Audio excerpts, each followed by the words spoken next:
Good evening, everybody. Let me see. What else do I need here? Okay. Um, I'm still rusty. At least it's earlier, and we're going live. We're going to talk today about Akashic records, or in the Bible they call them. And the books were open. There's many different references. Let me know how my sound is, you guys. And I know that since I've taken such a long hiatus from doing YouTube, that notifications don't seem to be going out. And oh my goodness, you guys, so much has been going on. And you guys know me well enough to know that I have to, I go through these profound experiences and then I have to understand them before I'll even present my observations of it. And just because they're my observations, I always say to use your own discernment because of who you are is something profound that only you can unravel and discover within yourself. So I try to help with the things that I go through, but it's always inner work for us to unravel and unpack and discover who we are in truth within each of us. So, with the hi Rod, hi Illuma. Wait, I call her Illuminous because when I spent time with her, all I could see is radiant light. And preliminal and the truth sets you free. That's Viv. She, by the way, just finished a book, and I did tell her long before all of this. Gosh, I mean, it felt like at times spiritual warfare, cleansing, clearing, a lot of things opening up into our awareness. And you guys know from my own testimony, as this is one on, now we're going on 22 plus years, that I don't get lucky enough to have just one thing open up and then understand it at a time. I always get hit like bam with a ton. And then I got to go, what is going on? And what is this? What is that? What does this mean? What does that mean? And I did do a very, very late night stream because I'm so rusty on earthbound spirits and heaven sent spirits and what we can be doing as living beings to help them to cross over and go home where they belong. Um, and so I hope that I was clear on that one, on discerning the difference on the information that we get, because earthbound spirits, it doesn't mean that they can't talk or communicate with you as you're waking up. It depends on how are we feeling when we're around them and what kind of information. And don't get me wrong, there's earthbound spirits that can give lots of spiritual gnosis, but there's other signs that are telling of whether they are an earthbound spirit or if they're heaven sent. They don't have like, I'm just going to kind of like flow from that one into the Akashic records because it kind of who will flow into it and that'll help with understanding. Earthbound spirits have not crossed over for one reason or another. It could be a religious belief, fear of hellfire, unfinished business, concerns with their family and whatnot. And us being living, we are able to generate energy. And when an earthbound spirit is thrown out of their body, they may not even be aware that they're no longer in their body, depending on what happened when they crossed. If it was a spontaneous traumatic event, they may not even know that they got thrown out of their body, and they're not understanding why nobody can hear them and see them. And so then they miss that window, and then we can help them to let go and to cross over. But they will need us, and we'll feel drained because they'll utilize our energy. They'll come into our field, and you'll feel tired or get headaches or your ears. My ears ring. I'm very sensitive to sound. A lot of people think, oh, I've just got tinnitus. Are you sure? Are you sure? Does that ear ringing intensify at sometimes, and at other times is it more tolerable for you? Or sometimes you think that, it's completely gone. I'm not even noticing the ear ringing. Whenever angelic beings, you'll hear it's almost for me, it's a more of a harmonious uh, sound, frequency sound, and they don't ever drain my energy. And the information that I get will be um, usually, uplifting, promise, hope, something to look forward to. And earthbound, they could be worried about their family members and things like that. They see your light shining and they draw nigh to you, but you'll feel the energy drain. You may get a message of them. It may not be of such an uplifting because you're feeling they're still carrying it around earth type emotions like jealousy, depression, anxiety, things of that nature. But we are able as living beings to help them to cross over. And once they cross over, now they're connected back with the source and they don't need to feed off of mankind for to sustain themselves. And understand this for an earthbound spirit, and you have no longer the source. We are able to, we've got a body. We go in the sunlight. We get rejuvenated from the sun. We get rejuvenated because we're still connected. We have all different ways of bringing energy into our field, and they do not. So they don't have a physical vessel in order to create energy to sustain them. So they'll come into your field and then they'll zap some of yours, which will cause us to be sick, age, and things of that nature.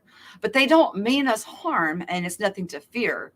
But once they cross over, see, they think, oh, I can't come back. That's not true, because you can come back as a guardian angel, but you're just back connected to where you belong. And once, I realized that they stopped fearing hellfire. And I even said, fine, you know what? Let's do it this way. If you don't like it, you can come back. Okay. If you want to, stay in this type of an existence, well, go try it. And then if you don't like it, leave the door open so they can come back. Sometimes just some simple options to help them let go of guilt or fear and things like that helps them to move over. Now, as I was going through this process, it felt like what I would call like spiritual warfare, because we can't see it. We can't see it. And empathic abilities that are opening up within us, what happens is your light starts to shine brighter and brighter and brighter, and then they are drawn closer and closer to you. Now, one of the things that was very interesting is the conundrum, which has just been unraveled, of predestiny, meaning that, how we have prophets or, even like biblical prophecy, people are waiting for things to come to pass. How can it be that the story is already written, known from the beginning to the end of the age, so to speak, and already be written out if there was not an author? Okay. Or now, then we're looking at, there's the other argument, the other side of that is free will and choice. Now, with free will and choice, we're under the assumption that each choice that we make, we're doing it of our own free will and making these choices as such to do as such within our lifetime. What if I told you that, we all come in and if you are involved with quantum healing at all, you understand that we have guides, we have assistants, or even, when you're born, you have a guardian angel that watches over you, cares for you. During my session that I had when we were doing session swaps, some very unusual names came up that I was talking about that I was like, what the heck am I talking about? I've never heard of such things. And my voice was so low on the recording that I really didn't, when she supplied it back to me, I really didn't listen to it until, oh gosh, it was maybe about a year ago when I got the software from my husband and I turned up the volume for myself, my voice, and I turned down the quantum healer's voice. And so it kind of made it so I could hear. And so then, of course, I started looking into this stuff. I'm like, what the heck is a Pleiadian? Because even the quantum healer on the session swap was asking, is there something she's supposed to do to be so attached with Pleiadian and all? Like, what the heck is a Pleiadian? Well, yeah, I was brought up Christian, as you guys know, and I was like, okay, well, Pleiadian. They hear prayers and they're the pleas and they come in and aiding us. So I try to justify in my mind to fit in the box of which was my belief structure. Um, but over time, what happens is we start punching through the box and we start coming out of the box and we start understanding things from a different vantage point. Um, I have a beautiful friend, very, very gifted. She's also a quantum healer that she was talking a while ago about possibly having a walk in. And one of the things that has been unraveled and unpacked, at least for me, and each person, like I said, is different. It appears that we have a divine aspect of ourselves that resides in the heavenlies. Some of us call it our higher self. Some of it call it the I amness of ourselves. There's different names for this phenomena. Now, a gentleman that I know is very popular actually on YouTube, um, an apparition of him in full color was gorgeous. Showed up in my room, my bedroom, when I was going through what I was considering spiritual warfare. And I was like, I felt like I was being dragged through the mud, so to speak. I didn't know what the heck was going on. And then I turned and looked at this being and I called him something different than the name that I would know this person as in physicality. So I was like, what the heck is that all about? Did I meet the divine nature side of this other individual that looks very similar? I mean, shoot, identical twins, except for a different shading of their hair color. That's it. And this being looked to be in late 20s, early 30s. Absolutely gorgeous. It was a beautiful sight to behold. And I was just shocked by the name that I called them. And I'm like, how did I even know that name? Where'd that name come from? It's, just weird phenomena like that. Well, as more was unfolding, I started hearing commands.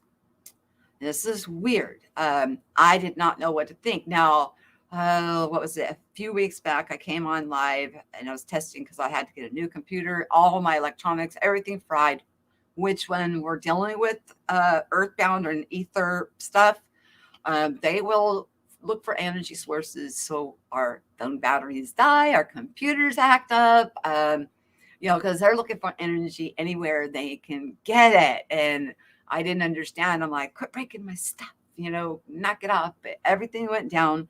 And in the meantime, I was hearing these commands, and I brought this up when I was talking about it. And I told you guys I'm going to try and unpack it as it comes into the revelation of understanding what it is.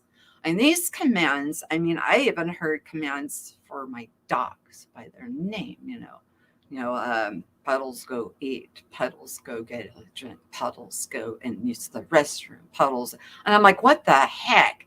And I brought this up, and my husband was actually sitting out here with me, and I had him affirm that he too heard these commands.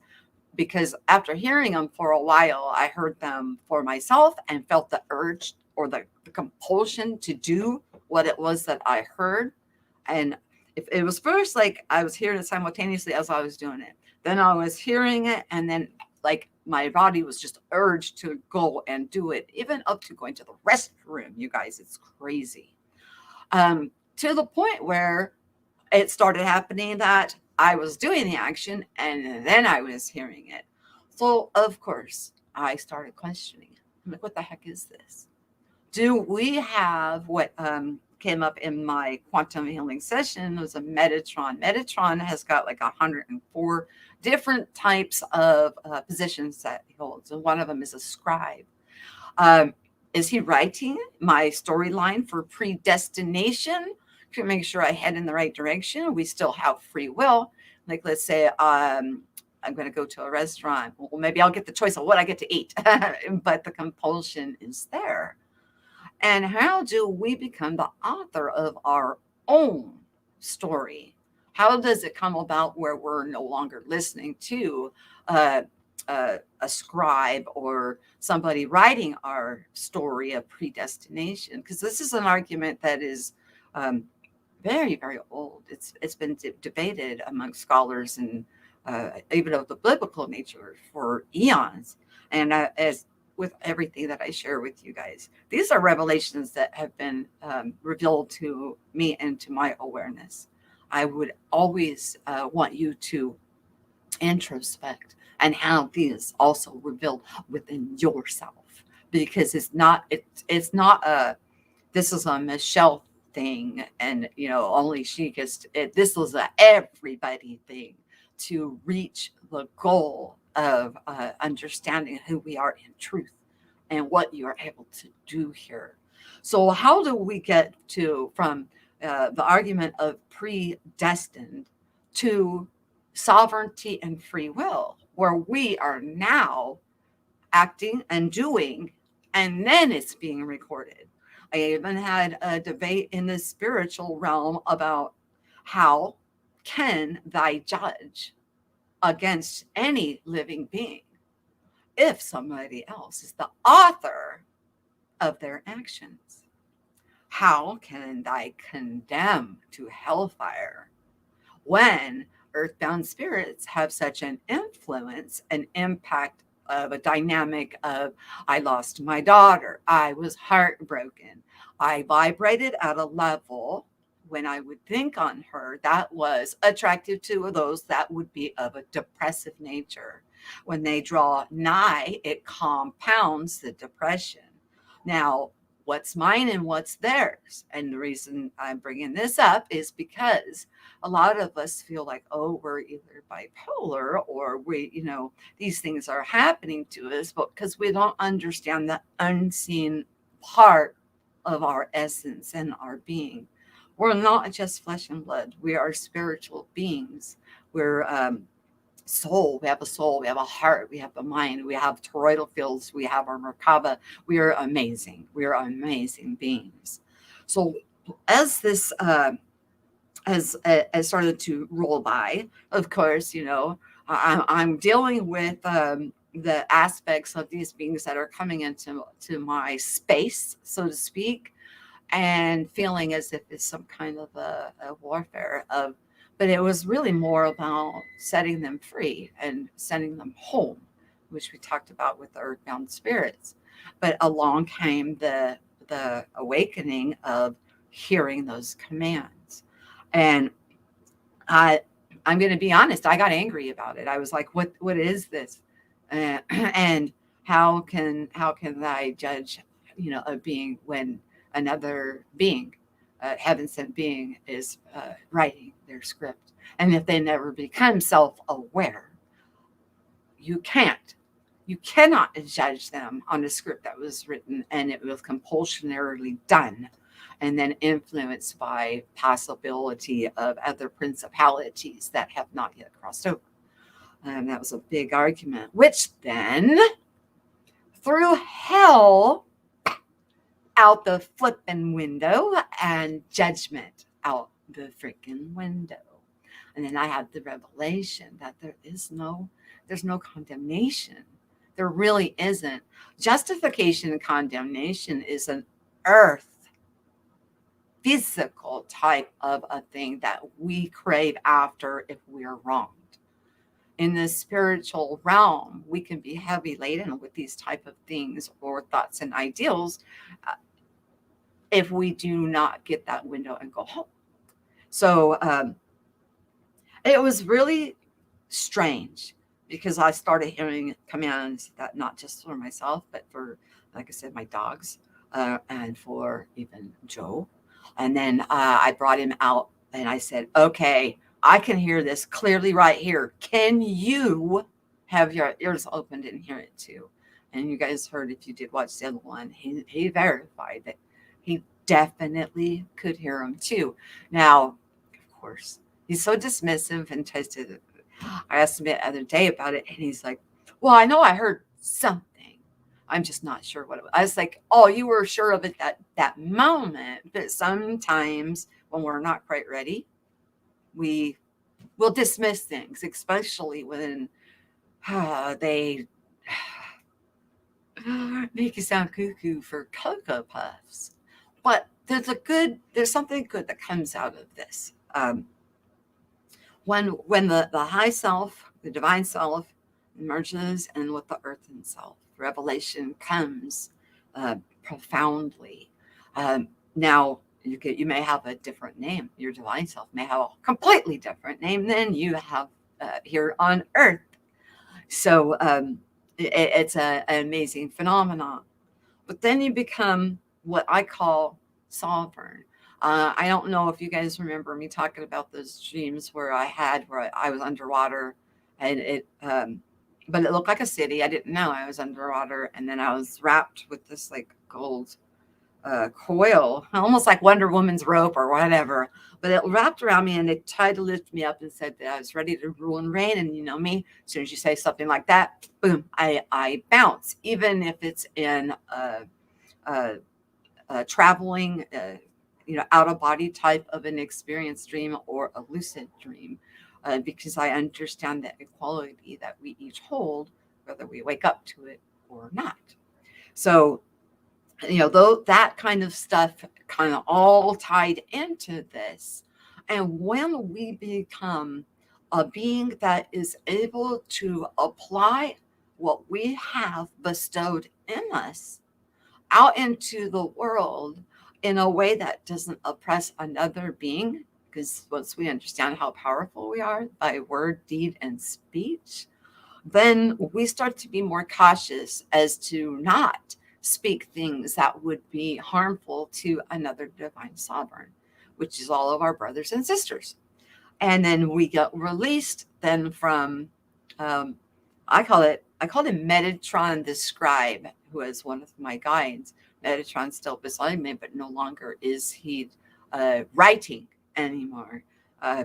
Because they got revealed, and these things are not, they're not, like I said, they're not just for Michelle, they're for everybody. And then what happens then is things are written after you do them. Or in my case, what I heard was no more need to record, because everything is linked directly into what some would call source, God Almighty, which is not a man or woman or angelic being. The creator that I met is far surpasses our understanding. I couldn't wrap my noodle around trying to describe the creator of this place if I tried. But the best way that I can is but what I felt when I was in the presence, and that was pure, unconditional, agape, heart piercing, heart expanding love and acceptance. So when I think of the Almighty Creator, I don't think of a man or a woman or an angelic being. Those are all created beings, but the Creator is something that we just can't quite, at least from my perspective here. Maybe somebody else has had that true revelation, but I have not yet. And I'm not going to say that I have when I have not. But then you become the writer of your own story. And there is where you are considered sovereign and truly acting and doing from free will. Now, even with predestined, you still have choices. You have choices to make. But when you understand the different principalities, even raised Christian with the Bible, it's like, wow, this stuff, when Jesus walked the earth, he talked about this stuff. Why do we overlook such important things as his teachings when he talked about such things? And why this is what came up not too long ago, right before I came on here live, was I don't know if you guys are familiar with the Bible, but it talks about when he came across a man that was in a cemetery, and the people put him out of the city because nobody could hold him or restrain him, and he was just out of his mind. And Jesus said, "Be out of him, and put them into the pigs. And then the pigs rushed off into the water or whatever, they took off.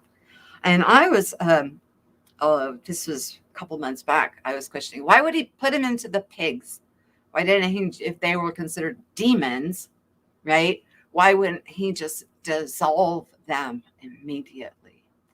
Well, animals also carry an energy source. Earthbound spirits doesn't make them a demon. Now, once we understand that, we start thinking more harmonious with a heart-based love. And with that heart-based love, we understand the equality, and through belief structures and things like that, we can fall into our own pits and being stuck on as an earthbound without any source of regenerating. Um, that's where the myths of vampires and things like that come about, because they have to really live off of our energy, which makes us sick and age and things of that nature.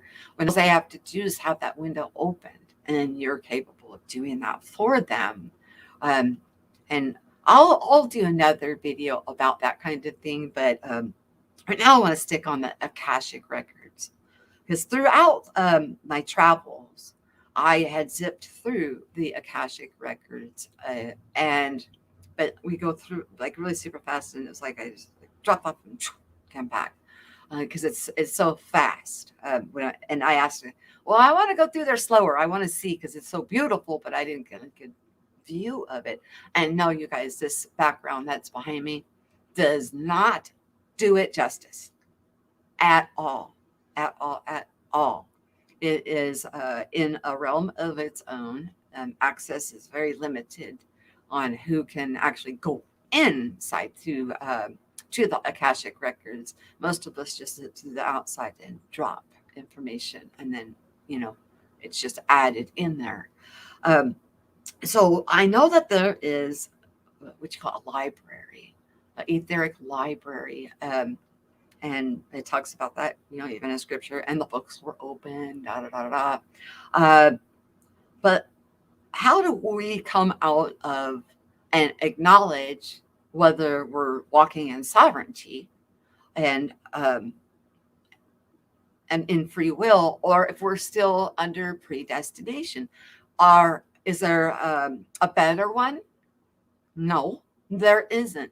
If we're walking in under predestination, it means that there's a calling on our life, and they're directing us towards that calling, which will inevitably bring us into sovereignty and free will. Why would somebody want to come back and repeat coming into Earth School once they leave? Well, maybe they didn't go all the way and get high enough on their achievements, so then they would come back in, and somebody would call that reincarnation. But there's a difference between earthbound spirits, heaven-sent divinity, divine hosts that come to help us, the Akashic records of predestiny, and having sovereignty and free will to be able to write your own life story, to stand on your own and bring about what it is that you want to see come out from underneath of governing bodies. I don't know if you guys remember me talking about we're all born with a teacher and a governor over us, which would be, just like I had Metatron, Athena, and Jesus were the definitive ones that I was able to see that were my guides that would help with quantum healing. Now, a few of them have disappeared, but it's not like they've disappeared. It's like they merge into us as a facet of who we are in truth. They are their own being, and they come and they will volunteer to help us.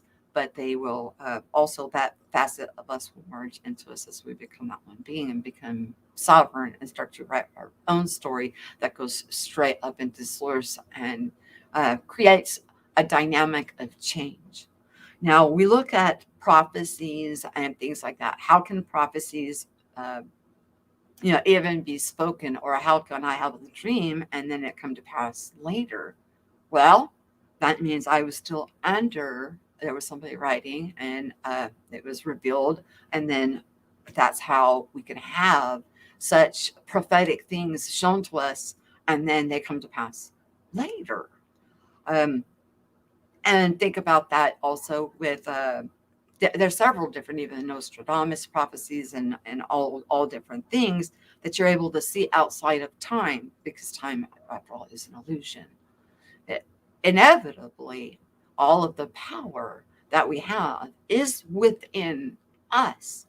And being, while we are a living being, we have authority. We have the ability to move forward, to grow, expand, experience, and to help bring those that need to go home. And if they want to, if they choose, they want to come back in and expand on their, what, then they can come back in. But getting them home is the first battle, because they can feel very heavy in our presence, but it's their emotions that they're holding on to. And discerning what's ours and what's not is difficult. So hearing those prompts and then that being revealed, I was like, what the heck, what is this? What is this? What does this mean, and how is this going to impact us? How does this impact us as uh, mankind as a whole? What will you do with this type of information? Understanding predestined, that you have a calling on your life, and that you have divine assistance that is there, writing, or to get you, nudging you into the right direction of where you're supposed to be.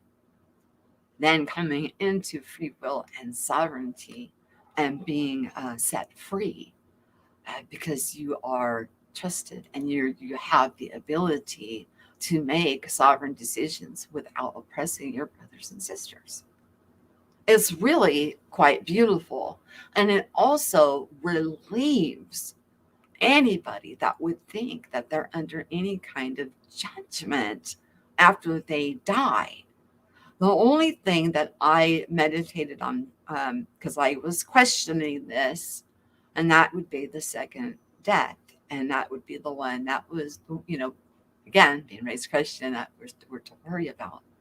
Who would suffer the second death? Well, it would be somebody that was afraid and didn't move back into the realm of where they belong, and their energy dwindles out, and therefore they cease to exist. They don't go into a lake of fire that burns forever and ever. But your spirit is meant to be in a body with your soul able to do all things. And if we help them over, then they are able to, they come back and forth like the guides do that help us on our daily travels, whether it's predestined, or we could have been right under free will, and maybe we stumbled, and then that divine help comes in, and then maybe it was just me being able to attune to it and hear them. I don't know. What do you guys think? And it was just so bizarre. The things that I have encountered over these past 6 months. Whoa. That's why I haven't made videos or anything. I've been super busy. I call it spiritual warfare, balancing, recalibrating, understanding, and having things open up.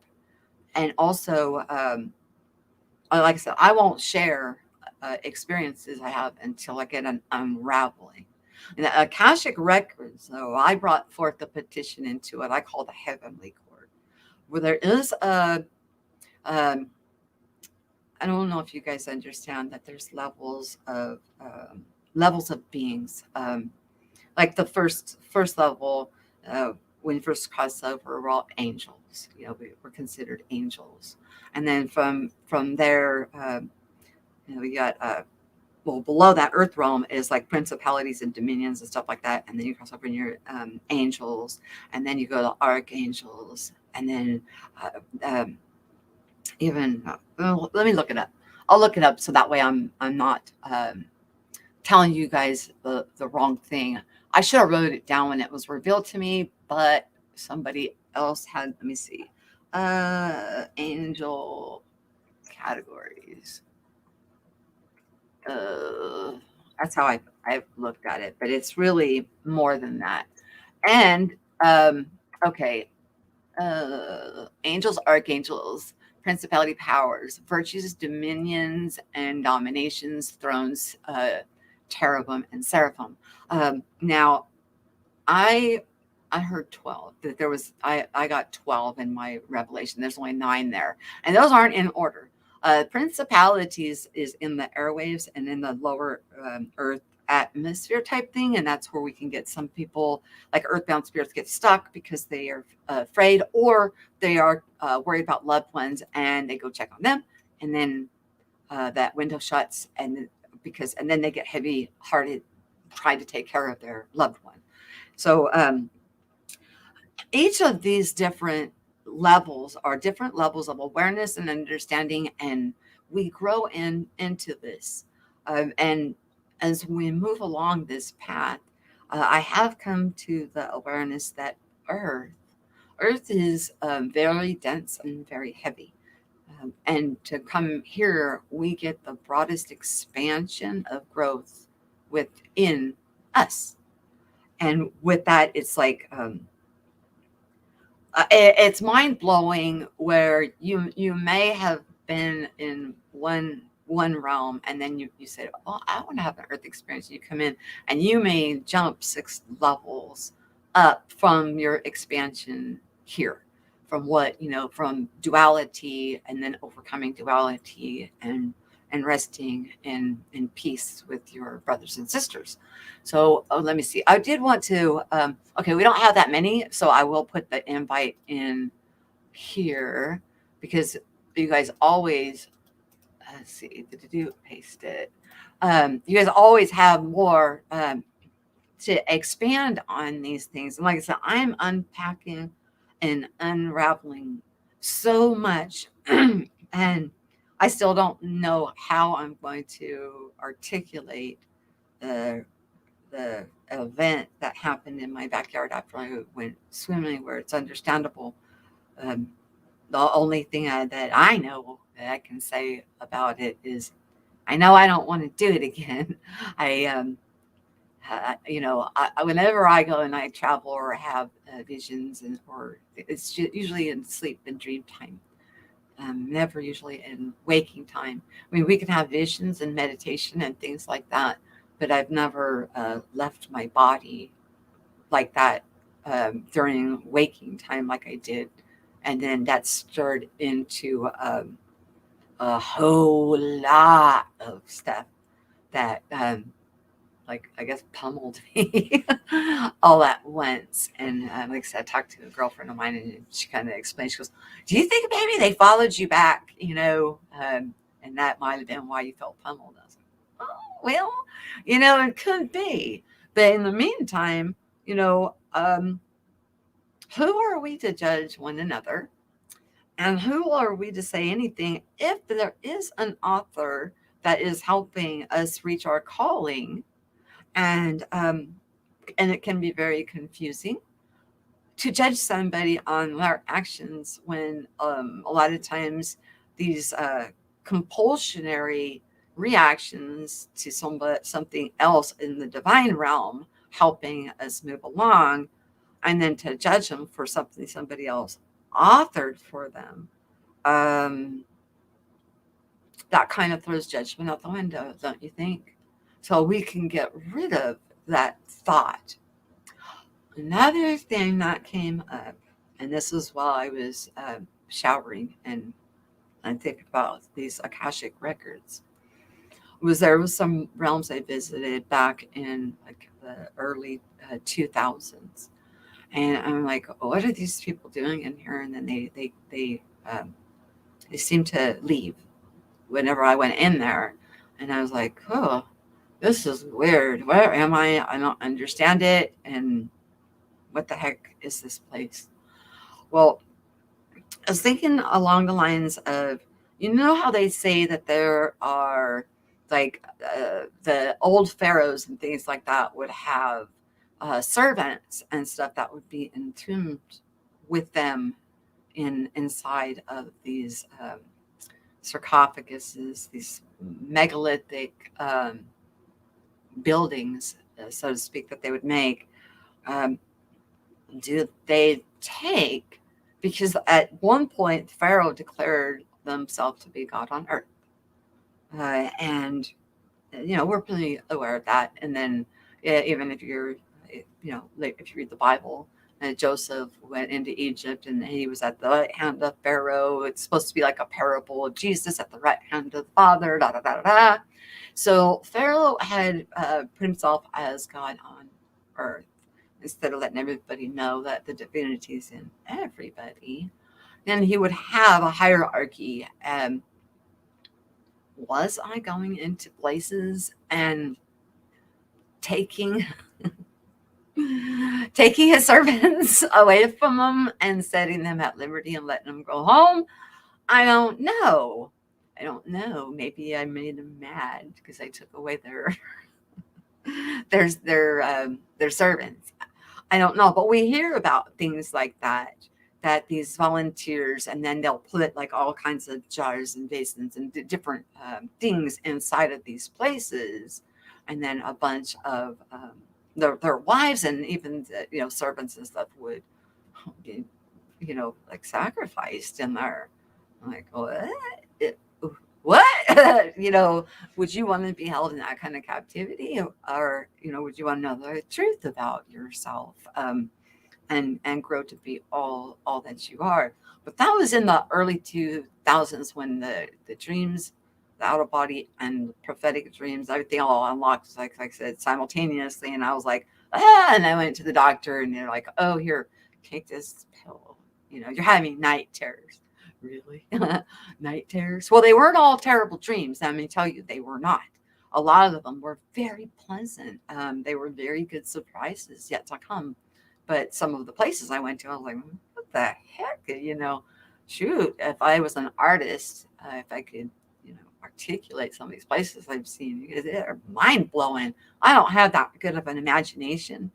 Uh, I mean, anyway, so I was thinking about that when I was showering, and I was like, okay, and how does that fall in line with predestination and free will and sovereignty and, setting people at liberty and letting them know who they are, and the Akashic records on is there a scribe writing them to lead us into our calling, or have we become the author of our own life? And what are the things that are looked at to make it to the point where we're no longer having them lead us to our calling, but we're walking in our calling and we're writing our own story? What kind of things would be determinant of such an ability to be deemed as a sovereign, self-aware self? Being a sovereign does not mean you're a king and queen or whatever over other people. It means you rule and have dominion over your own actions. And isn't that enough? When we understand how powerful we are and what we're able to do, it is enough. It absolutely is. Because when we speak with our frequency and our vibration, we're speaking life and death.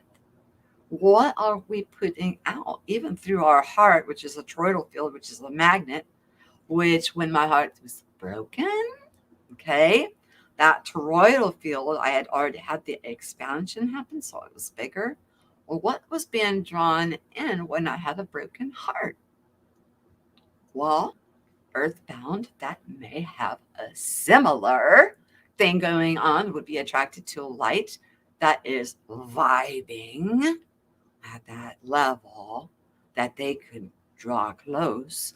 And maybe that's how I got pummeled. I don't know. I'm open to it. We all go through different steps in our process for us to understand and grow from it. And like I said, I have seen in full color a heavenly being, heavenly in the midst of all this chaos. A heavenly being came and checked on me. And this heaven sent being is identical to somebody that I have met here on earth. I was shocked. I didn't call him by the name that I knew. And that shocked me too. I'm like, where did that come from? And why would I call you a name that I have never heard before? What the heck? And I was awake. Um, I'm not going to reveal who this person is because that's not my place. I think I thought it was pretty amazing that the divine self of that individual appeared. And it looks almost like they were checking on me. How you doing? How are you doing with all this, Michelle? I'm like, I'm doing shitty. Get out of here. As it was, oh my gosh, you guys. Oh, wow. I mean, it's just, and being able to hear them and understand the different tones and stuff has really been beneficial. And I have noticed now, understanding the Akashic records, that I don't hear the commands anymore. Now let me reiterate something on this.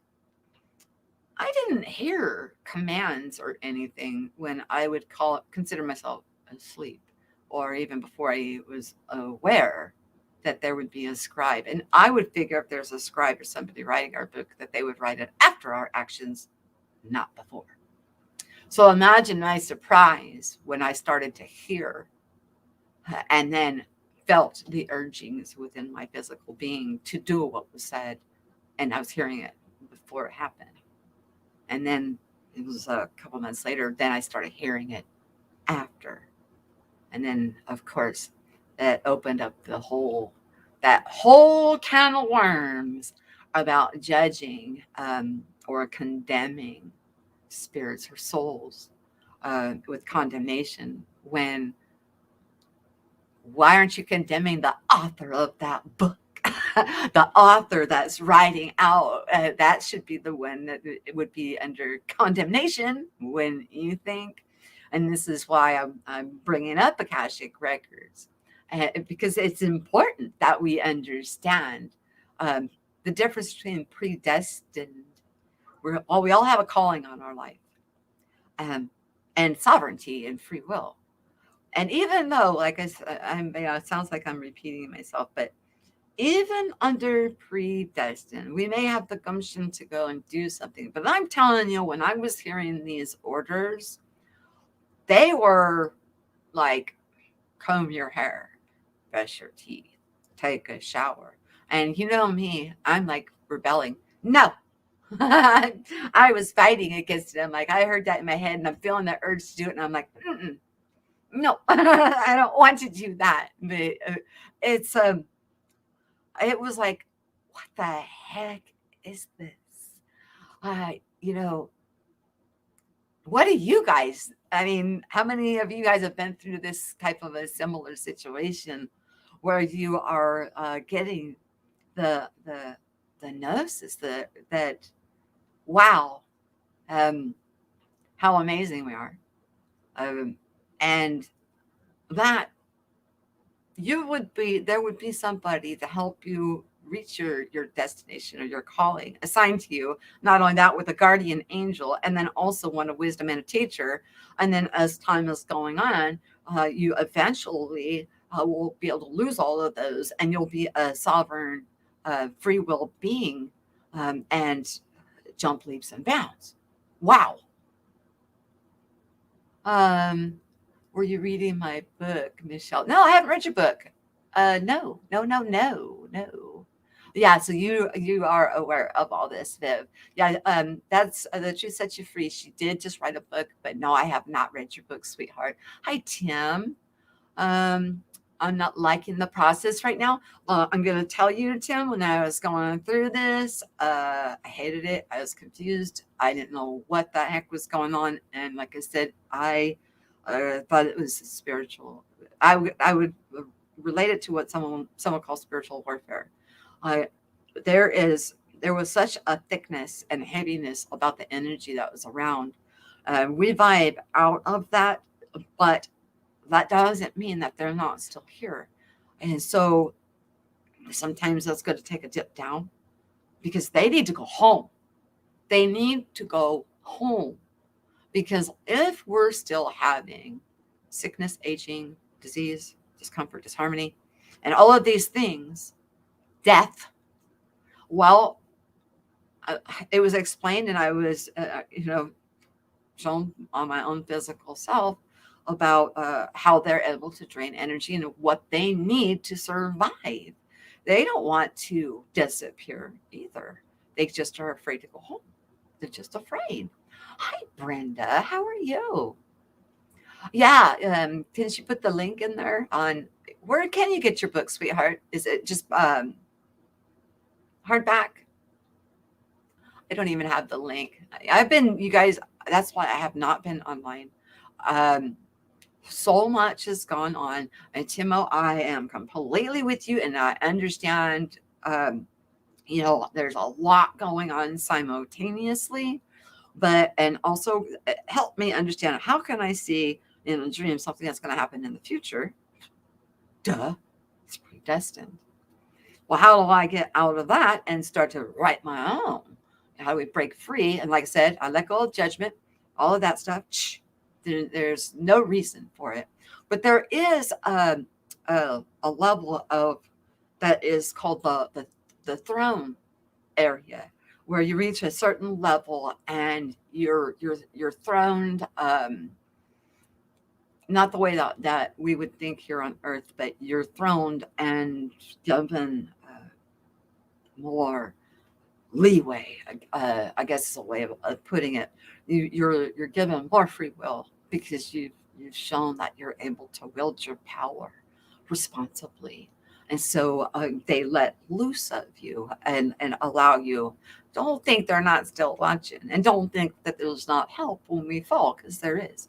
But that is in the angelic higher realms, beyond what we would call outer space. That would be, what's that, the third heaven? This is the first heaven. The atmosphere is the second heaven.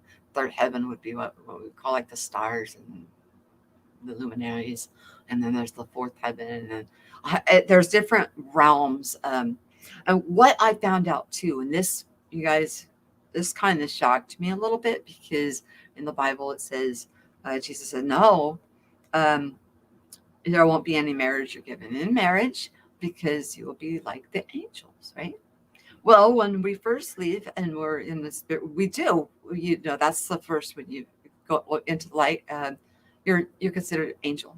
You're an angel. But as you move up, then you can take physical form and eat, drink, possibly marry.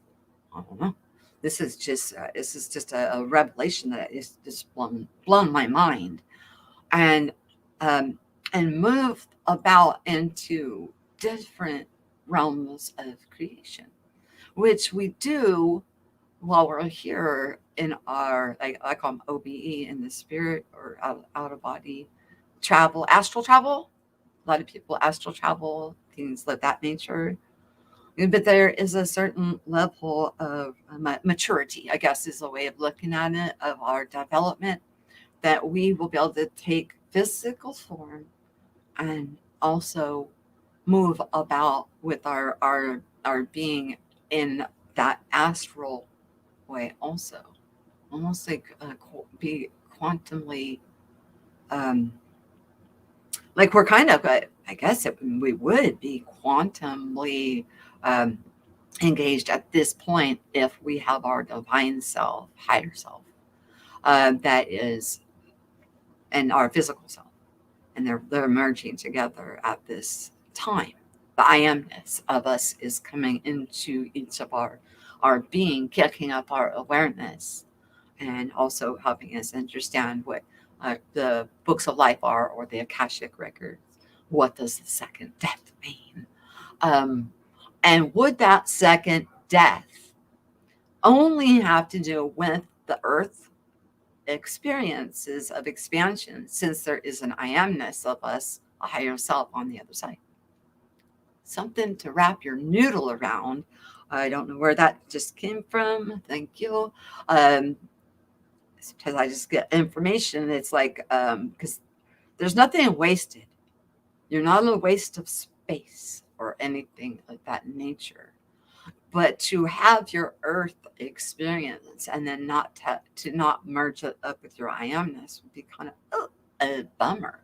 And us as physical beings can help them move over, and that adds to the Akashic. Are we our higher self? Are we the ones writing those commands to help us with our calling that we came in here to expand on? Our self-awareness of who we are. Hi, Anuki. Let's see, we can reset. You can reset your new quantum computer self with the intentions, because we are built this way. Water is programmable. I program my water all the time. Yes, yes, yes. And omnipresence, create your whiteboard. Sow the seeds, aka a ship logbook. Our body is our ship. Wow. I was not prepared to be the Grim Reaper to help people cross over. It's not like that you're the Grim Reaper. You would be actually the opposite, Tim. You would be a helper to put them at ease and to let go of anything that is keeping them heavy or in this realm. And a lot of times, what we'll find out, and they do still hold on to earth type emotions, anger, depression, brokenheartedness, and you'll feel them. Even addictions, you will sense them and crave things, and that's what made it really stand out to me, that something else was in my field. I'm like, what the heck is that? Craving food I don't like. Like, Michelle don't like it. I don't care what you're desiring. I don't want it. And so things of that nature. Then you start to say, wait a minute. And then when we start to speak, they can hear us talk. Okay, they can hear us talk, and then we can help them. And then boop, they're gone. It's not like they have to go through a tunnel or anything. Remember something. A lot of us forget this. When we talk about the light, remember you're in a body, you're having a physical experience. You're the light. You are. And something that is earthbound, and you're talking about things or vibing, or maybe you're having an off day or whatever, or maybe you're being affected by some of the presences around you, and you're like, wait a minute, I was in a good mood 10 minutes ago. Now I'm like, mad at everybody. They're able to hear you, and you could be relieving them, and it's just a matter of acceptance, and poof, they're gone. Because when I had that experience when I was 15, I didn't go through a tunnel. There wasn't a tunnel. I looked over, I saw my body, and I rolled over, and I was in this other place.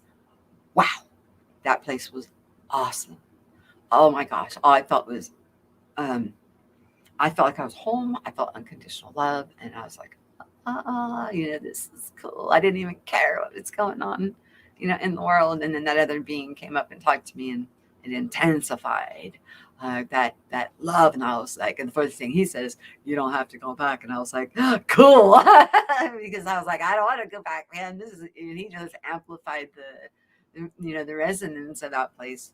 And then we got to talking, and I chose to come back. So, it is what it is. So to say there's nothing after this place, well, I'm a hard sell on that, because of that very vivid 6-day experience. And I didn't even know who my parents were or anything when I was gone. And then all of a sudden, boom, I'm opening my eyes, and I'm recognizing them, and I'm back to being myself. So my physical body had been through a major trauma, when I got hit by the car and a major surgery, and I didn't know who they were and I couldn't speak. And the news was bleak.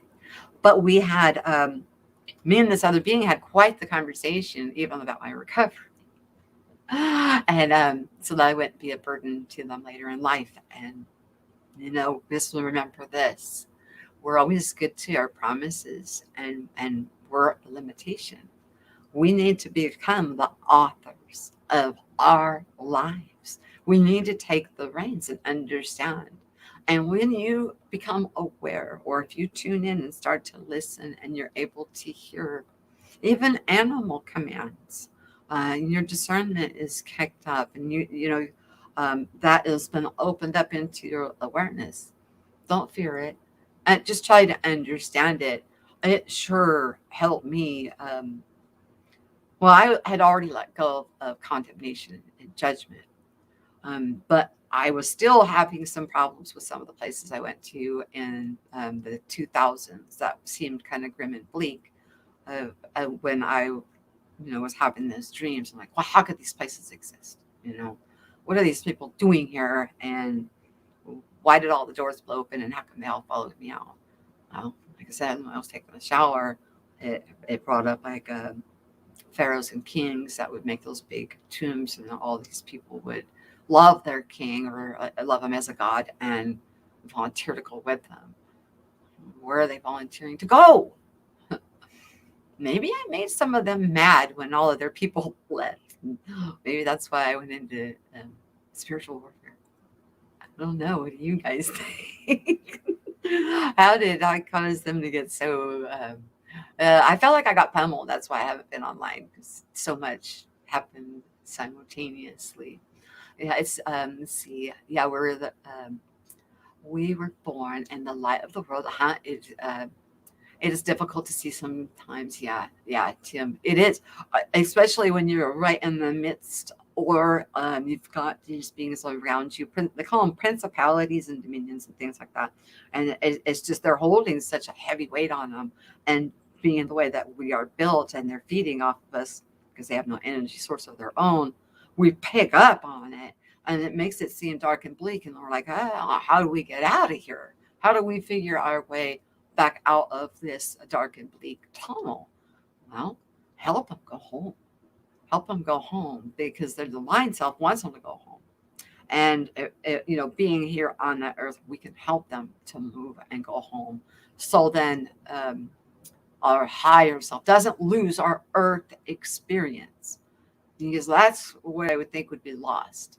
Whatever records are within that spiritual experience on earth could be what they lose if there's like the higher self outside, and that's merging into us, coming into agreement.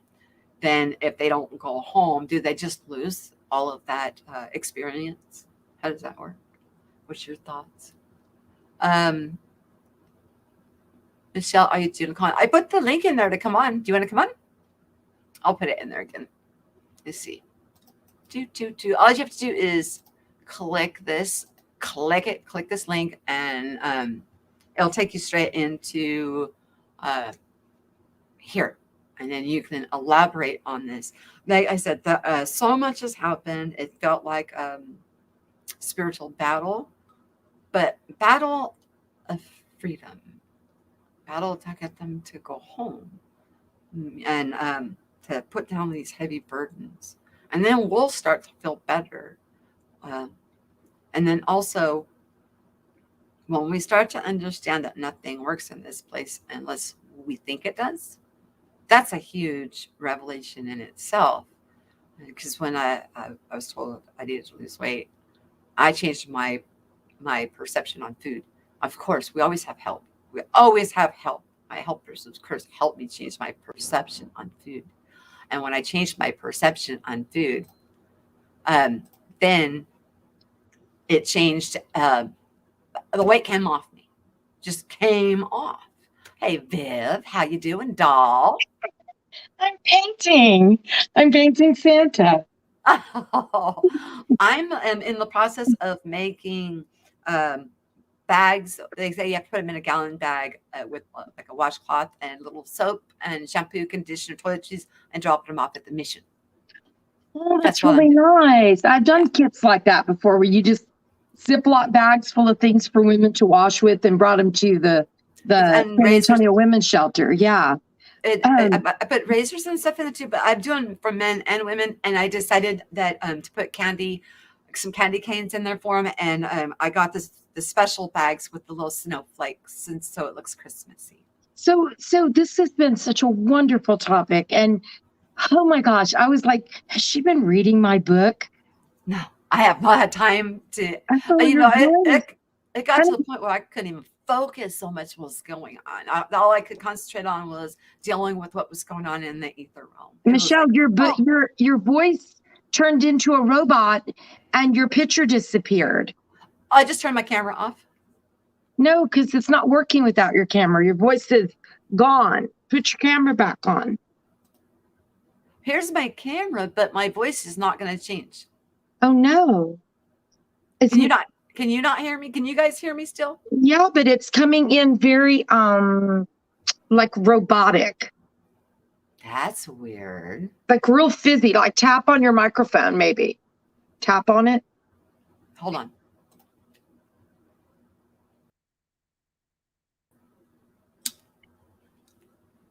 Better? Yes. And I like to see you because I love your energy, and it's easier to talk with you when you're. I will come back there on with camera me. in just a minute. You know I'm taking care of my bad habit, and I don't like to do that on camera. Oh, okay. Well, I didn't know that. Your bad habit. You're nurturing it. Your Well, your affirmation of life. yes, Yes. it's affirmation of life. And trust me, I have needed that affirmation of life. Oh, girl, you wouldn't believe. Oh, the revelations and what's been going on around here. No, I mean, I already understand most of everything. Just being around your energy, I'm already caught up to where you are, where you're caught up to. Just being, just in the room, listening to you talk, and just I pick up on people really quickly. So I'm amazed at the things that have happened with you. And back in the day, I had a lady who actually read by Akashic Records, and it was an amazing experience. And her name was Lynn, I think Lawrenson, out in Austin.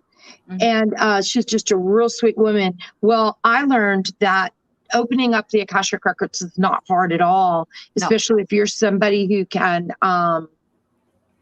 sense the dead or sense the dead. You can also open your own. And yeah.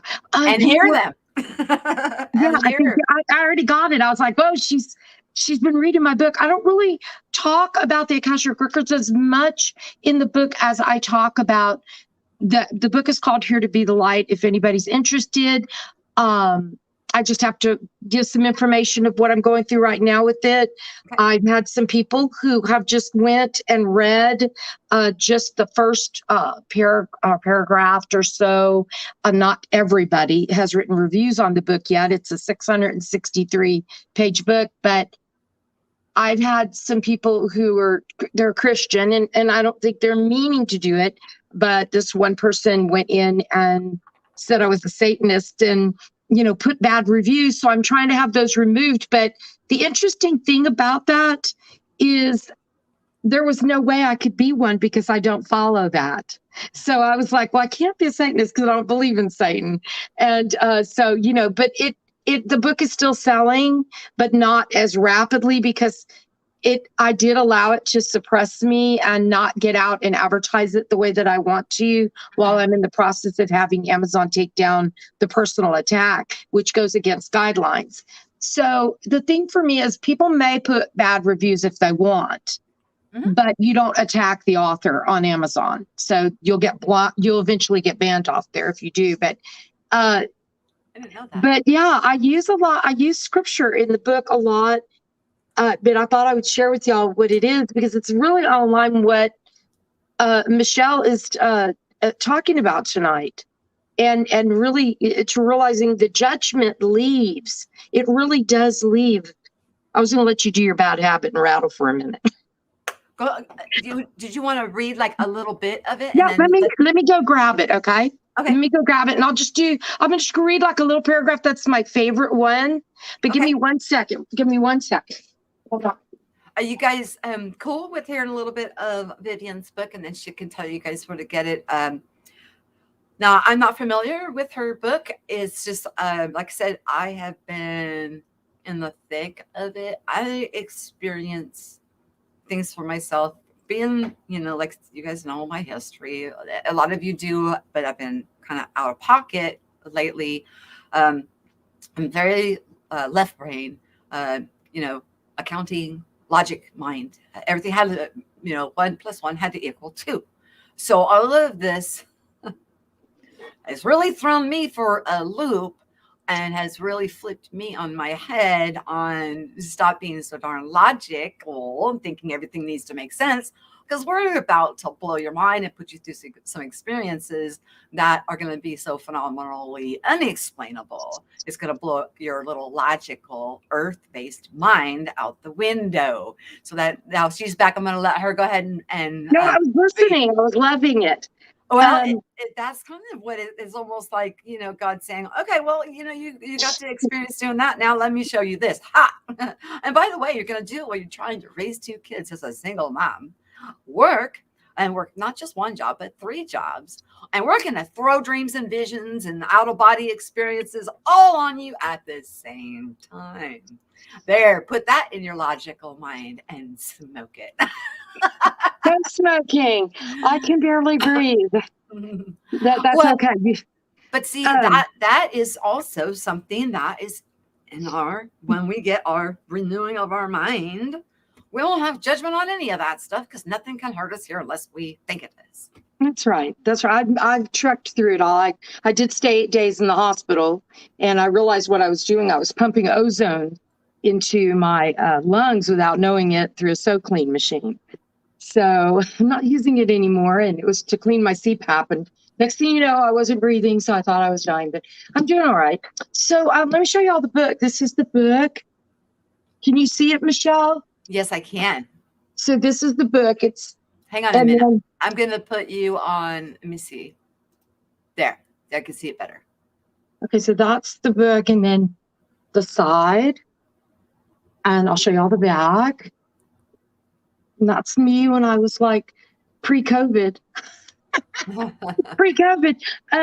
But anyway, so I've got some things marked, but I've got my favorite page is 489. And it's something that just really touched me, because what's interesting about the book is that I keep going back, and like when I need to do my own healing, I will open up to a chapter and read it. And I'm like, because I knew that when I was writing this book, a really special friend of mine that Michelle reminds me a lot of, did the editing with me, and we did it for 9 months. And there's a lot of mistakes in here.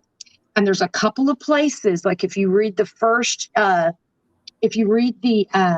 introduction, which is a very important part of my book, you will find that I talk about how I don't use he or she when it comes to talking about God. But I do write in there by accident, there may be a he used as a filler word, but that's very rare. And when we found that we did miss a couple, we were like, what? Because we worked like 3 nights a week till 7 a.m. Till 7 a.m.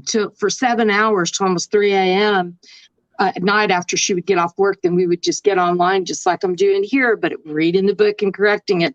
And so it was really difficult, because I've got some backwards things going on with my writing. But it came out really nice, and it changed her life. It really did. And then when Michelle was talking, I thought for sure Michelle had read the book. I was like, wait a minute. Have you been reading my book? No, I haven't. Am I living your book or what? Well, because you were talking about, there's a lot on judgment in here.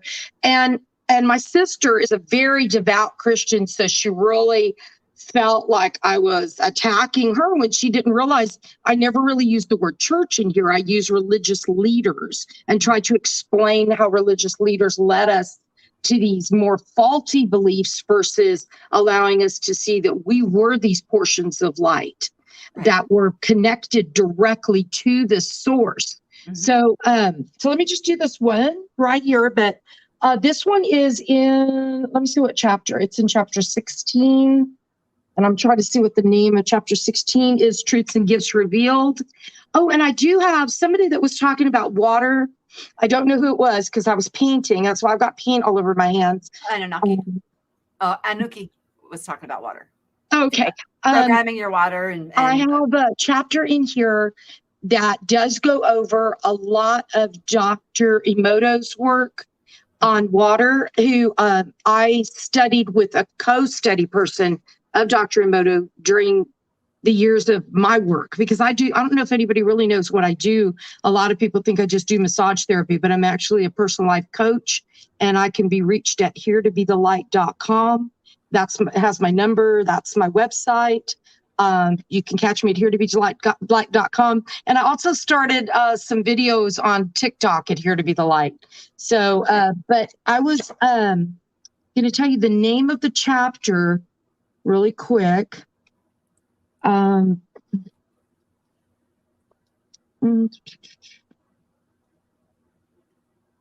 think it's called Love is in the Water. And you know me, I love to program my water. It's chapter 15. Go ahead, love. I love to program my water. You know that. I do it all the time. I program my water in my pool. My friends come over and swim and they're like, why do I feel so different? I'm like, oh, I bless my water. Even in my pool, I walk through it and bless my pool water. So yeah, it's awesome. I mean, literally, I would not be alive with all my health issues if I wasn't who I am. And Michelle, I just have to say, it's so good when you text me earlier tonight. I've just sent so much positive love to you over the last few months, not months, but years since, I pulled away from everybody for a while, but I was doing my own growth, do what? You're writing your book. Then after my book, I became very solitude and I started painting. So now I have a page. It's not the greatest paintings, but not as good as Preliminals paintings. Oh my goodness gracious! Oh my God, talented! Wow. Yes, in fact, there's a painting I still want to buy from him when I get back up on my feet. Buy my book, people, and I'll buy a painting from him if he still has that copy. But I started painting, and I have paintings by Miss V on Facebook. I also have Here to Be the Light support group on Facebook, and Here to Be the Light personal life coaching page on Facebook. So there's plenty of different ways because I do trauma resolution life coaching. I'm better at that than. And not that I couldn't teach you how to buy a house in 10 years and all that. I'm better at dealing with people who've been through trauma. So anyway, it's called Love is Proven in the Water. And that's chapter 15. So the book is pretty thick, so it's a lot to get through. But the way that I wrote it is in these little paragraphs with little headers at the top. So I'm going to do this paragraph. Let me get a little drinky of water now that we said that. I'm anxiously anticipating your read. You have been such a blessing to me. You have no idea. You're sweet. No, I'm not being sweet. I'm being real. Well, I wanted to add on to the Satan thing. Don't forget that I was called that too. So, it's just one of those things, and we just kind of gotta go. You know what? It really doesn't bother me. It's just that I know that I want my book to sell, and I do know that Amazon said that's against guidelines for them to attack me, so I have the right to remove it. Well, sure. It's been hard to get it removed, and I think today when you're moving towards the light direction, though, when you how about this? Even Jesus was called the devil. That's right. That's right. Ma'am. Yes, ma'am. That's right. So we're just, sometimes bad reviews get people curious and they buy your book just to read it. Well, my beliefs were a lot like yours, Michelle, and I was so grateful when we met. It was like you were just like my savior at one point, and you remember when I'm not in any way taking that review personally, just so everybody knows that. I am just saying for sales, it's not really something that I was I really want to get the word of my book out, not so much for the money. I would love to be able to have it as a little bit of an income, but at the same time, it's more that I put my heart into this book. Now, I will be honest, the first 4 chapters of the book are very trigger chapters. If you've been through any trauma, if you've been through anything, but in order to see the light, sometimes you have to go and look at the darkness and then get to the light. Right. And so that's what my book. But anyway, so this is page 489. It's just a tiny little paragraph. It says, sometimes our human limitations cause us to linger in uncertain situations. It says, in this book, I talk about human limitations. When you realize that you are not the body, then limitations no longer exist, and you transcend beyond identification with the body, and that is where manifestation begins along with change. Some manifest changes during organized meditation, and some have mastered meditation as something which comes naturally to them moment to moment. Meditation can help calm the mind so that it can think clearly. When we reach a level of meditation that is more deeply connected to God, then we realize the truth of who God truly is and what role God plays in our lives. We will then come to know that in knowing God is who God is truly what saves us. This is how we save ourselves with God. Listen to this. This is really interesting. This is how we save ourselves with God and remove ourselves from the drama and pain that we're allowing ourselves to be in. Jesus came as a man, not to be God, but God in the flesh, to let us know who we are. And this is that we are God in the flesh, just as he is. Jesus came to show us we're him and to teach us of our higher selves. We have ignored this because it was too much work. Therefore, we relinquished our responsibilities by ignoring the true messages Jesus was giving us because it was easier to do nothing than to act on love. So, the way that I break that down is a lot of people can't take responsibility because they don't have the ability to respond in this life. And I don't always have the ability to respond. I have one area of my life. I have a sister who's she's sort of autistic and she's very difficult to deal with. And she doesn't live in San Antonio, thank God. And it's a place where I have to grow. So one of the things I've learned that anybody that comes up against me, it's not about them at all. It's about my chance to pull in and believe in myself more, create my own reality and grow from that. And just as Michelle was saying, having these energies to help us create, we're really creating our own lives. And when we can get that step ahead of those forces that are creating spaces for us through their energies, we can then block that by let me try to rephrase that. We can then jump ahead of their energies and be already in the front of the train, conducting it, no longer sitting in the back, waiting for those things to happen. And the only way there for me, not saying for everybody, was to find the ability to respond to the life that I lived.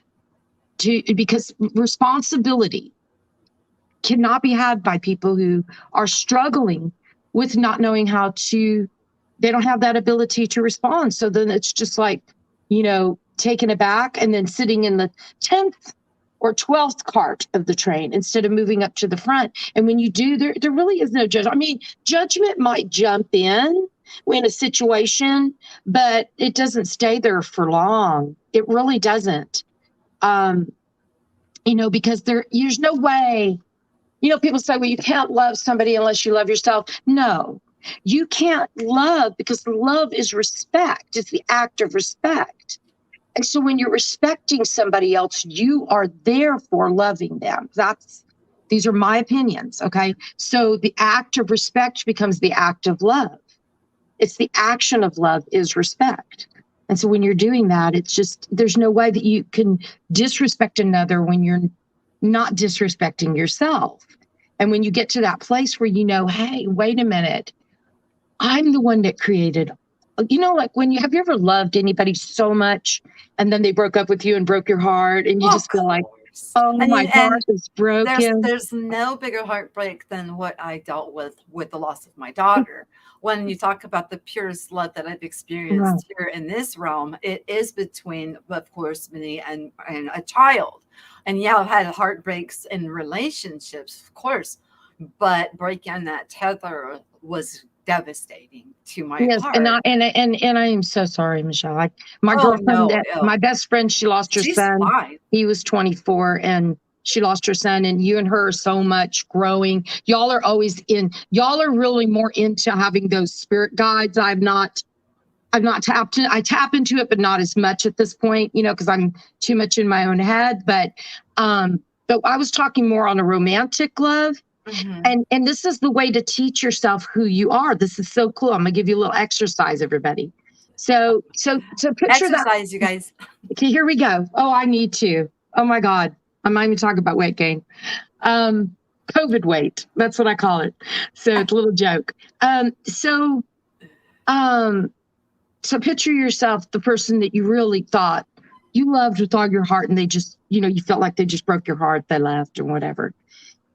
And when you realize that that person, you were really the one creating these emotions, you were the one who were creating these feelings, the other person becomes now the object of your affection. So when they say, oh, that person was the object of your affection, it was your affection. And when you realize, wow, I can really love that much, I have that ability to love that deeply, then you take that love and you put it into yourself.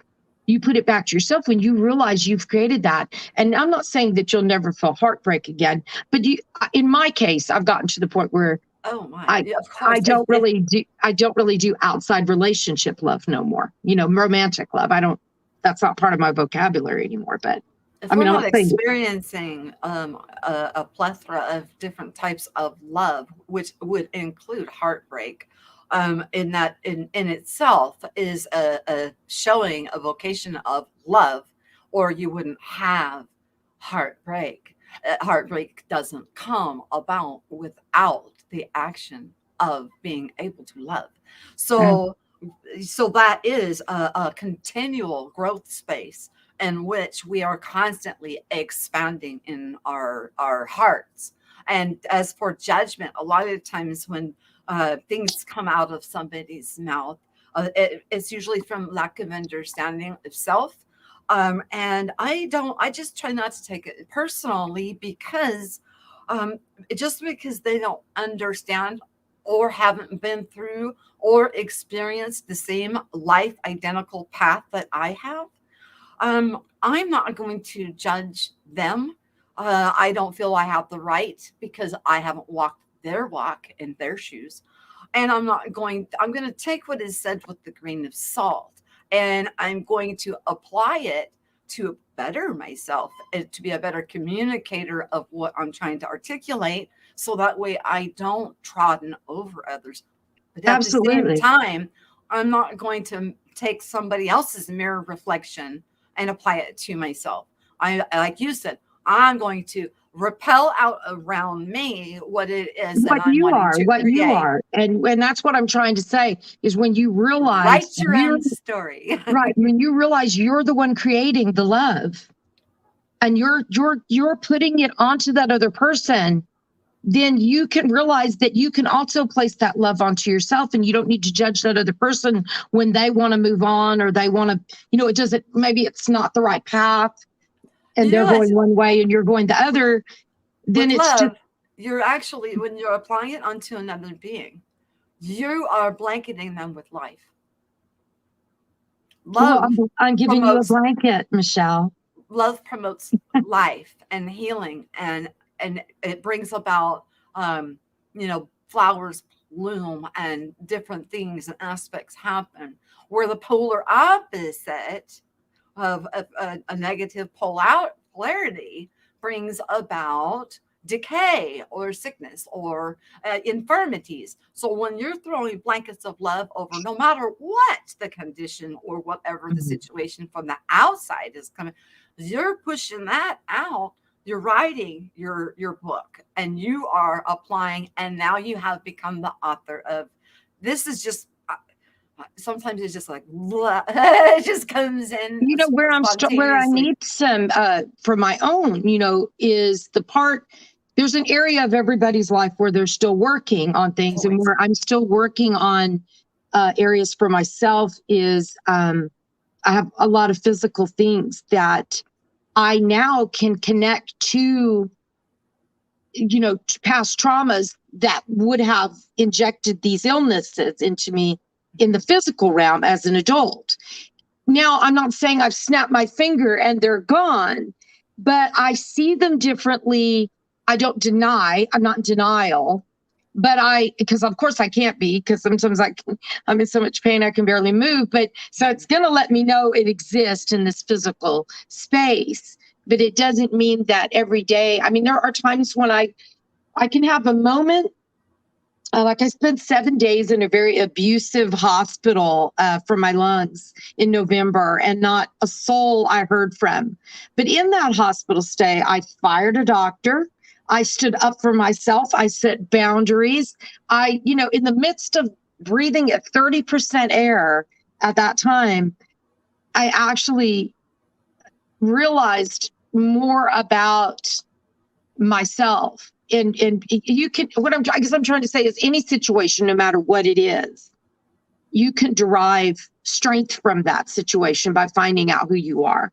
And it doesn't, but my thing is, I would like to be able to snap my fingers, Michelle, and say, well, I realize this on the spiritual level, that I have this disorder because of this treatment, and this one because of this treatment, or this one because of that. But now that I've moved into that place, I'm still trying to heal those physical aspects of my spirit. There's no snap my fingers. One time I was in a situation, and I do talk about it in the book. I'm gonna go off camera, and I'm gonna mute for a minute, because I'm gonna push some things back that are coming into our field. It's not a good or bad thing. It's just that I am too sensitive to this stuff. And that's why I don't, come online a whole lot. I can feel them even when having conversation, if something's coming close to you. But I'm just going to kindly push them away, and then I'll be right back. But you're not leaving, right? You're not leaving. No. I'm gonna mute, because I'm going to speak, because they can hear me no matter where we're at. That's another thing you guys understand is we're heard no matter where we're at.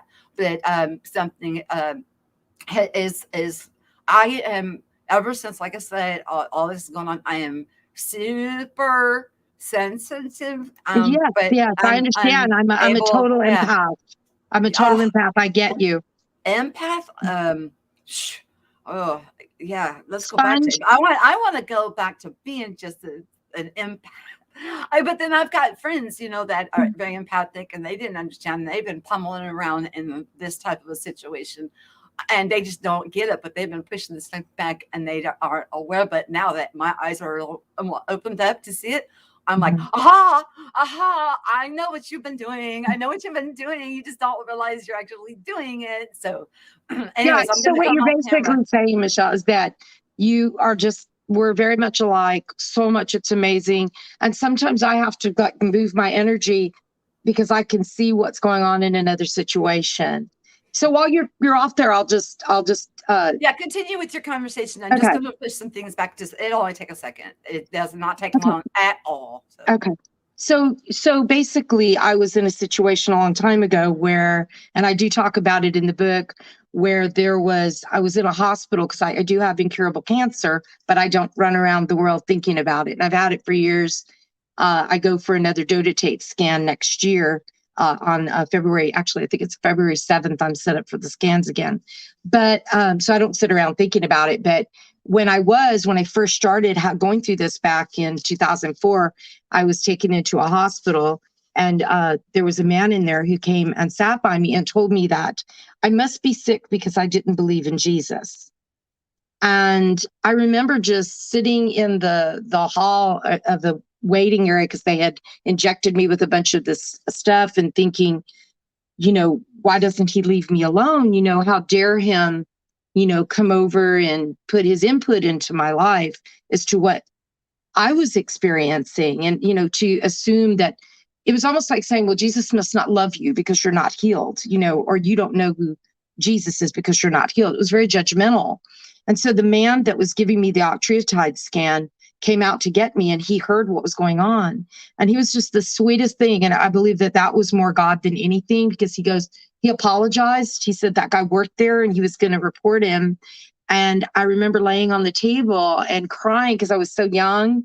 That's 2004. I'm almost 60 now, y'all. And he was blotting my eyes with tissues while my head hung out of the machine. And I was just crying. And he goes, just ignore him. And I was so young in my thoughts back then that I would take on the thought that, well, wait a minute. Why wasn't I healed? Why wouldn't I be healed if God loved me? Right. And the realization was that it's not that God doesn't love us.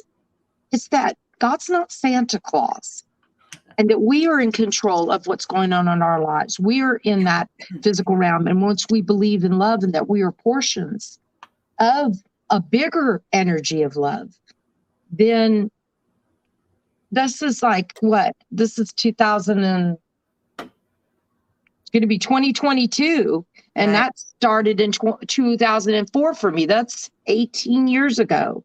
And I don't look at my life. I have 2 children, 8 grandkids, and I don't look at my life and think, oh no, this shouldn't have happened to me. And I do not get up every day and think, oh, I'm not well. But the reality is there are days, but I do not ever, for myself, I would never approach somebody and tell them they don't believe in, Jesus, because when I think of believing in Jesus, to me, what that means is believing in the things that we're being taught, and believing that I exist and Michelle exists and everyone in the audience exists, and believing that this, thing of baking soda, that actually baking powder, if you put it into acrylic paint, it really works really well. Funny. Oh my gosh. Does. When I said it's doing a clearing, it's like I was talking about, it's not a good or a bad thing. It's just sometimes when we talk about your voice, certain topics, your voice. Is my voice messed up? It's doing it again. Okay, let me jump out because I just pushed them back. Hang on. Oh. Jump back in, babe. I'm ready.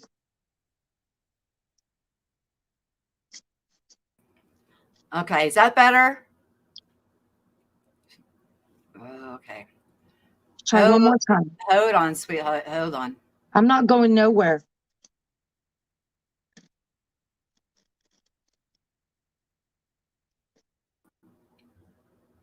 Testing 1, 2, 3. Can she hear me, or am I still a robot? You are a robot all the way still. Better? Try again. Say something all the way. Gosh darn it. Oh, you're back. You're back. You're back. Told you I had to clear them out. It's like, it's frustrating. Oh, I know what's happening to you. You're having energies that are affecting microphones, which stand for vocalization needs to come. Well, I was talking earlier about how they will look for any energy source, even our electronics. I've had to replace everything. As this has been going on, it's been a very eye-opening experience. One of the things that I've asked Vivian, and I'm like, I don't have a huge audience. Why am I being shown these things? What's the big deal? Wouldn't it be better to reveal such phenomena to somebody that could have a dynamic impact with a larger span where people can actually, and come into their own? Michelle, I'm going to answer your question before you go on. Michelle, everyone will come into the realizations. Oh, yeah. Everyone. And so it's not that you have to, that they're being given to you because you've got to be a performer, but you can still share and bring them there, bring it quicker. Like show somebody else, not me, give me a break. Oh, I see. God, I don't read you right on that one. No, because how are you going to evolve? How are you going to evolve it if it does? You've evolved so much. You know what started it? You know what started it? We even not just started it, but when you named yourself Awaken Activate, you called into yourself those energies from just Michelle's opinions. Get it? Well, see, and I also like have this problem with blanketing over people I care about, and I grab whoever's interfering with them, and either they can go home or I'm gonna push them back, push them away. And they do interfere with my electronics and stuff. So I'm coming into my own of setting my boundaries. I'm, setting my boundaries where it's not a 24/7 phenomena that is so disruptive I can't concentrate. At least now I'm able to articulate and get the wisdom from everything that's been revealed what in my absence from YouTube, because I promise you guys, it was not on purpose, the absence from YouTube. There was a lot going on. Now, one thing I have noticed is there's a lot of people that get satisfied with where they're at and their methodology, and they will like do tribalism. When you vibe with my tribe, I would rather stand alone as a sovereign and have you as a sovereign and everybody else as a sovereign, and us be one big family. I don't care what your belief structure is. Good I for don't. you. You're my brother and you're my sister. But when we get Awesome. into tribalism, if I say, oh, well, if you're listening to a man, you're vibing with this, or if you do this, or if you do this certain thing and you get the X, Y, and Z result, you're in my tribe. I am ostracizing so many of my brothers and sisters, and minimizing and then making a clique out of something that is so phenomenal that is for everybody. Right. We Absolutely. can go out and we learn from each other.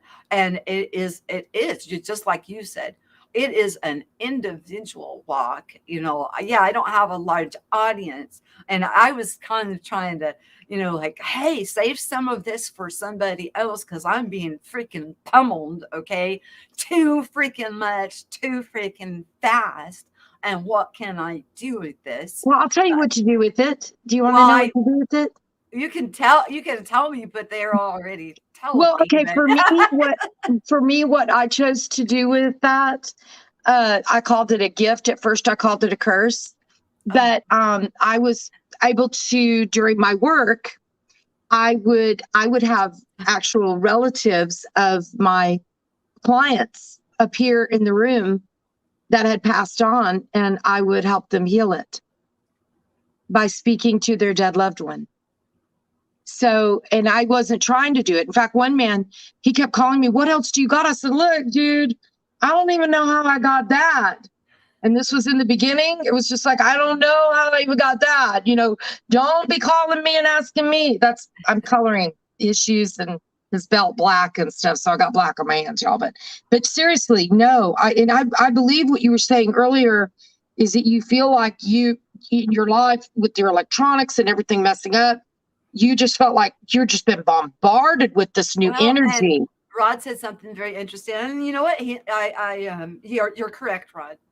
When we are speaking, there is an audience that we can see, the physical, and then there's an unseen realm that we are helping with our words and of our tender heart and forgiveness and through our resignation, that they are no longer fearing that to pop to the other side. They come to the realization that there's no freaking condemnation. And once they realize there's no condemnation, they do go home. And it's not like you go through a tunnel of light. It's just a matter of setting the weights down that they're carrying. And because I can feel them, I can feel them when they were just drawing nigh onto you and we're talking. That's why I'm not pointing. I'm just saying they're everywhere.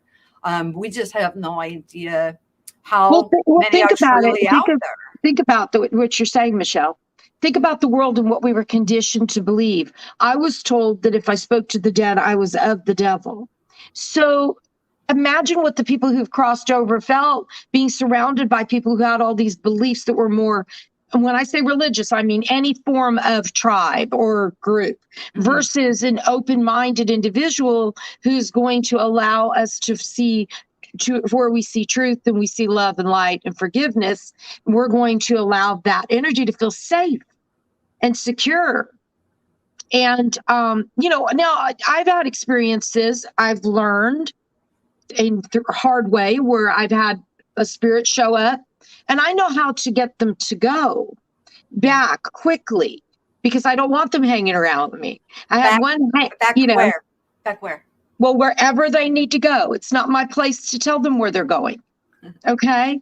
Well, you said back. I was like, back where? Well, wherever they are going, I told this one that was just staying around. He was okay. Let me tell you the story. You want me to tell you the story? I'll tell you it. It's a very quick one. So I had this client on my table, and all of a sudden, I started to visualize, and of course, you don't see it like this bottle or something. It's not like that. But there's like a spiritual thing or spiritual vision that comes over me, and I wasn't expecting it. And at this point, I was just doing massage and some just different Reiki healing and stuff at that time. So it wasn't like I was trying to, summon the dead. I don't do that. I have no desire to do that. Okay. So this man's energy appeared, and he had like a t-shirt like I'm wearing, and like one of those plaid shirts that guys like wear over it in the winter. Maybe somebody from the country or something. And I just, something told me, asked the client, I said, do you know somebody who looks exactly like you? I mean, just exactly like you. And he said it was his brother, and he had committed suicide. And so he said that, so before the man on the table could talk, the spirit let me know to tell him that to forgive himself, and then my client forgive himself because what was going on. Let me try to explain it. Let me try to get into words. The client that was with you, not naming names, so I'm not, blowing that, but the client, what happened to him is he knew that this brother that passed away with suicide never lived up to the level that he felt that he could achieve, because his brother that was on the table was the successor in the family, what we call success in this world, financial gain or whatever. Mm-hmm. And so it ended up that I'm trying to focus on, somebody wrote something and I can't read and talk at the same time. I put it up there for you to read it. Okay, keep it there for when I'm done so that I could do that. So what happened was he felt guilty because he had succeeded and his brother didn't, and his brother had killed himself he felt because of those purposes. But his brother came through with a whole different story as to why. It wasn't because he hated his brother, that he was more successful than him or whatever. This was just a story that the brother was telling himself. But how would I have known that, And so there was a whole healing. My clients started crying, and I don't care if they are male, female, whoever, they'll be just like volunteers and doing healing. And this man stayed around after for like 2 days, and I didn't know what to do. I mean, I had a spirit in my house for 2 days, and I am not the type. I mean, I just have this worldly side of me that is so scared, of like any scary movies or stuff like that. So, so of course we know that's not factual. That's just what we were trained in this world to believe, there's a scary ghost in the house, And finally one day I was sitting there, and this is the end of the story. And I was just like, look, is it okay if you go back now, or go wherever you're going? Because I really need you to leave now, And I said, I bless your energy and your space, and whatever I needed to do in words at that time came out. Now I'm going to do one more thing real quick. I recently had a seriously painful experience. I had a very young man rent one of my rentals on my property, because I have rentals here that people live in. They have their own little apartments that I've built, and he committed suicide. And he was 19, and it was because of his parents, and I knew the reasons. And he hung around, and finally he had a talk with me, and it was amazing. It was like, and it was something I was avoiding. Like I was running through the house trying to avoid it. for like 2 days, and I was locked up. Like, when you feel locked up and you want to cry, but you don't, and I just felt like I could barely breathe. And then finally, one day I was just folding sheets, and I just said, look, I just need to address it. Just let me address the elephant in the room. And there's a part of myself, again, that human nature that says, is this really happening or am I making it up? But it really did. And he told me, I said, is it okay if I have my life back now? Because he was only here like 15 days. And my girlfriend, she said he came to your house to move on because it was safer for him. And it was so, oh my God. So now I have another 19-year-old renting, and he's got a lot of problems. And I've been on edge, with his parents are there for him, but he thinks nobody loves him. So I'm dealing again with an opposite situation. And I'm like, oh God, not another suicide, So I will know by Monday if I'm going to be actually continuing to rent to that boy, because I just don't know if I could do it. But anyway, so let me read what this thing was, and I'm so sorry. Hang on a second. The last video that I made was on earthbound spirits and helping them go home. And I was also addressing like psychics, and the information that we get from earthbound spirits could be some phenomenal information depending on what their gnosis was during life. But it's not of a higher perspective or phenomena because they're earthbound. So they're limited, and they also will, when you commune with them, and this deals with when we talk about witchcraft and things like that, they summons these and they go out and it's an exchange of energy, and they go out and do this bidding and they get this energy from the target or whatever, a mutual exchange, and it keeps that earthbound spirit alive. I've been breaking that paradigm and saying, you know what, screw that. You're not a slave. Go home, put that shit down. But when we deal with the heavenly, like, there's no pain that comes with it. There's no energy drain. There's no headache. And the information, the wisdom that is given to us is phenomenal, and it's heart opening. And a lot of times then when we will speak out what we hear from there in this realm, it does set at liberty. When an earthbound spirit lingers about a person for too long of a period, what they do is they kind of attach into you, and then they become almost parasitical. A succubus.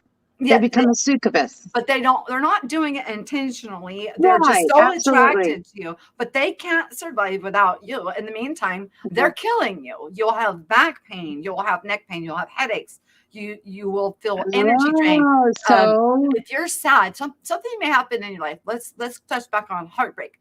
Maybe your boyfriend broke up with you, your heart's broken, but there you have a spirit that is there that is depressed. Your heartbreak just multiplied and turned into a deep, saddened, guttural type because they have amplified what they're feeling, which has made them heavy, and why they are still here and have moved over into the higher realm, onto a living being that they need to live off of, because we still have our temple. We still are able, we're still connected, we still eat, we get energy. We keep moving about our being. They do not. So without having a host to feed off of, they. Well, so Michelle, thank you. It's so important that we speak the freedom, and there is no judgment or condemnation for them to go home. There's no reason to stay here. If you're staying here to watch over your loved ones or attracted to an energy, you're more beneficial when you decide to put that weight down, go home. If you need help, I'll ask for a family member from the other side to come and greet you and bring you home. That's to the point where I'm at. So they will go, because once they get that frick out of the earthen realm, which is meant for us here, living beings, not earthbound spirits, but living terrestrial in the body. We are spiritual, and we have a soul, and we are able to produce energy with this vehicle. They're not. Michelle, what did you experience a few minutes ago?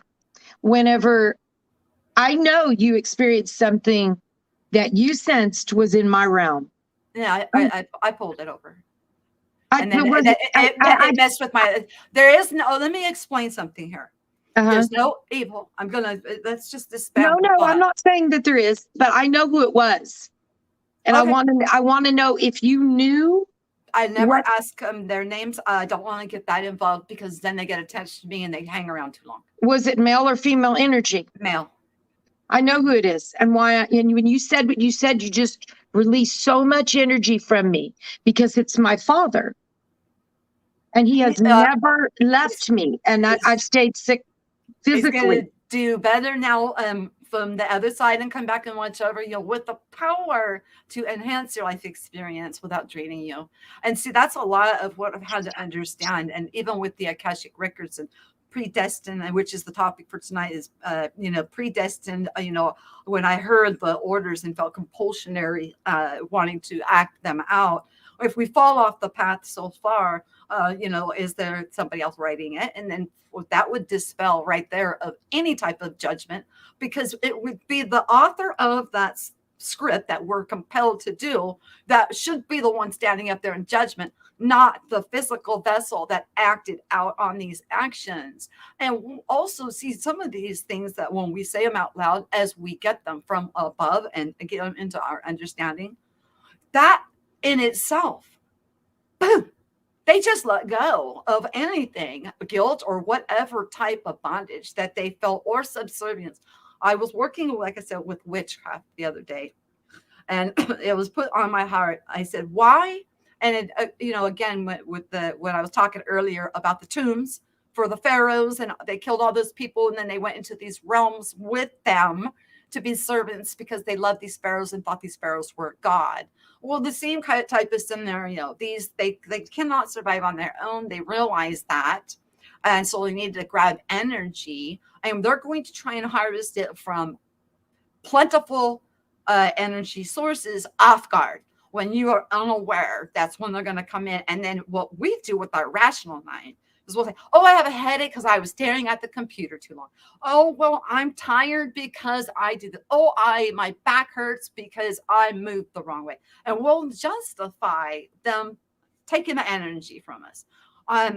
What I said to them was, okay, if you have somebody that is lighting candles and conjuring you over at that vibration and sending you out to do their bidding, who in the heck told you that you are a slave to anybody?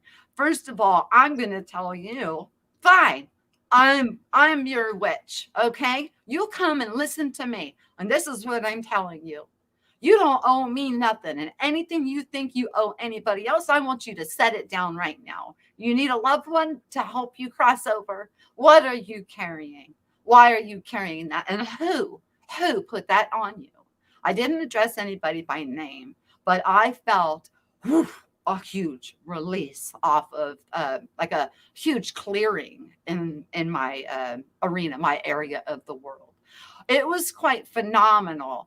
So I wonder, about these things that people No, do. wait a minute. I'm confused, Michelle. Are you talking about you felt the release when you were in the pool or just now in my space? Oh, I feel them commonly, and when since this awareness has come in, and like I said, I was just kind of thrown into, like always, let's just throw Michelle in there and let's see what she does. No freaking manual, no understanding. Throw me up in the So let me air. ask you something. Let me ask. I'm gonna trigger a thought for you here, a thought process. Trigger it. So for me, it was always this way. So it wasn't an awakening of it, which I think makes yours more. You have more awareness of something you need to do with it versus me. It was just something I carried my whole life and thought of as a burden. But now with you, like for instance, I'm a real childlike minded person. So I tend to not realize and remember the things that you're reminding me of right now. Mm-hmm. And one of the things that you're reminding me of now is the fact that energies that have moved on from this realm that are still in this realm can also drain us. And I had forgotten that. See what I mean? Mm-hmm. So these are the things that I've forgotten. Mm-hmm. But because I was born always able to read, always able to see, always able to know. You are like, wow, this is a new one for you. And now it's like, you're like, what do I do? Right. And I'm like, well, what should I have done? Because I didn't really follow any kind of, I didn't have any kind of knowledge. And I really believe it was my father. And I want you to read my book. I want you to read my book. It's been on Amazon since May, y'all. So I want you to read it, Michelle, because I think in there you'll get a little bit more of the understanding of what that energy was that you saw.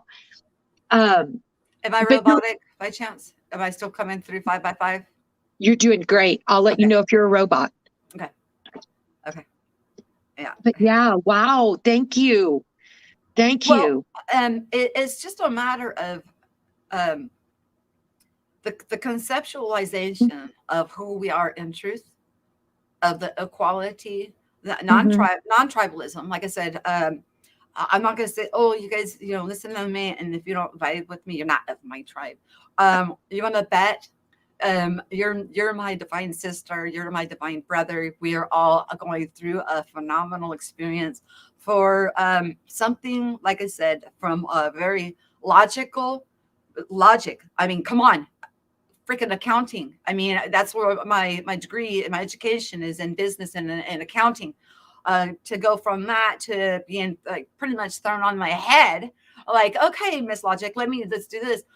And also over these past several months, I have had injuries, bruises, broken bones, all kinds of different strange phenomena appear and disappear very quickly, which then again just amplifies that these are those who have passed either from a traumatic event, thrown out of their body, maybe don't even know that they passed away, and all of a sudden they're not seen anymore and they don't get it. What the heck just happened to me? So lots of times it's just confusion. And then when they get near a bright light, or like I said, my heart was broken because of the loss of my daughter. My vibration, my light was on, but my vibration went to a tenor that, but then again, like I said, I got thrown in the air for a day vision, which I don't ever want to do that again. No, thank you. And it's almost seemed like spiritual warfare since then. And that's where I got I know now about the Akashic records. I know that there's a scribe writing and you're compulsionary doing it. And that's what I'm calling predestiny, to keep us on track. And then free will at a sovereign being. And I also know there's no condemnation and no judgment, because if you're writing my darn script on my Akashic record and I'm compulsionarily doing it because you're a heaven sent being to watch over me, the judgment should be on your back. You should be on the judgment floor. So a bench let go when that revelation came. And when I come around people, maybe I'm speaking too early because I'm still unraveling so much that has happened. But I can feel what is going on. Like, you're back. Oh, yeah. Okay, so good. Okay, don't hurt, because I know it's really bad, my back. But I want to say something to you that's really important. Okay, I guess maybe. Hey, hold on. I have to address the elephant in the room, like you said, your words, because this is not yours, and that's what I want to explain to you. Why would I be feeling it if this was yours? If it was actually an injury you sustained, or something of that nature. See, we have an amazing body. Our bodies are meant to heal. Mm-hmm. We speak healing, we become whole. Honey, I got that, but I'm not as applying it to myself. Being okay. Let me use an example. I've been a therapist for 32 years. I've worked with other people. I don't have, for some reason, I'm still working, a work in progress, with being able to apply to myself. And there's something really important I want to share with you, because it's going to key into what happened tonight here. It was not an accident. Okay, so a lot of people would ask me, well, if you speak to the dead, why don't you talk to your father? So I'm going to tell you a story really quick. The other day, I invited my girlfriend, who reminds me of you, and I surprised her with us being online with Matt Frazier. And now Matt Frazier reads the dead, right? Keep talking. I'm listening. Keep talking. Okay. So Matt Frazier is this guy that comes online and he talks to dead people, and he's really an awesome spirit, and people, make fun of him or whatever, but he's really cool. Well, I was in a room with 200 other people, but at the same time, even though I had bought that for her for a Christmas gift, I really wanted him to pop in and read my dad. And after the session was over, my girlfriend looked at me. She's known me since I was 14. She says, well, honey, she goes, this was really fun. She says, but why did you want him to read your dad? You know that you can do it yourself. You know that you can. And I said, oh, because I'm scared. I'm still scared of my father.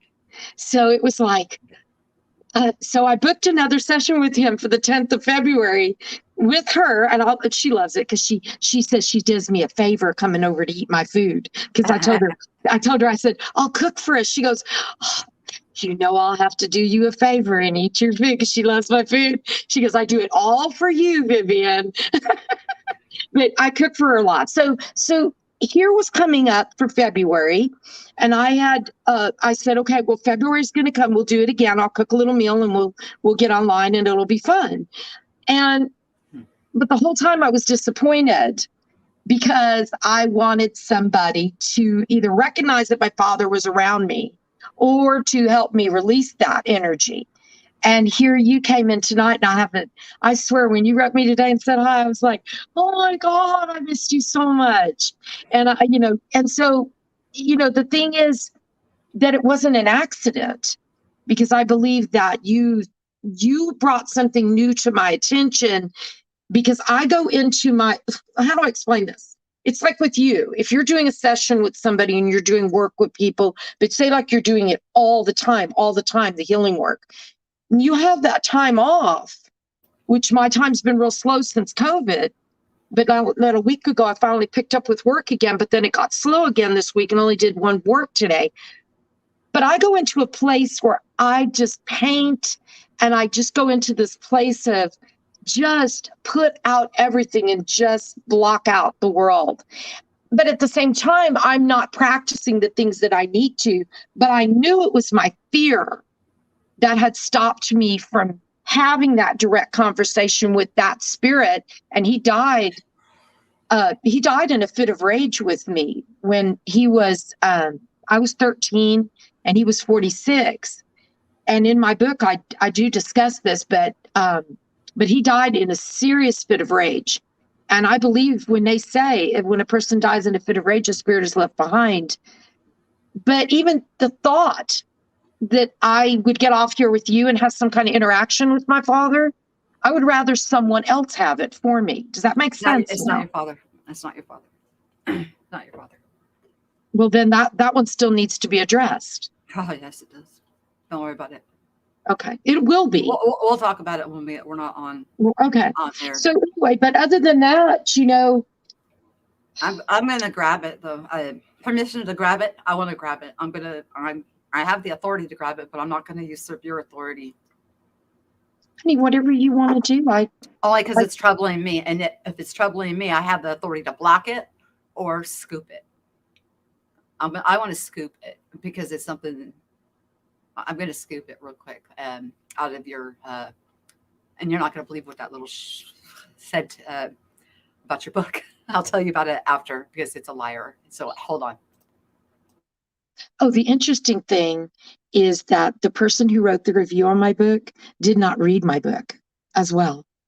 And when I went online and I was talking to all these people from Amazon, they were like, we don't know why Amazon's taking so long in that section to take it down. I said, because I have a lesson to learn from it. Because I wanted it gone because it was directly calling me a Satanist. Because Stop. I don't want you. Okay.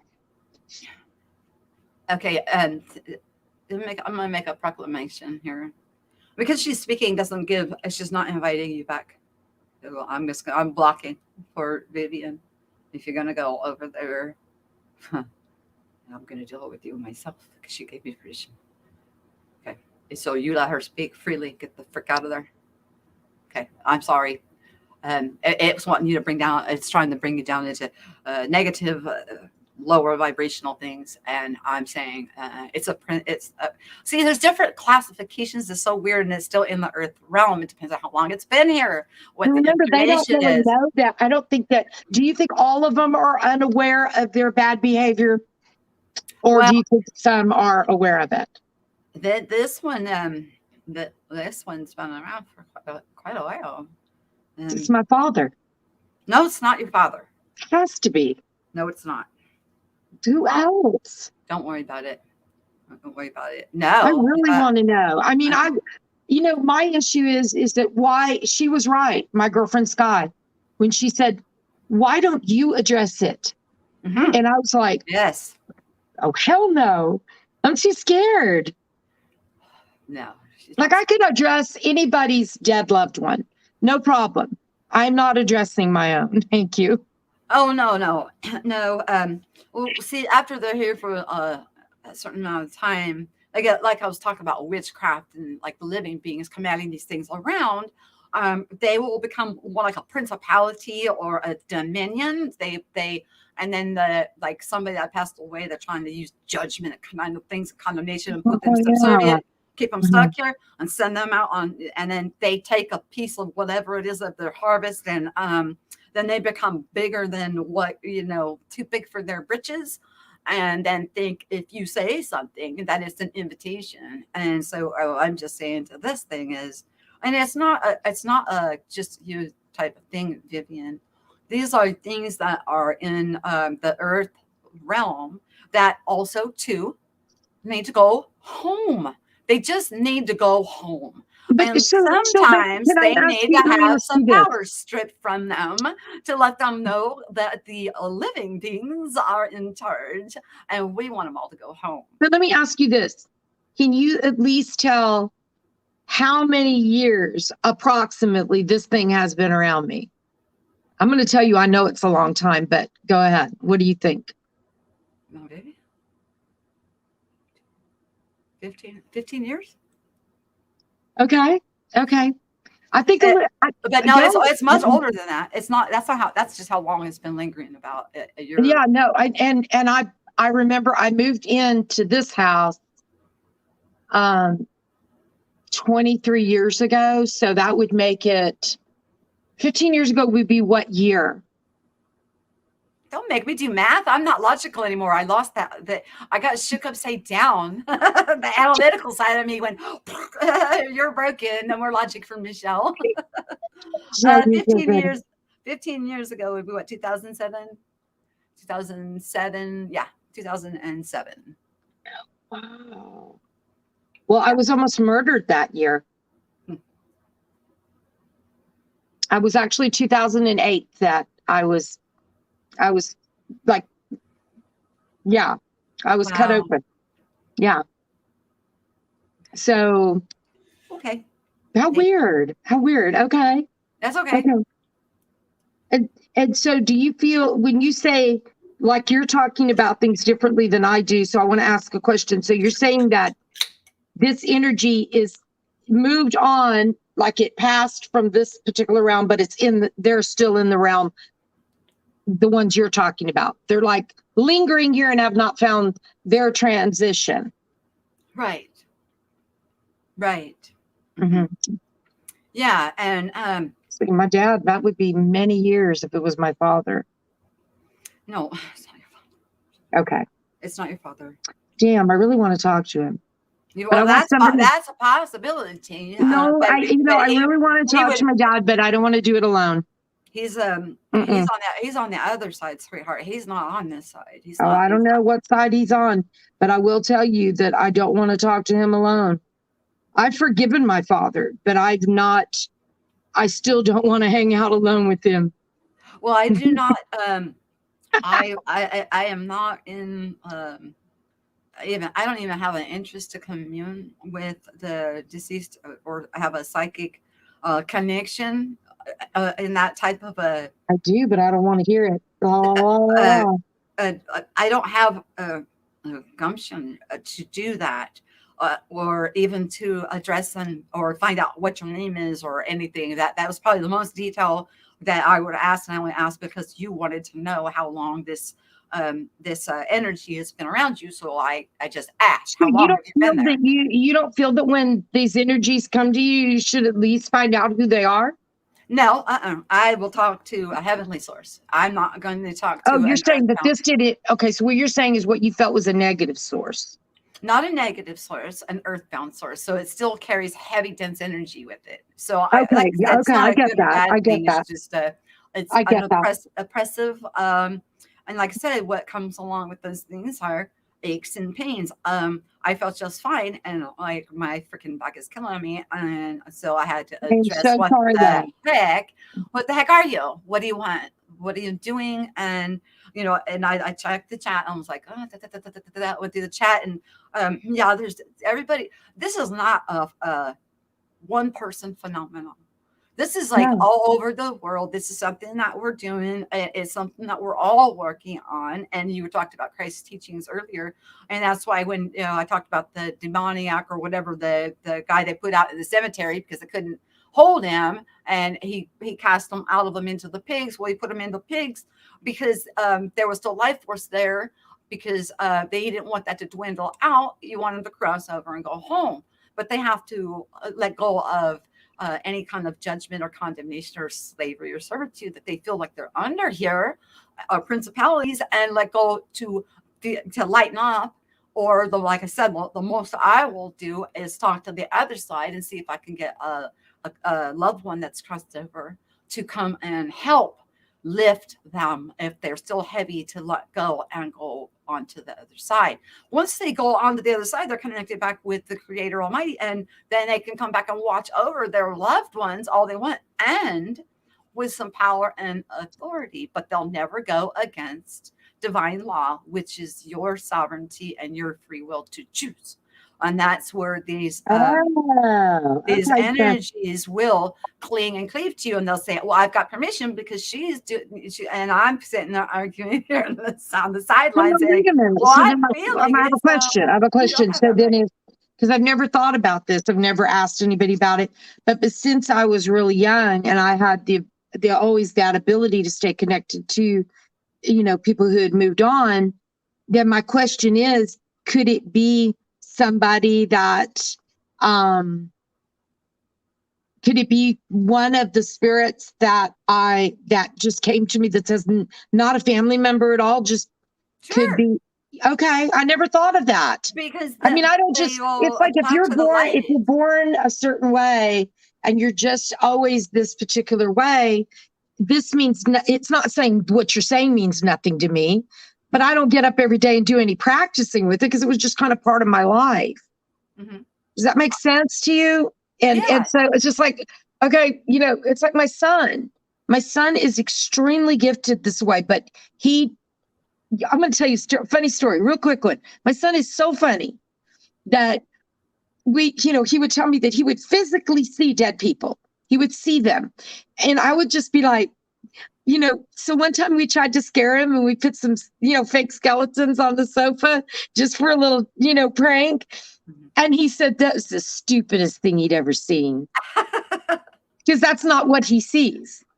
So he wasn't even startled. He's a 6'5", 40-year-old male, and he's renting one of my apartments, and he's still growing. Oh, speaking about growing, we are moving into the realm of Aries and then Pisces. So Aries is a time frame of self-love.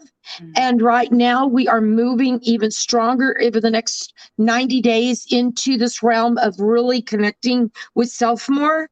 And one of the things that we might be experiencing right now, somewhat through the month of December and part of January, is some stagnant feelings.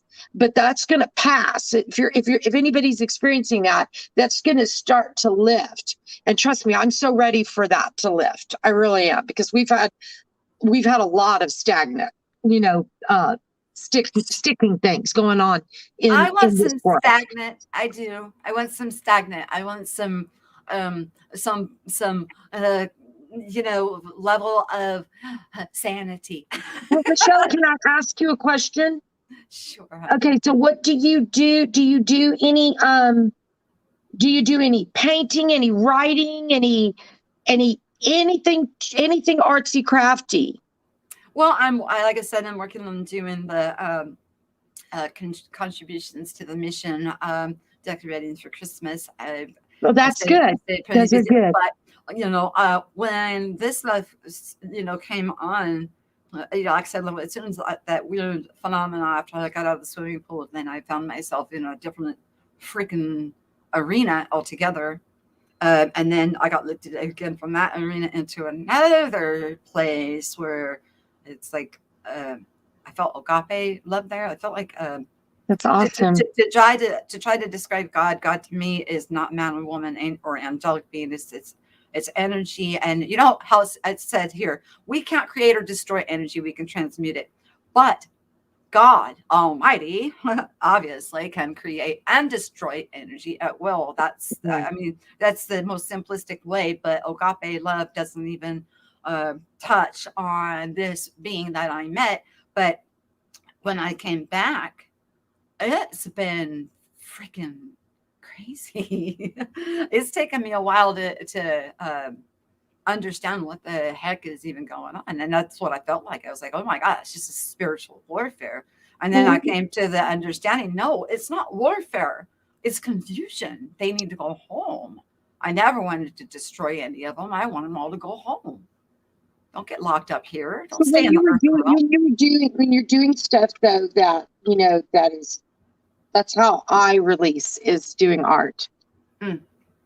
Okay. And, you know, just doing something crafty. And I've decorated my house for Christmas. If anybody wants to see my Christmas decorations, I'm on TikTok as Here to Be the Light. And I did a little scene of my whole house last night. I walked through, like, trying to show it really quick. But yeah, it was a lot of fun. People are, you know, light, their lights are shining. It's like moths to a flame. They come because they want to hear. And just like Rod said something very profound, because then, like, you know, I've been gone for so long, it's like, you know, people don't know if I'm back on or whatever. So much has happened. And he said, well, there's some more listening to you than you think. And what he said there is very profound, but that goes for each of us when we're speaking. There's more listening to us than the physical person that's in the room. Even if you're singing a song to yourself and you know, or humming or dancing along and you think you're by yourself, you're actually, there's more around you than you realize, and you're lifting them up to a different sphere of That's right. That's right. I write about that in my book, that we are, our energy, you know, we're more powerful than we think we are. Absolutely. But even with the way we think about somebody, we know when we think about somebody from afar, not only do we affect them, but we affect the water in our own body, which affects us. So no matter what we're thinking. So it's not like, okay, can we change our thinking? Yes. But do we always recognize what we're thinking? So to get in touch with what we're thinking, we have to get in touch with what we're feeling. And in this realm, this particular dimension, timeline of a dimension, everybody's always trying to suppress. They're trying to suppress people's emotions with medications and this and that and the other, because feeling has become something that people want to avoid. But one of the really cool things is the reason we have emojis.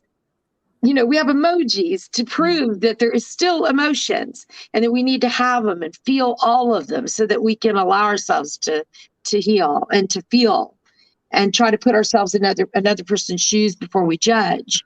And, you know, I don't like judgment. In my book, that is one of my biggest topics in my book, is judgment. And I think what you said was so amazing. You said that there was some spirit in my realm that was trying to judge me and bring me down and suppress me. I heard you. I listened. The show was, if you didn't do anything tonight, which you did for a lot of people, if you didn't do anything, you did a massive thing for me tonight. You're sweet. I mean, you know what? Because I don't look at myself like, so you can read the dead, you're gifted, you're this, that. You know, I don't think of myself like that at all. I don't think humble means to humiliate myself, but I don't never walk around thinking, if I could exercise some of the stuff that outwardly, that, like what you're saying, what is it that my higher power wants me to do with this new realm and new understanding? I'm more told the opposite. I'm more told, look, you've got all these things. Why don't you do something with it? And I'm like, because I'm too scared, or I'm too this, or I'm too that. But I can do one-on-one. Now, I've worked 32 years as a life coach and as a massage therapist and a healer. I can do one-on-one, no problem. And I noticed you noticed that there's a little difference in me because I was so different. As I've gotten more and more comfortable with myself, it's been easier. I think my biggest thing is when I talk to people and I love them. I'm a very emotion felt person. So I'm sitting here like, so much love you. And you look so beautiful, just like you always have. Your spirit. And you know what I noticed while I was looking at the pictures behind you? Now, of course, you have the photo and then you have the photo cut out behind you. You have these, it looks, I didn't notice till later as you were talking about your daughter, I automatically started noticing the lights that are coming out of the, down the pathway. Yeah, and it wasn't until you had mentioned. It's a key. Yeah, that's a heart Yeah. key. Oh, look at that. Look, and above me is 5 keys in this room. They're all huge on this wall above me. Wow. So, and somebody always asks me, what are the 5 keys? And I'm like, well, I haven't figured it out yet. But I can open them all. I got them. I own them and I can open each one of the doors. They're my keys. Own your keys. There's more keys than just 5, but you're just displaying 5.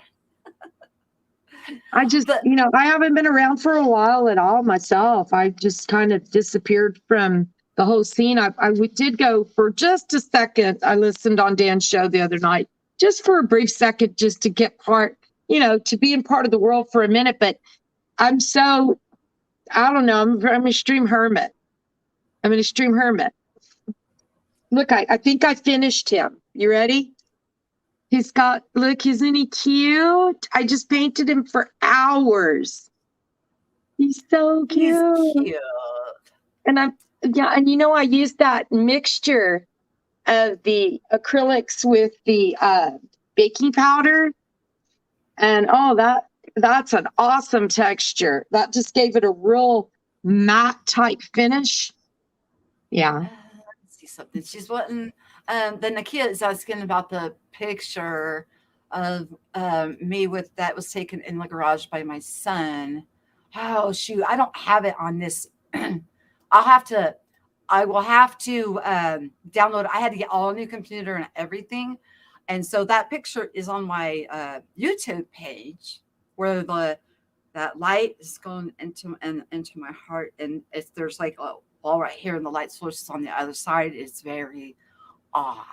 And for her to remember that picture and bring it up, I'm like, oh, but my son was sitting in a chair on the other side and he took it and because he could see it with his naked eyes. And he's like, what the heck is this, Mom? And I looked at it and I was like, I don't know what the heck it is, but it's odd. But it is on my my homepage on my YouTube channel, the Nakias. If that's the photo that you're talking about. There's also a video that was done with it, I think.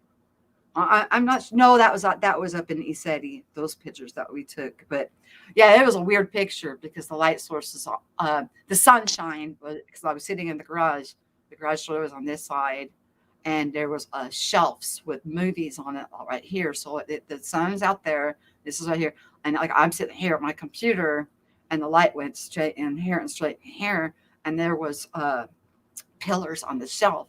And the light went straight through on this side with no break. I think I saw that photo myself. I think I saw that photo. You showed it to me. Oh, okay. Well, she was talking about, she's Michelle. I am Michelle Marie. Yeah. She said that's her permanent impression of me forever. Aw, that's sweet. Is that good or bad? Because these weird things happen and I just never know what to make of them.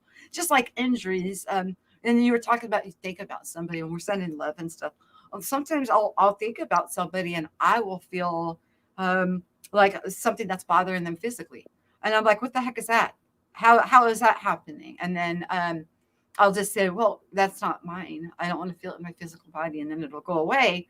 But then I'm like, okay, if I'm sending healing over to somebody, why am I feeling that affliction in my body and they're not being healed from it? So, I always use I question everything. I use discernment and I go above an earth realm for answers because, like I said, they're limited. We can look into any book and study or whatever for any old knowledge that's already out there. That's all that an earthbound spirit, unless they've changed history or whatever, will be able to share with us. They won't be able to share things from the divine realm. And so and even with like a spiritual beings, I won't even look at them. I don't want to see them. I can feel them. I know I can feel them and I can hear them well enough and I can hear their frequency. And so, and then, but as for the heavenly beings, I've seen them. And like I said, it was in full color. It was the most beautiful sight that I've seen. And I've seen this individual IRL in real life. And when I seen this being, I called them a different name than what they're, so it was their divine. It was like, only thing I could think of is like their higher self or their I amness that came in to, I don't know, maybe check on me because I was going pretty nutty at that time, going, what the heck is going on? This was several months ago, to check and see how things were going and to assist wherever was needed to be, needing assistance with being pummeled. With vibrating so low with the heartbreak of the loss of my daughter, getting amplified by others being drawn. There was too many around me to pull me back up. Maybe it was all divinely inspired to help pull me up by my bootstraps and get me back going again. But I'll be the first one to say I raised my hand to volunteer that somebody that has a broader spectrum of an audience to experience some of these things that, all we can say is that my husband's now accustomed to saying, well, we used to be logical, but now everything says, Sid Roth says, naturally supernatural, because I don't know what's normal anymore. A normal day consists of, okay, it can be a craft or a hobby, or it can be transubstantiation of removing heavy, dense energies home. What is more productive? Who's to judge what's production and what's not? If I'm singing a song to myself, am I truly singing a song to myself? Or are there, like Rod eloquently put, more people are listening to you than you think? We just think because you're in an earthen vessel that's where, and we can trade and exchange and help each other financially because we're in the vessel and we have needs in this vessel. But in the etheric earth realm, there's beings here that need help going home. And as we are learning and becoming aware of their presence, we are lifting them up. And then we will stop feeling the drains and the afflictions that they are imparting onto us, but they're not doing it maliciously. Everybody goes straight to negative, positive, and malevolence and benevolence. But what if you're not in your body right now? What if something, bam, just happened to you and you're thrown out of your body? You don't know. You come walking into my garage and you think you could see me. You're trying to, and I can't see or hear you. You're going to make yourself known to me somehow. Okay. I'm not going to want to destroy you.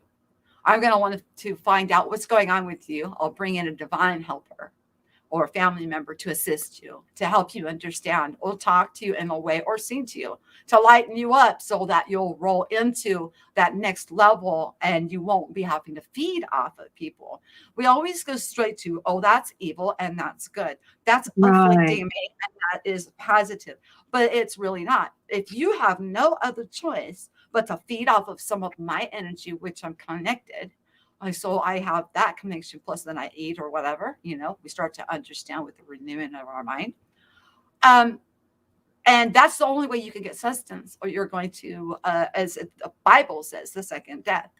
And your life experience will go into nothingness, and it will not apply to your I amness because you're afraid or something, or you're watching over your family or whatever. Checking on me, for example. My preference is not to say, oh my gosh, you're evil. My preference is to bring you home, just like what I yanked out of your room. Now, it's trying to claim rights and ownership and possession of you. And I'm telling it, no. You got stinking thinking. I'm going to grab you myself because I'm feeling it. If it wasn't affecting me, I mean, I had some say so because it was affecting me because I was feeling it. But if it's affecting you, of course, you're a sovereign, you're divine, you're incarnate in your body. You have power, you have authority, you have the say so of what you're going to deal with, what you're going to do about it, and how you're going to respond to it. Now we get the help, like I said, Akashic records, and then you get the compulsion to do whatever. Is an earthbound spirit writing your Akashic records? First of all, let me address that first and foremost. No, they are not. They may want to take credit for it, but they are not. We all come in with help, okay? And if we stray too far off of our path of what we come into, grow into, they'll move us over, and that goes into predestination. And then when you get into sovereignty and writing your own story, now you're living in free will. You're not damaging your brothers and sisters. You're not going into tribalism. You're not going into, I'm this, you're that. You follow me, you're special. You're out in that group. You're not. There's no separation. Just like an earthbound spirit, I'm not going to say just because you become a dominion or principality or you've been here for a long time that you're malevolent. You just don't know any better. I may, because I've been given the authority, I have stripped their power away from them. I'll get into that on a different video, and that to help people understand what kind of true power and authority that we have. And you'll know when you have that anointing, because it'll open up into your awareness. You'll feel them. But you can strip away their energy that they have. Some of them get a little fat and happy, and they oppress us with it. And so I have been given the authority to remove it, and take it away from them, shrink them down to size, especially if they are, have been here way too long at the party and there's a lot of fear and oppression in them. And the objective is to bring them home, because their divine I amness is still on the other side. And if they wanted to have another earth-like experience or an experience somewhere else, and part of them is broken still down here on the earth realm and half of them is up there, what the frick? They can't, right? You locked them down. Other people talk about reincarnation and things like that. You can't have reincarnation or another lifetime unless you exit it. Okay? If you're an earthbound spirit stuck here, you are not stuck in a soul trap. You're stuck in the ether, and it's thick. The air's thick, and we're bringing them home. But you go home, you may want to expand on your growth, depending on, because we're going into a new time here. And so then you get in line again to come and be born and have another incarnate full power. Because when you are in your body, you're your own energy source, you're connected to the divine, you have voice, you've got all the fields, you have the power. We just forget. We forget how mighty we each are and how beautifully and wonderfully each of us are made. We learn to accept aches and pains. A lot of that. Can I interject? A lot of that was stripped from religious teachings. Sure. We're taught to be suppressed to who we are.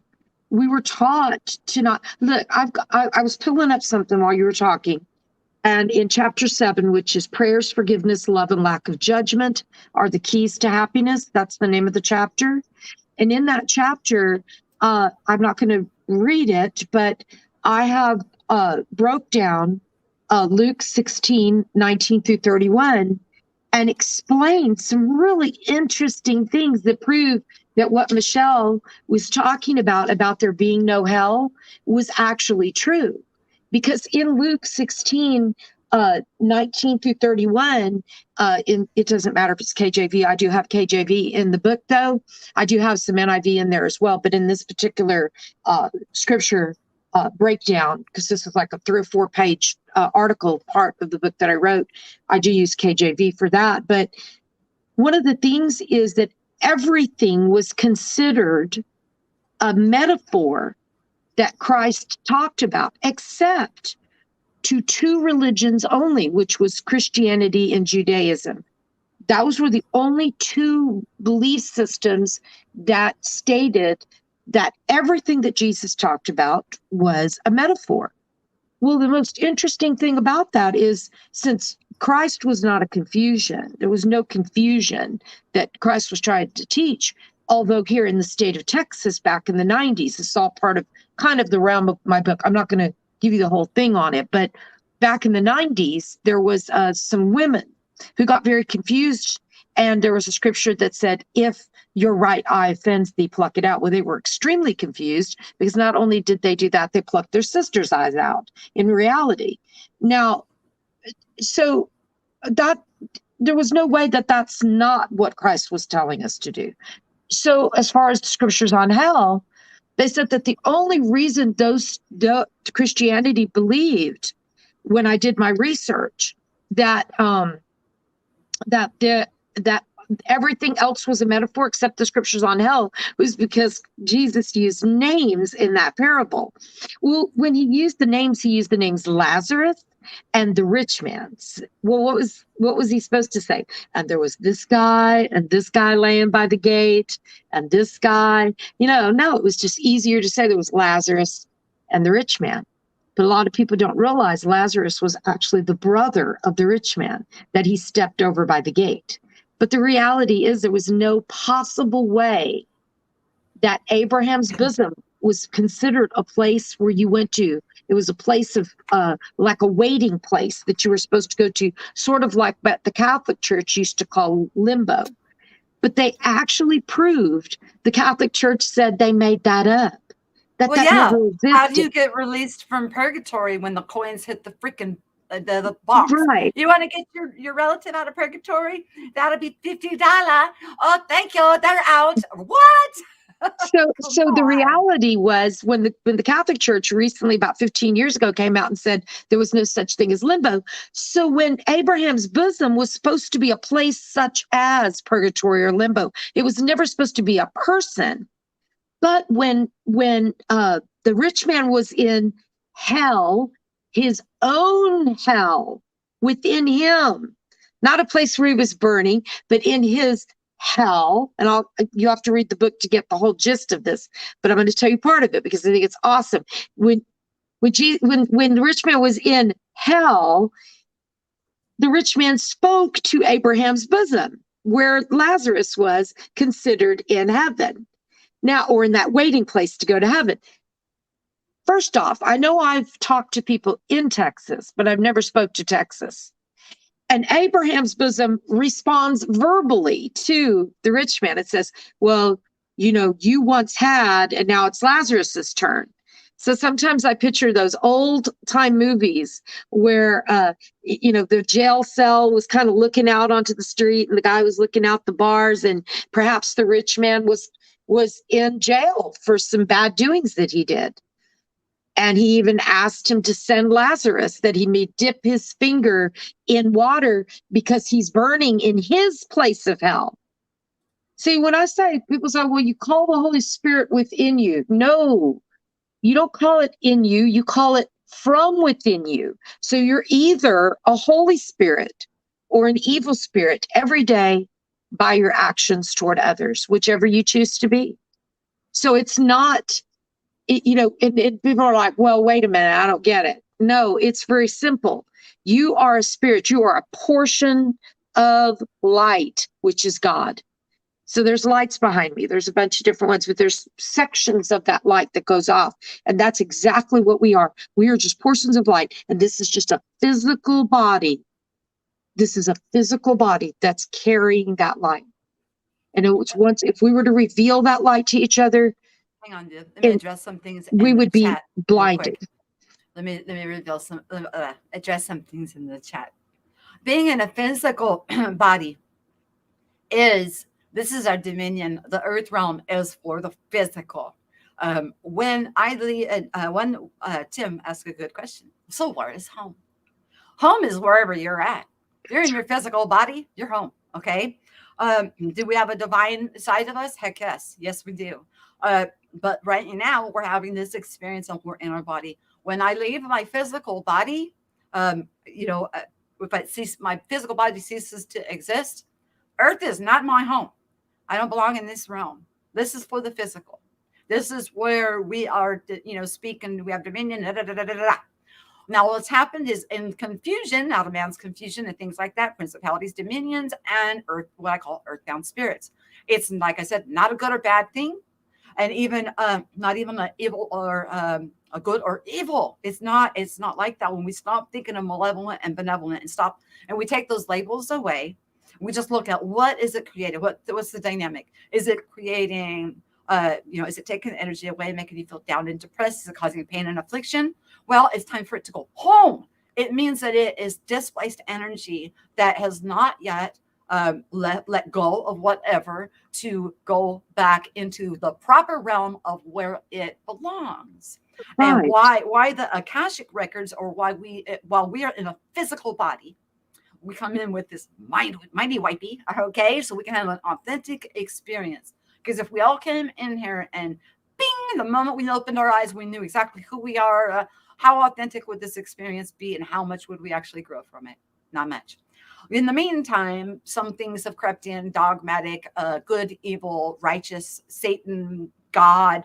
There had to be an adversary to make an authentic dualistic type of an authentic experience. Once we start to overcome that, it's like that part of life, that part of our existence is coming into we're coming into a new time frame of self-awareness, and we're going to transition out, and we should all want to transition out. Anybody that is outside of their body, like I said, you can have a traumatic event, not even be sick. Something traumatic happened to you and you do not see your body. And if you don't see your physical body, like when I had that when I was 15, I saw my physical body laying in the street. Okay. But what if I got thrown out of my body and I didn't see my body, and I'm just standing there and all of a sudden nobody's talking to me and I'm just feeling ignored? I would be confused. I may miss my window. It's like there's a little period of time, and then it closes up. You go or you don't. And I didn't, like I said, there wasn't no tunnel. It's different for everybody. But our job would be, as living beings, if we can feel these things going on, now it's been open to our awareness, well, we need to speak. What do they need to hear? What got stuck between in their earthly experience, where the gnosis is limited? How do you get them to let go of some of that caca and choose to go home? Some are here strictly out of fear of condemnation and judgment, because they think they did something evil in life or good, and they're too busy judging themselves. They keep themselves way Oh my down. God, let me say something. I so amazing. Listen, it's so amazing what you're saying. And it's so amazing because when most of the time that people don't leave, when they leave the body, is the same reason people are afraid of love. And sometimes when you die from this physical body, your spirit may linger here because of the fear of love. Think about what I'm saying. When I saw this movie. Or they get worried about their loved ones and feel like they have a responsibility to watch but that's over still them. the fear of I'm talking about purely fear of accepting love for yourself. The fear of really isn't, because once you're in that state where you transform after you die, your body transforms back into energy, light. That's all it is. This is just, what Michelle was saying, where she said, she's laying in the street, she sees her own body. In my book, this has happened to me. I was beat head to toe with a 12 gauge pump shotgun as a child. Which, from my first husband I married when I was 14. By 18 years old, I was out of my body in the corner of a room watching my dead body laying on the ground. So this is just a shell. And you said, Tim said, where do we go? Listen, go where you want to go. This girl told me the other day, she goes, well, there's a hell. I said, okay, if you want there to be one, then create one for yourself. That's basically what they did by staying here. They created a dynamic of that kind of a experience. That's right. And I don't think that everybody needs to die and come back in their body to understand that this is just a shell and a temporary living space. It's not like we're going to go be nothing. For those of us who have had out of body experiences, during whether abuse or dying for a few minutes on a surgery table. I've been dead at least 3 times. So those things will teach you, but you don't need to go die to know it. No, You don't need to go die to know it. I don't recommend that. I don't, no. But the thing is for us to deny, excuse me. it's like Michelle said, she said, not everybody's experience is the same. Not everybody's hell's the same. Like your hell might be, caught in a house with a bickering wife or a bickering husband. That could be hell right here. Exactly. Right. You could be like, but going back to the health thing real quick, and I'll tie that part up. There was no possible way when he says, when he saw Lazarus in Abraham's bosom. It was not a place. It was probably a man standing across from the jail cell. He was looking at him, the rich man, and he saw him, nurture him, because right after that, he clearly says in the scripture to the rich man, you had all the goods. It's Lazarus' turn. Then he asks him. He actually asks the rich man asks Abraham's bosom, send him to my brother's house, so he may warn them not to come where I am at. Now think about it. Maybe he was, a rich guy doing some bad dealings with his money, and he didn't care about. No, listen for a minute. He didn't care about his brothers for real. He just cared about the family financial status. Didn't want them to get caught. So he was going to send Lazarus because he said they would only believe if they saw it from someone who raised from the dead. Now, the dead raising in that truly meant when Lazarus laid by the door of their house as a bum and raised up to the riches that he had within him. Had nothing to do with raising from the physical dead. Because once you're from the physical dead in this realm, which Jesus' story took place in this realm, you would never come back and raise from that dead again. Well, of course, they say Christ did, but Christ raised within us. So Christ actually was born. He came into this world as born. I mean, you have to really, really dig into this in the book, and you'll get a concept that the reality was that he said, so he goes and tells I think it was 5 brothers. I'd have to go through and relook because I wrote this through doing some research, but the whole time Lazarus was one of his brothers, and Lazarus laid by that rich man's door, and that rich man, come home every day and just maybe kick him and step out of the way. And it said he waited for the scraps to fall from the rich man's table. Now, he wasn't in the rich man's house because he wasn't part of that behavior. He wasn't in that person's heaven or hell. Picture that guy's house, that rich man's house, his own heaven or his own hell. Okay? So the rich man had his own heaven, his own hell. Lazarus laid by the door, and the dogs, when he would throw the food, dog backwards is God. He would throw the food to the beggar into the street. And the dogs loved Lazarus so much they would lick his wounds and let him eat first. And so the concept was, when you find out that Lazarus was truly, which most people don't realize this, but Lazarus was actually one of his brothers. The realization for that metaphor is that we are all brothers and sisters. We are all connected. There's nothing separate. If you were to take a light, like that light above me, and you were to have it shine out in tons of places, but it's all really one bulb. And so how we treat ourselves is how we treat others. And I wouldn't fear where you're going to go. Where do we go when we die? Where do we go? I don't know. Where do you want to go? You go where you've accomplished. If you've accomplished the forgiveness in your heart or the feeling, when I say forgiveness, it's not on a religious place. It's not the same as, I don't have that. Can you hold the conversation for a minute? I got to use the restroom, or do you want me to play a music video? No, I can keep talking if they don't mind. Okay, go ahead. So if you have forgiveness in your heart, forgiveness is not Okay, let's talk about repent, because repent is a really good one. People say, well, to repent means to go and lay before God with all this guilt and, oh no, I did all these terrible things. Well, first off, that's not how to get anywhere. Never did a person achieve in their life by going and dwelling on what they did wrong.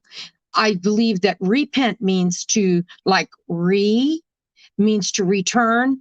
Pent is a place up in the sky, like a penthouse, I'm not talking about a magazine, y'all, man, but a penthouse up in the sky. So to repent is to return to the high places. So the minute that you see yourself doing something that you feel maybe like today, I actually repented, but I was repenting to myself in my own heart, like, wow, this is how I feel about my sister, because my issues are with my sister. So I had that moment of realization, and then I returned to the higher places in the situation. So return to the higher places within yourself. And then another thing is that a lot of people say, call the Holy Spirit in you. And I think I spoke about that a minute ago. No, it's call your holy or your evil spirit up. Who do you want to be? Who do you want to be? And that's where we take responsibility. When I was younger, I didn't put it in the Bible, so I'm not going to hell or anything. Get it? No hell. But I had rewrote the Our Father, and I think I can pretty much quote it. Now, of course, I didn't put it in the Bible, but it was sung in front of a whole 175 people. I didn't sing it. I had another girl do it. But and it was, our spirits are God who art within us. Blessed be all our names. God's kingdom is within each and every one of us.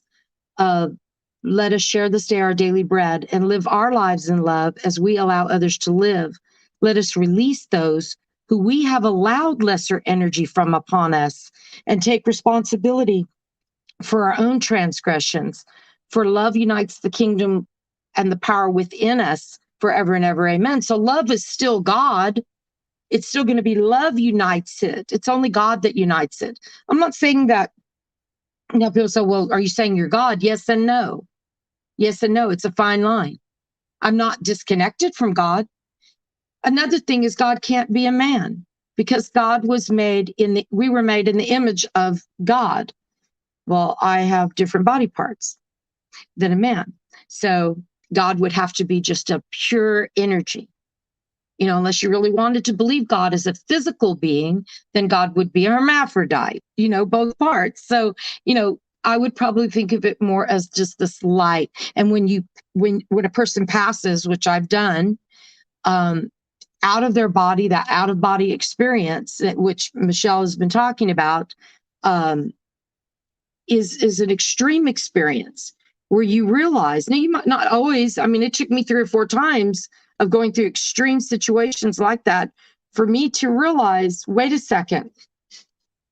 And I don't know why I was allowed to realize it and still be here, but to say, wait a second, there's so much more to this than we're seeing. And that's why, in this book, I do talk about dimensions, and I talk about timelines within the dimensions. So I do believe that we shift in and out of different timelines while we're here in this particular dimension. But that when we leave, that question, I think it's Tim that asked it, because I can't see the chat at all being in this call. But I think Tim had asked, I don't know if I push this button, if I'm going to mess something up, I might want to wait till she gets back. But I think I have the little button that clicks me to where. Let me see, if I push this word chat, will I be able to see the chat in the show? Yeah, it's in StreamYard. Yes. Hold on, let me push chat. No, yep. Nope, I can't see it. No. Probably not on your phone, because it's too small print. But so I was just talking about, I don't know if you heard it, but you can go back. I quoted my my Our Father, the one that says, our spirits are God who art within us. Blessed be all our names. God's kingdom is within each and every one of us. Let us share this day our daily bread and live our lives in love as we allow others to live their lives, and then and release energies from those upon us, which we allowed upon us. And let us take responsibility for our own transgressions and not blame it on something outside that is evil. For love unites the kingdom and the power within us forever and ever. Amen. And of course I did it quick, so I probably messed it up a little bit. But going back to that one part, we all of the bad things that we think are bad that happen to us are our biggest lessons and blessings. And I know that's hard for people to understand. If you read my book, the first 4 chapters of my book are extreme, growing up in extreme abuse and pain. And I smile all the time. I mean, I have my moments, but I'm saying I've crossed over to something that no matter what you're feeling, whether you're feeling sorrow or happiness, but being in the feel, like what was the experience? What are the reasons we're here? For many reasons. We're here to learn, to grow, to learn love, to learn how to love ourselves, but also we're here to experience here in this life. Experience when we drink water, we taste it for God in the light. So what we're doing is if we're portions of that light, everything that we experience, God experiences. God is not separate from us. God is not Santa Claus. I never pray to God. I always thank God. So I don't really pray. I don't, sit around asking for things. That's just not been my thing. And believe it or not, I've somehow known that in the midst of everything with my business, COVID really messing my job up and everything, somehow I'm still here and I've got Christmas gifts under the tree. So it's about having that faith within yourself that there is this higher energy that's gonna guide you to continue to create your own existence in what you believe in any area of life. You're creating. Michelle is so right on that. So right about your, using this energy to create and getting a step ahead. I know you can't see the chat. They are freaking cracking me up. I mean, they are just having at it in there. Are they upset with what I'm saying? No, they're saying if I was God, everybody would be anxious. I said, so I commented back. I was like, "Wow, you're the God that makes anxiety." And then another one says, "Well, if I was God, I'd mess everything up." I'm like, "Really? Well, you haven't so far." I don't think they understand the concept of the relationship. It's not that we all say, "Oh, I'm God." It is the expansion experience of the self actualization and to know and walk in your own power and understand your authority and what's going on in the ether realm so we can help to clear things up. Understanding the Akashic records, understanding that when we come in here, we come in blank, as a baby and learn everything. Of course, we've got divine help that some people call them guardian angels or whatever. And if we have a calling on our life, that's maybe why I was hearing the commands because I veered off my path somehow. I don't know if I ever shared this with you, Vivian. I probably did in private. But in 2012 and 2013, I had there was three separate dreams of losing my daughter, my daughter passing away. And I had a track record of having these dreams and them coming to pass. And I did not want that one to come to pass. I wanted to be wrong. I really, was praying to be wrong. And I did a heavenly petition even about it and said, well, it's so out of order. Take me instead of her. Let's be in order of things, so she would have a life. And then when it came to pass, I think that's why it hit me so hard because sometimes, we have these things come into our awareness. And like for myself, I didn't ask for any of this stuff. It's not like I'm praying and saying, oh, please give me that. No, this stuff just goes bam, wah. And I got to go, oh my gosh. And you got to learn to sort it. You have to sort it. I got to figure out what the flippity is going on and what. And so, and I still, like I said, I still have not been able. And my friend she's moderating the chat. I want to make sure we had a moderator because they were like, if I was God, I would just. If I was God, I mean, it is a hilarious conversation. But one thing that I want to point out here is in this space, I respect. Let me make this point, and then I'll talk about that. We're throwing in the air. I want to throw something out there when you make the comment, though, because about what you said. But go ahead. I'm going to lose it. About the tolerance of our differences, the colorful collage of our differences is what I find uniquely beautiful about this whole adventure and experience that we're having here. If everybody in this chat was all, you worship the same God, we cut off the same, we wear the same clothes, I would be bored silly. Keep your flippin' flavor. That's one thing that I have learned. And I'm going to tell you, it's been readdressed with me, and I meditate, pray. I've had experiences with this. When I say flavor, I say your dynamics of who you are at your core. Mm-hmm. I'm not talking about I stole $20 out of my mom's purse, so I need to repent. Okay. Well, maybe you needed something with that 20 bucks. Who am I to judge? Okay. Number one, I'm not going to judge you. Okay. And number two, your flavor is your personality, your unique perspective on whether it be your religious upbringing, your faith, the way that what you do for a living, what your hobbies are, what the conversation pieces are that you add. Everybody, I don't care where your dynamics come from. I'm not into tribalism. That's what we touched on that a few times. If I say, you guys are my tribe, you're vibing with my tribe, I'm doing a disservice because I have one. There's only one tribe, and that's all of you. We're all brothers and sisters, and we all have flavor, and we all add to the spice of life. And when you lose your flavor, well, okay, here, I'll quote some scripture. And Jesus said, what good is the salt of the earth when it loses its saltiness? Do not lose your flavor. You add to the spice of life. If you want to be the God that creates anxiety, fine, create it. But you're in a freaking body. You have dominion. You are in control. That's the point of this. And with talking about Akashic records, and some things we come into whatever awareness. But the other things that we're talking about are those that have belief structures or are holding on, and even us, we could hold on too tight to someone that's passed, and then they get concerned and then miss their window. We should be, which has come into my awareness, the sensitivity of feeling them and the dynamics. And let me say this again. It's not a good or bad thing. I'm not going to label it, this is evil and this is good.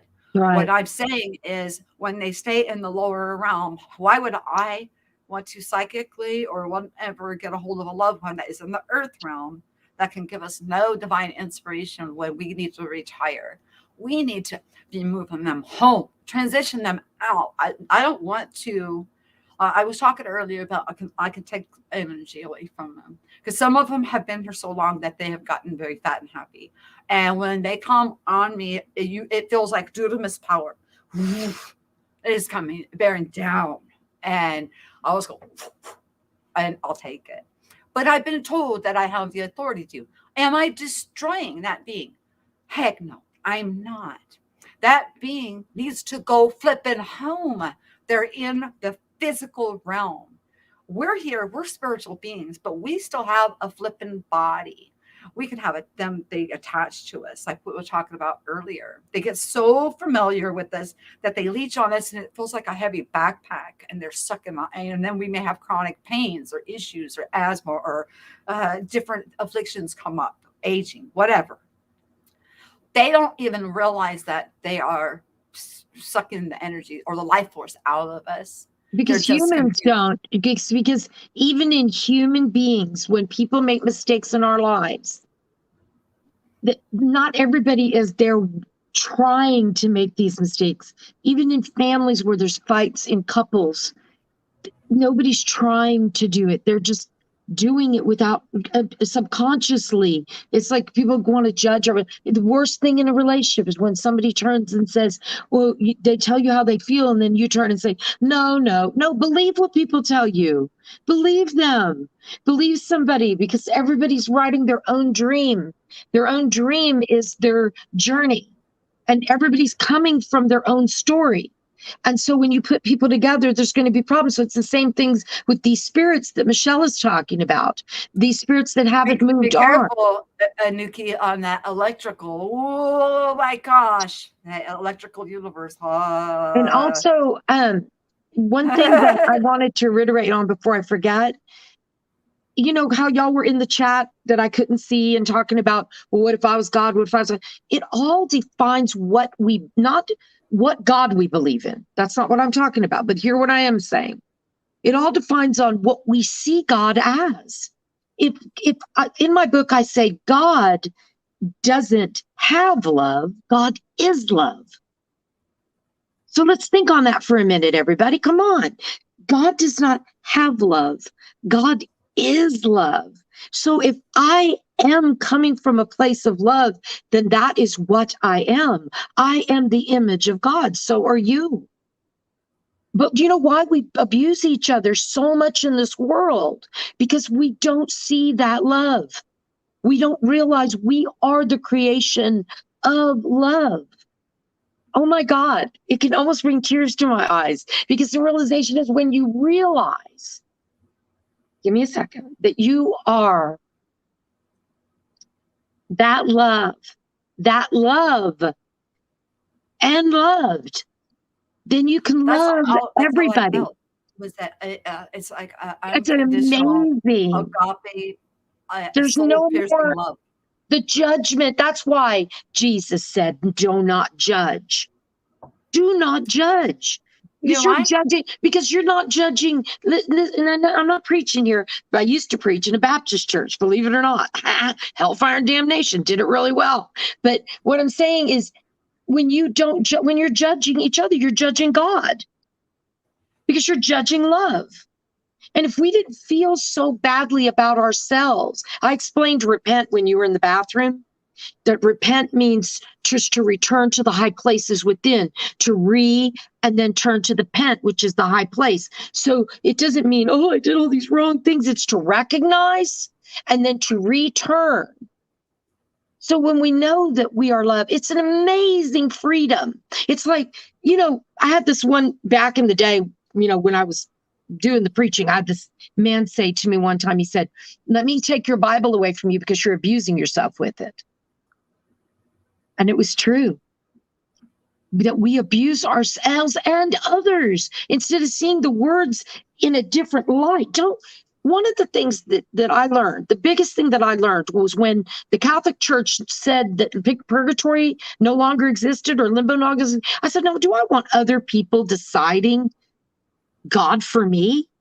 Do I want other people to decide what God I should believe in? I'm not having a one-on-one personal relationship with God by believing what other people are saying. So I went in and I was on a journey for the last, I'm an old lady now, but I was on a journey for many years trying to find that place. And all of a sudden, it was just when I woke up to it, was in the middle of writing the book. And my girlfriend said, I'll go back and read this book. And I'll be like, well, who wrote that? Well, who wrote that? Did I write that? That's why I know that it was divine intervention. It wasn't just me. It wasn't like, oh, these are the words of Miss Vivian.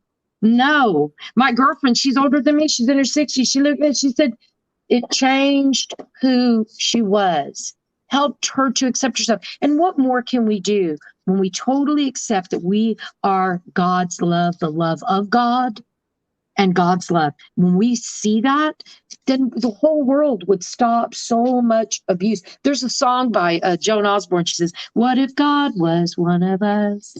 Just a slob like one of us. Just a stranger on the bus. I know you can't see the chat, but this Tim O guy is freaking hilarious. What did he say, love? He's all over the place. He says, if you ever had a bad dream, look around and their mouths aren't moving. Well, see, I have had out-of-body experiences, and I went places, and you can hear them, and he's freaking right.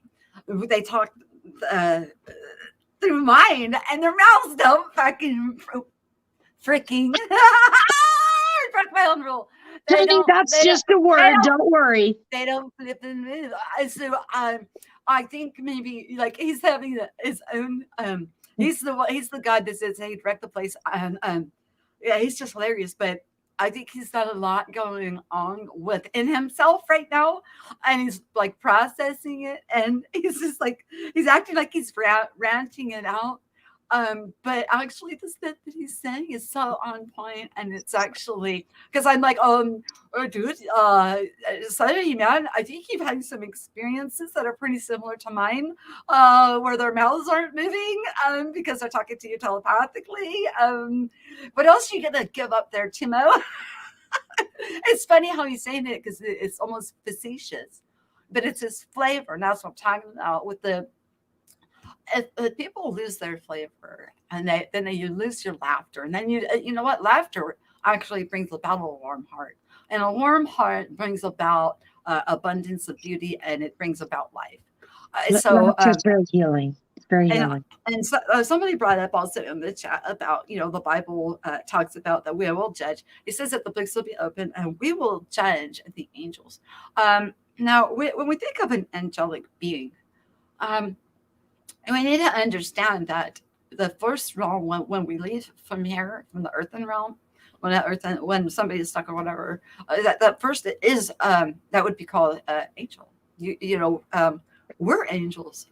Right now we're in a physical body. We're spiritual beings having a physical experience, but to some degree or another, we are an angelic being.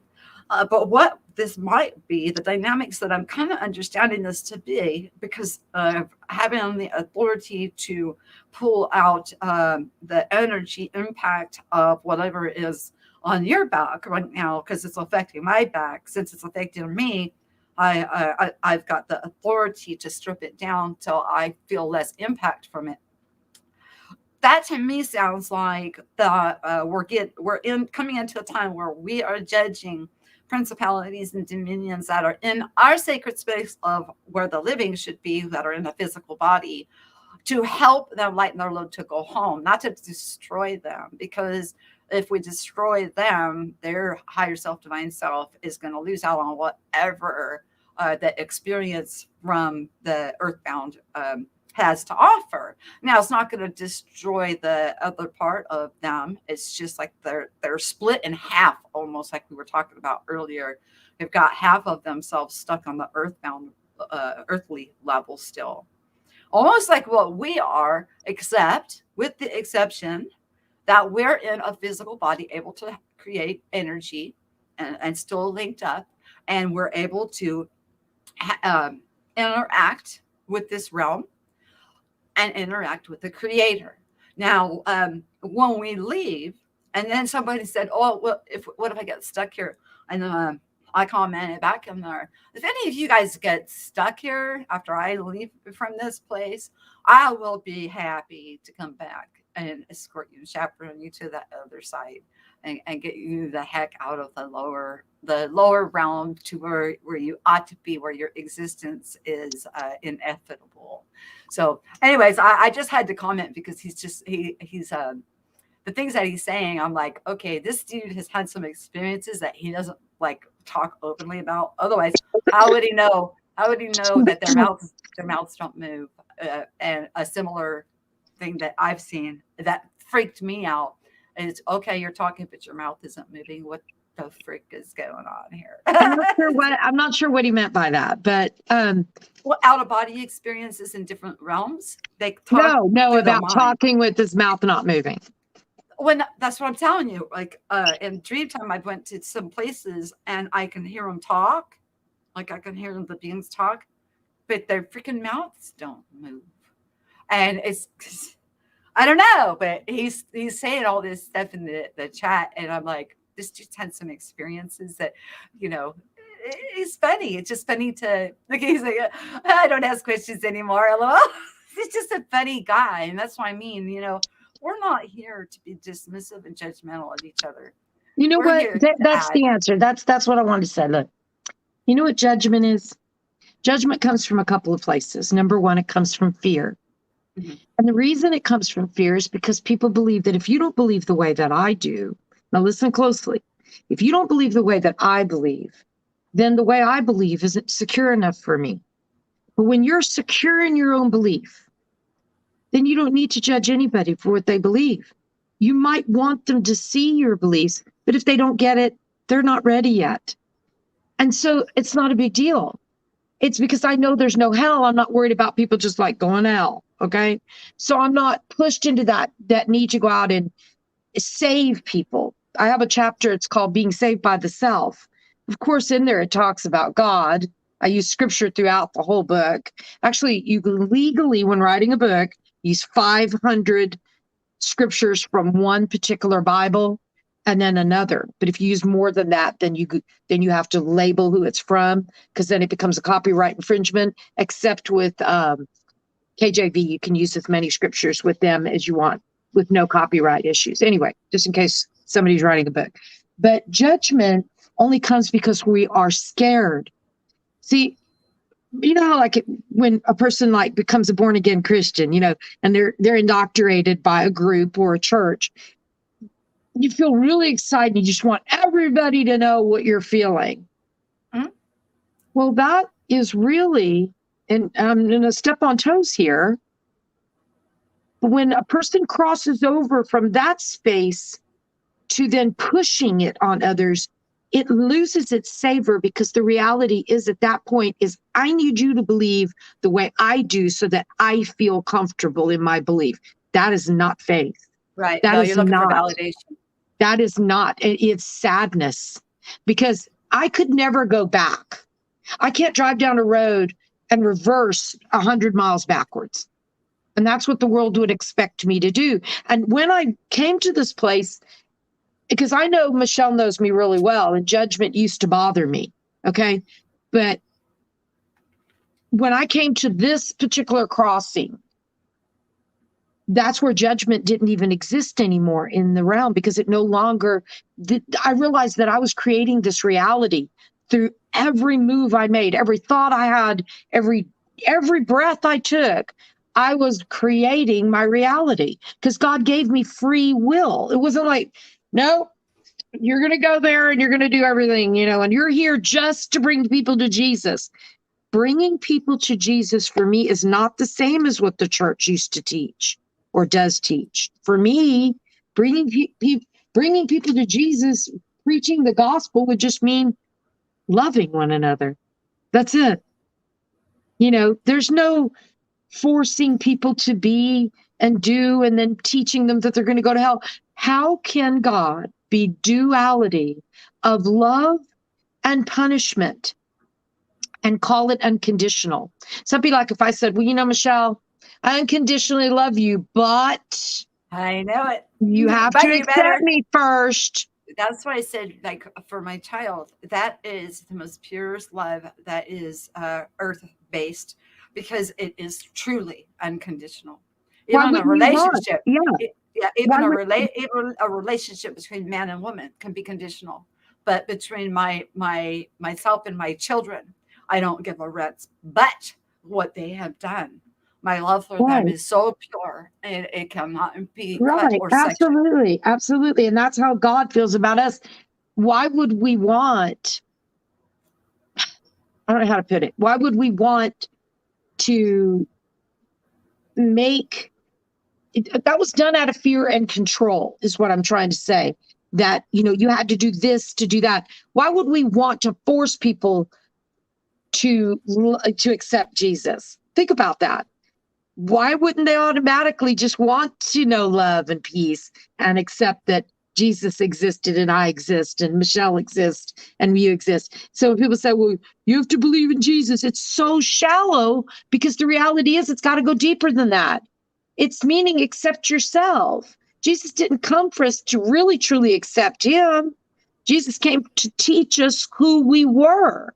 And in one of the scriptures, it says, I and you and me. I do. Hang on. I love Jesus. I still do. No, you're not. I do. I think you didn't hear me. I don't think you heard me. I don't think you heard me. No, I heard you. Why wouldn't we want to love Jesus? You're a Jesus hater. I love Jesus. No, not at all. Not at all. Not at all. My book is all about Christ and the fact that you need to believe how I believe. Oh, I thought you were being serious, Michelle.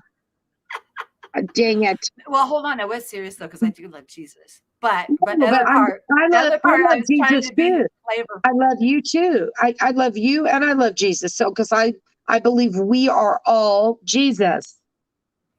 I tell you what, it's the Christ in you, the That's right. Christos. It will be revealed in each But and every person. I don't, for me, I don't call Christ in. I did that already. I call the energy of that behavior in my life. I don't, it's not like I have to call Christ in and then I'm saved. No, I saved myself through Saved from what? understanding what Christ taught me. Saved from what? Meaning, you know what I'm saying. uh-uh. I saved myself from From two pests. We're in indecision. you're so funny. That was a good one. Oh, hey, sister. I will save you. Save me now. I want I to be will, saved. I will save you from yourself. Sometimes I think about, man, wouldn't it be nice to have a boyfriend and be rescued? And then I realize, wait a minute, there's no rescuing anymore nowadays. Guys don't rescue you. You end up babysitting them. No. And see, that's a thing too. That's my belief system. Yeah, male female thing. I have a problem where men put women on a pedestal and worship and think, oh, I need to be out there, the hunter gather and do that, Uh, either dynamic. The truth of it is, women can work and they can bring home money, and men can be awesome, awesome fathers with the very That's nurturing, right. loving abilities. So to divide even male and female into a separation of category of you have to do this and the other has to Well, do honey, I that for the couldn't do dynamic. that. I've had my own. I've been single 39 years and have had my own business. And once you know who you are, you don't have to settle for, just human love either. No, I'm meaning that from a single point of view. From a point of view for me, I would just be as peaceful with me, Christ and God, and all the energy of love and all that, and be by myself, and I'm okay. Versus I would rather be there than in a bad situation. So for me, it's not the same. I know you were very blessed in your life, and I well, think that's because you changed your narrative. I don't know. Is it blessed to get thrown in the midst of all of this stuff and not know what the heck is going on? Some may say it's a blessing. Some may say, oh my gosh, I'm glad it is you, not me. I'm one of the camp that says, oh my gosh, let it be somebody else, not me. And I'm not trying to be facetious or anything. I say, well, okay, why? What the flip? Why is this happening? What's going on? What did I do wrong to end up in this type of situation?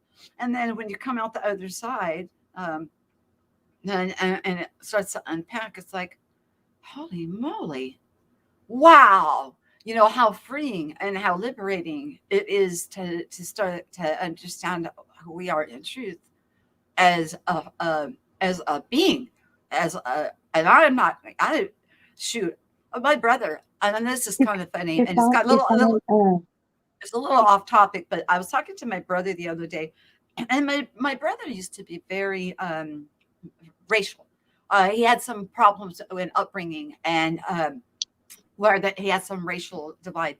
And we were talking the other day on the phone, and I said, I hate it when people say, "Oh, I'm born this color and Mike under this God, and I'm righteous, and you're not because you're this color." And I said, we all oh my bleed red, God, and I have yet to see a skeleton that has a different color than white. So why are we looking at the wrapper or the flavor right. and trying to divide instead of adding to the ambrosia of the beauty? If when we start to respect each other, which you brought up earlier, that is so huge. Respect goes hand in hand with love.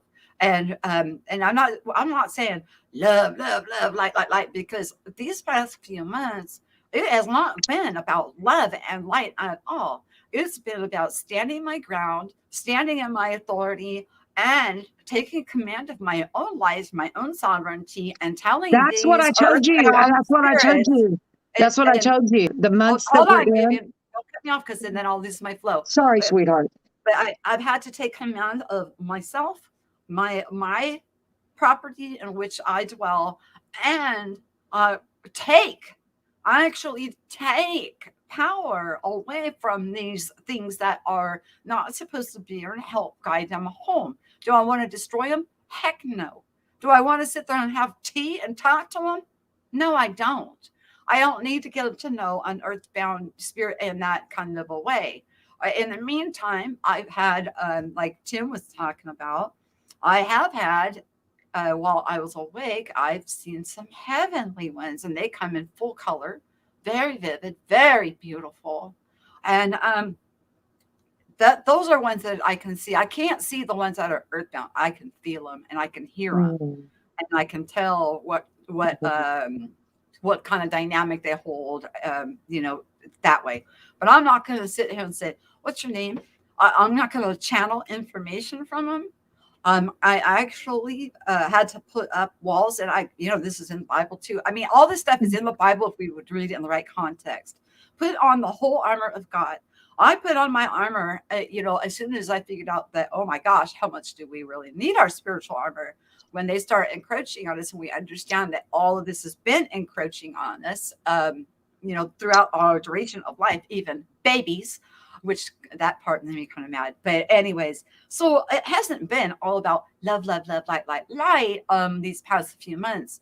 It's been standing in the authority of we are the living beings here now. We are the authority. We need to wake up. We need to take authority and control of what's going on. Show each other respect. Keep our flavor. Keep our diversity. That's what keeps it interesting here. And let's get this realm cleared out so we can actually enjoy and have a broader expansion experience than such a limiting and shortened days, because of it's too heavy here, it's too dense. And people can feel it on their spirit. They feel heavy, they feel depression, they get Alzheimer's, they get lose their train of thought. They call it like older people. Come on, we all remember you used to be able to go to the elder because they were wise, okay? But now our elderly, they get Alzheimer's and dementia. Now we have to put them in old folk homes like daycares, and they go back into diapers like babies. So I have been pushing back against them touching the head of the elders. Get off them. Leave them with their wisdom. Because from the elders is where we get a lot of wisdom. They carry a lot of wisdom. But in this day and age, where is that? Most of us are sitting there dealing with our parents are losing their mental faculties. And so I'm pushing back on that stuff. So yeah, I talk about loving each other because we don't fight against flesh and blood. You're in your body. You're here to have an experience. You're divine. You're awesome. You're amazing. Come to the awareness at your own pace. It's your life to live and lead, not mine. When I experience weird stuff, being so left-brained, that turns my world upside down, I feel like I should share it, because maybe it could help somebody else that could go through a similar situation and be like, oh, shoot, because I wish that I would have known what the heck. But I'm going to be honest. When this was all going on, I couldn't even sit and watch any videos or anything. I was freaking busy dealing with all of this strange phenomena that seemed like I was like a magnet for it. And I want to turn off my little magnet or reverse polarize my magnet and push it away. But in the meantime, I've talked to a friend, and she's such a sweet lady. Can I comment on something? Hold on, let me finish this one thought. I talked to my friend about that experience out by the pool, and then I was thrown into the air. I went out of my body while I was awake. This is normal for dream time, but not awake time. I was completely lucid, and I went somewhere, and I went somewhere else.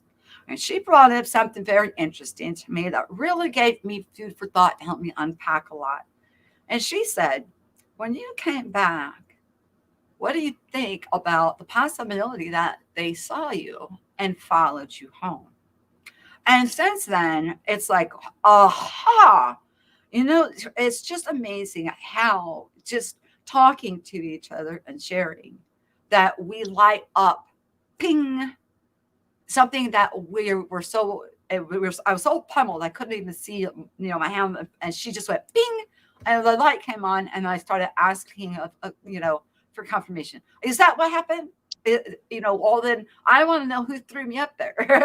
So, me, I'm still on that. Yeah, I want to go toe to toe with whoever decided that they needed to throw me up there. In front of this, it felt like I was in front of some kind of a heavenly council. I'm not really sure exactly what the heck was going on there, but anyways, that was brilliant because it brought a lot home to roost of what the frick happened and how I felt everything so intensely, and it was so thick because I was like, it wasn't like this before that. What happened? What happened? What happened? And that's what she said. And I was like, huh, those little followers. But in the meantime, they're everywhere. But when we come together as one being and we start to clear this stuff out, things are going to change. Go ahead now. I'm sorry. I just wanted to finish that thought. No. I'm glad you said all that. But I was thinking about, like, we were talking about Jesus and love earlier, and something was really interesting to me because, the mistake, and I'm not saying it's a mistake, but it just is what it is that the sense of Jesus is not more loved by God than we are. And a lot of times some people, not all, they put Jesus on the pedestal, and that can make an assumption in the brain saying that God loved Christ more than us. And in that, we don't, we're making something more special than ourselves when Christ came to teach us who we were, and we're just ignoring that message. And that's where we lack in taking responsibility, because we're not allowing ourselves to realize that we are loved as equally as Christ, and that Christ had one particular chore, and that we are all here with our own separate gifts and chores to bring. So instead of I'm not saying let's erase Jesus dying for forgiveness. He died, that was his calling and thing to do. But then And why, when he was on the cross, did he go, Eli, why have you forsaken me? Meaning, Father, why have you forsaken me? Right. Well, that's what I'm trying to say. He was doing it to himself. He made that choice consciously as a man, not as God, but told us who we were. That's too confusing. Let me try it again. Christ came to teach us who we are, not to be God, but to show us our humanness and our human limitations. Even during his anger, he showed anger, showed all the emotions, and then said, you are connected to this, to God. You are the light of the world. I mean, it was clearly said, you are the light of the world. So let your light shine. So and not only that, our chakras happen to coincide with the flipping rainbow, which is the promise of God. That's right. Hello. Yeah. And so that in itself, the self-esteem issues can be very hard for people who've been, I'm not talking about being a Christian, I'm talking about religious indoctrination. I can't say the word. When you're put into a situation where you're given a duality of unconditional and conditional love instead of total unconditional love by God, then the confusion sets into the mind of millions of people. Not realizing, not coming to the realization that we are complete, 100% gifts, and that God loves us as equally as Christ. I don't think people even understand what's going on in the ether realm. That's what I'm talking. I mean, that's what I've been feeling like. It's like spiritual warfare or whatever. They don't even understand what's going on and how that impacts us physically. And with these kind of things that we're talking about, people getting stuck into paradigms or depression or religious or things of My that nature, sister, they it's could be horrid. from being surrounded or vibrating at this, and they're drawing these around them, and they're leeching on. And then Okay, how do you get out of that? How do you pull yourself up out of that? because the problem is it anything can become cult like. So when you were talking earlier about how you feel about not about accepting everybody and not getting stuck in one group or one thing, that's an awesome way to live. Because my biggest issue with growing up, I grew up in a very religious home. And religion is not supposed to be where, well, if you don't believe it this way, then I don't love you. That's not what was taught. That's not none of the things that were taught. So I have a sister, I won't name which one, and my biggest issue today was releasing my feelings because I know she wants to love. She wants to show love, but she has no clue how. And so she tells me every day that I'm going to hell. Not all the time, but if I let myself talk to her. And I'm like, wow, really? Well, then I guess I'll see you there. You know, it's the most painful thing to go through, to just the most painful thing to go through. It's almost like the Westboro Baptist Church, you know, where they're picketing the funerals and they're saying, God hates you and God hates this. You know, it's horrid. Well, they put physical emotions on God, on the Godhead. They put Right. physical Speaking for God instead of that's themselves. been done throughout the generations of time with jealousy, anger, wrath, judgment. All of those are physical, very low density type of emotions. They're not of a higher. Yeah. Well, don't you know I'm better than you because I know who God is and you don't? And that's not What? true. How can we say such a thing when It's always being said, and it's painful at first, and it's gotten to where it's not as bad now. Just before Mama passed away, she had allowed my sister to live with her for a while, and it was an extremely painful situation for my family because the day that my mother died, she turned to me and said, "Do you think God loves me?" She was so frightened on her deathbed because of the pounding that my sister put into her. But then I learned the hard way. I ripped into my sister finally, and a few weeks ago I texted her and I said some things like, "You're not going to do me the way you did Mom." It's just personal. I won't get into it. And at that point, I realized something. I went a step higher to realize that she doesn't know what she's doing. And that in itself is where Christ said, "Forgive them for they don't know what they're doing." And that's what my sister's done. And so today I did a little video for her, showing her the things that she sent me that were my mother's and in a box for Christmas. And I put that forgiveness in. And I was like, wow, I felt a release and a shift and I went to my higher energy. And I said, just don't subject yourself to her anymore. You can love, but don't love from afar, but also try to remember who you are and who you want to be, because human limitations allow us to move into this human world. We wouldn't be in this human world if we weren't learning two major things: forgiveness and love. Those are for me, those are the journey I'm on is forgiveness and love, forgiveness and love, forgiveness and love. I'm not going to speak for anybody else, but those to me seem to be the two hugest things that our society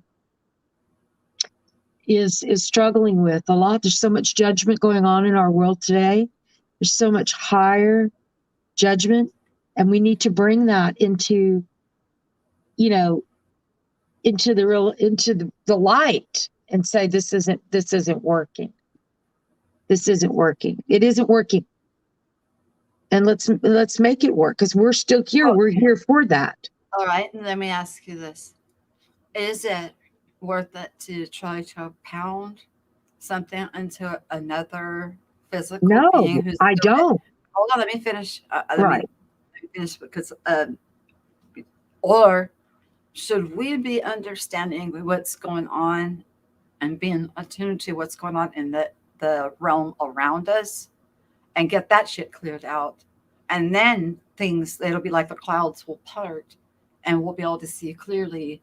But with all this density lingering about, then with them, hanging about and them not having their own source and having to leech off of the living. And that would go for plants or animals and human beings alike. Anything alive, they will grab energy and even electricity and electronics to try to stay, around. Wouldn't it be a better thing? Because that's what I was getting when you're talking is, well, Michelle, maybe this is not where you're supposed to be right at this moment. Maybe I have something else I need you to do so that we're not biting each other's heads off anymore over our belief structures and allowing each other just to be. And That's with, what I'm saying. That's yeah, exactly what I'm saying. That's exactly what I'm saying.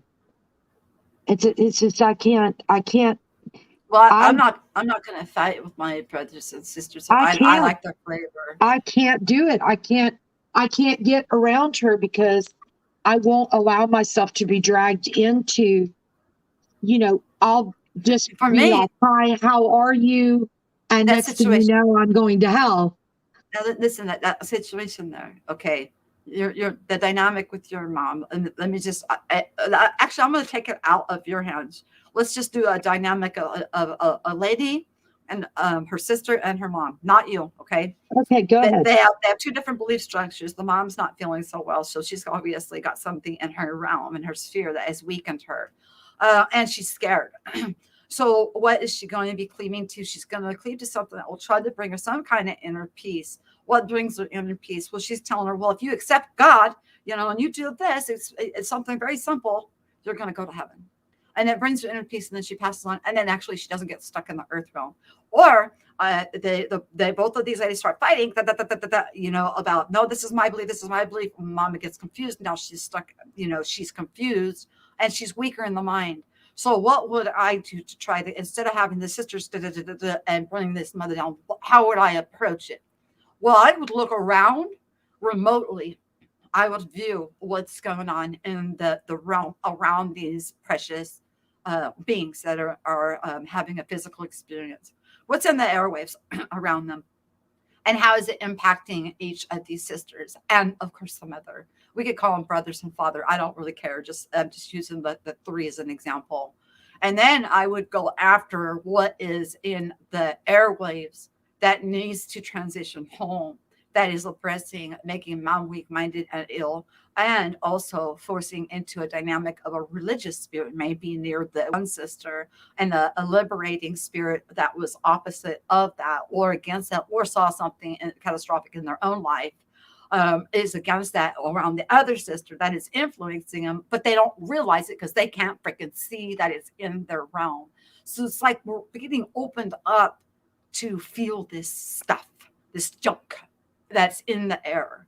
And Jesus said himself, we do not fight against flesh and blood, but principalities in the air. And, No, and I we're get it. I get it. So whatever it was, I'm not going to, I see what you're saying. And that's where the release was, where I said, forget, what she did, she didn't realize she was doing, even to me or mom. She can't see it herself. So something higher has a grip on her. I don't know if it would And be higher. higher in the realm around her, maybe not in her. And so it would be, the thing is, I didn't live in the same town as them, and I know you do a lot of long distance stuff, energy and stuff. I'm not a long distance one that well, so I wasn't really paying attention to that. And I guess in an essence, it was such a grounded or more earthly type thing instead of looking at it in a spiritual aspect.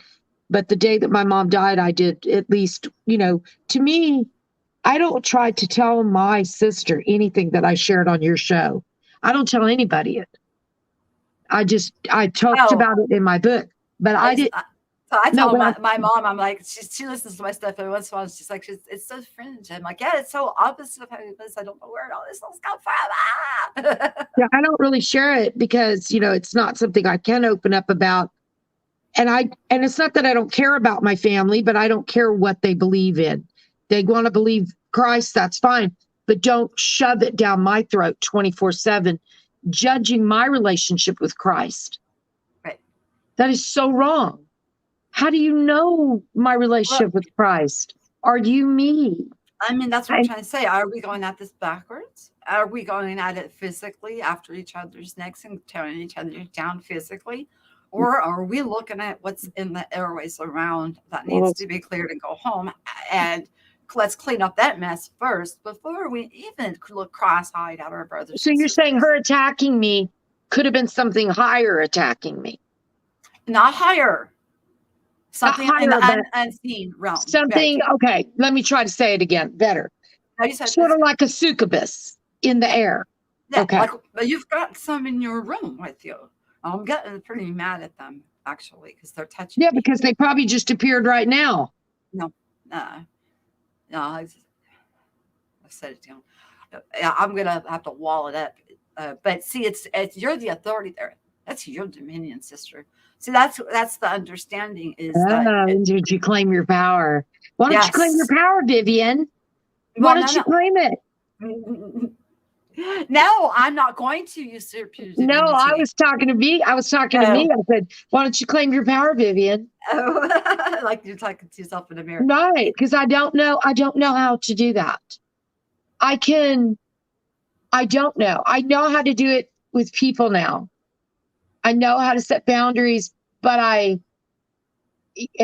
still, I'm still in that. I'm still a human in process here. Well, we all are. No, I just wish I could snap my fingers, twinkle my nose. We are all in a progression moving through this. And like I said, I have a hard time even understanding. I don't know why I get thrown into these weird situations and have to like tunnel my way out and figure out what the flip is going on. That's where you're supposed to be right now. Whatever. And I don't ask for them either. It's not like I said, "Oh, please anoint me, give me this." And I used to call it when I was given gifts to see prior to things happening, and I talk a lot about them in my book. And I would call them curses because they were so uncomfortable at first, and then I realized, no, calling them a curse was calling myself a curse. So I realized that they were gifts. They were the ability to see. But sometimes you get tired and you just want to be what we think is normal, which is like a woman whose husband's cheating. She'd rather not known. I'm just making with the joke with you, honey. That's all. Just make you laugh about it. But oh no, I'm sorry.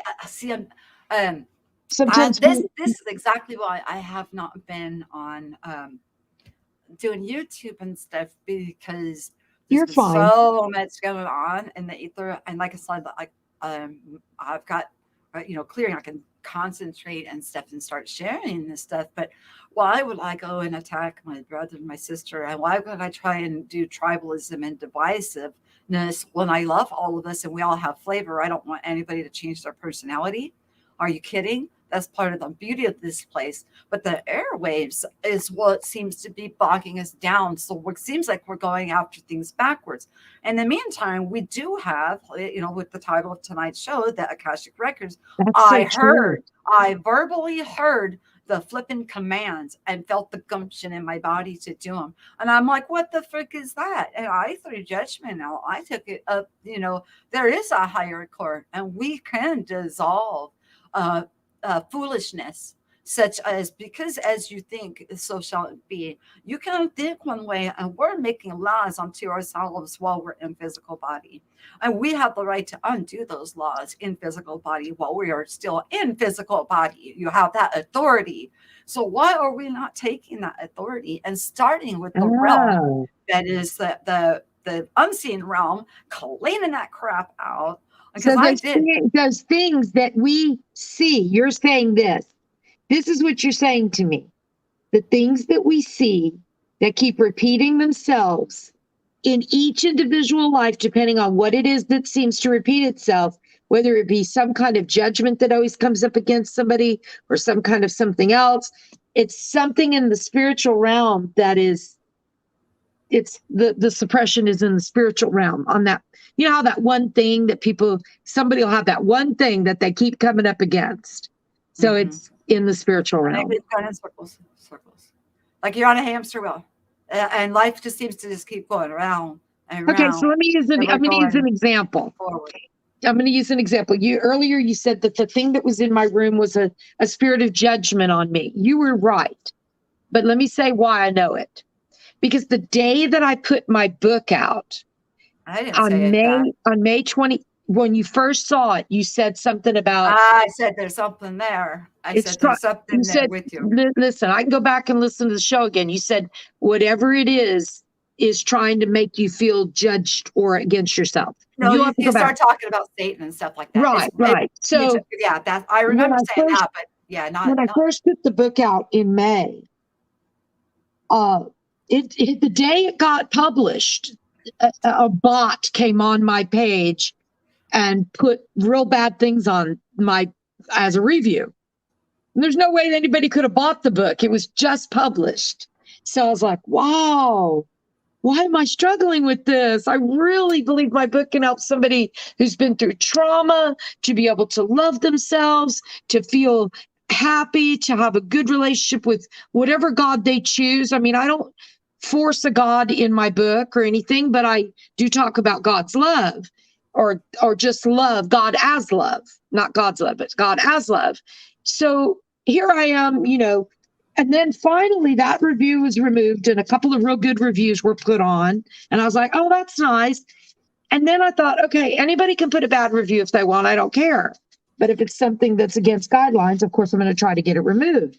But then all of a sudden, October 24th, I'm lying in a hospital and I'm not breathing at all. And I was, even in the hospital situation, I was bumping into people that I was talking with that I was having a hard time breathing. And I thought that was it for me because I was at 30% air in my lungs and I didn't have COVID. And it ended up that that's the day that on the 24th, I was still in the hospital and someone wrote this really satanic-y attack on me, and I was like, so I think it was kind of good that it's been 3 months that I've had a hard time taking it down because it desensitized me more to the outside thing, but it also kind of put a damper on me sharing my book. So here you came today, and I was just talking about today, like, I really want to share my book and I really want to, have it do something. It's my life's work. It's my journey, my story, my healing, my finding of God, the times that I left my body, my experiences are all in that book. And now here was the gateway for me to do it regardless. And then by chance, I actually sold 2 copies this month I didn't know about. So I was like, oh, good. So I've sold probably about 15 copies. But, the thing is, I didn't write the book to change anybody's beliefs. Believe what they want to believe. Like that girl, she says, well, there is a hell. I said, well, you can have hell. You want hell? Go ahead. Have it. You're here on the platter if you'd like it. Go ahead. Maybe not everybody's journey here is for that. Some people are here to just love, and that's it. And that's what I'm here for. I love you so much, Michelle. I really do. And that's what I mean. That But there's maybe you're right. different reasons people come here, different experience, different expansion, different growth, different, everything is different. It's just, don't get stuck. You're That's so part of it. right. You're so right that Oh, I don't want to be that right. no, you sound just like me. I swear when I'm doing something like that, and then the person is like, "Well, no, I don't want to. You're obviously trying to be right." No, it's good because this conversation was so awesome, and listening to you, and realizing that And saying that that's there was that something it I could felt be. in your room, it's not a personal thing to you. It's like it's around everyone, because that's where I've been working on, is clearing my family, their realm of these things. And I've noticed dramatic improvement in the health and wellness of multiple family members that are springing into different opinions about life and of people. And it had nothing to do with me bashing them with my belief structure. It just had to do with, all this craziness, and then me targeting, of course, because I love my family, looking around that area and saying, okay, well, I'm going to go ahead and it's time for you to go home too. If you're causing problems there, why? I'm not going to have an open discussion, but I know you can hear my voice, and I'll let it carry through, and then let them move home. The biggest one, like I said the other day, was when I was talking about witchcraft. And why are you doing the bidding of these human beings that are doing spellcraft to injure another human being or another divine, brother or sister? I said, fine, I am your witch now. I'm taking authority over that, and I am saying this to you: set it down, and I'm sending you home because you don't belong here. And it breaks things down so quickly. And it was weird because I felt the release of it. My heart warmed, my head felt like tingly. And if you can, when you start to feel them in your presence, when you could feel like angelic start to get excited, um, you'll feel an excited feeling within your body.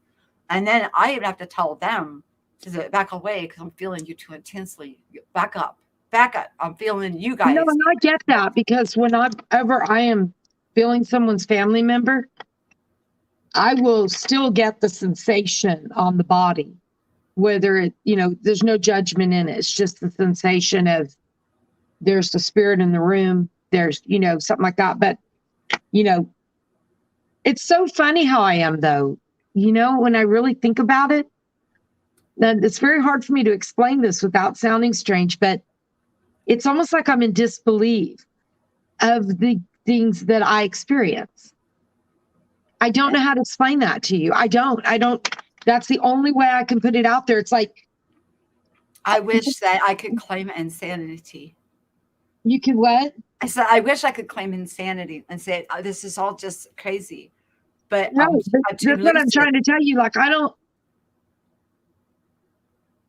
don't even believe when it happens in front of me. Like, there was one man who, his father-in-law was like teaching baseball teams, and he wore a suit, gray suit, but a straw hat. And he arrived while I was working on one of my clients. I wasn't living in this house at the time. I owned the house, but it was torn down from a mold.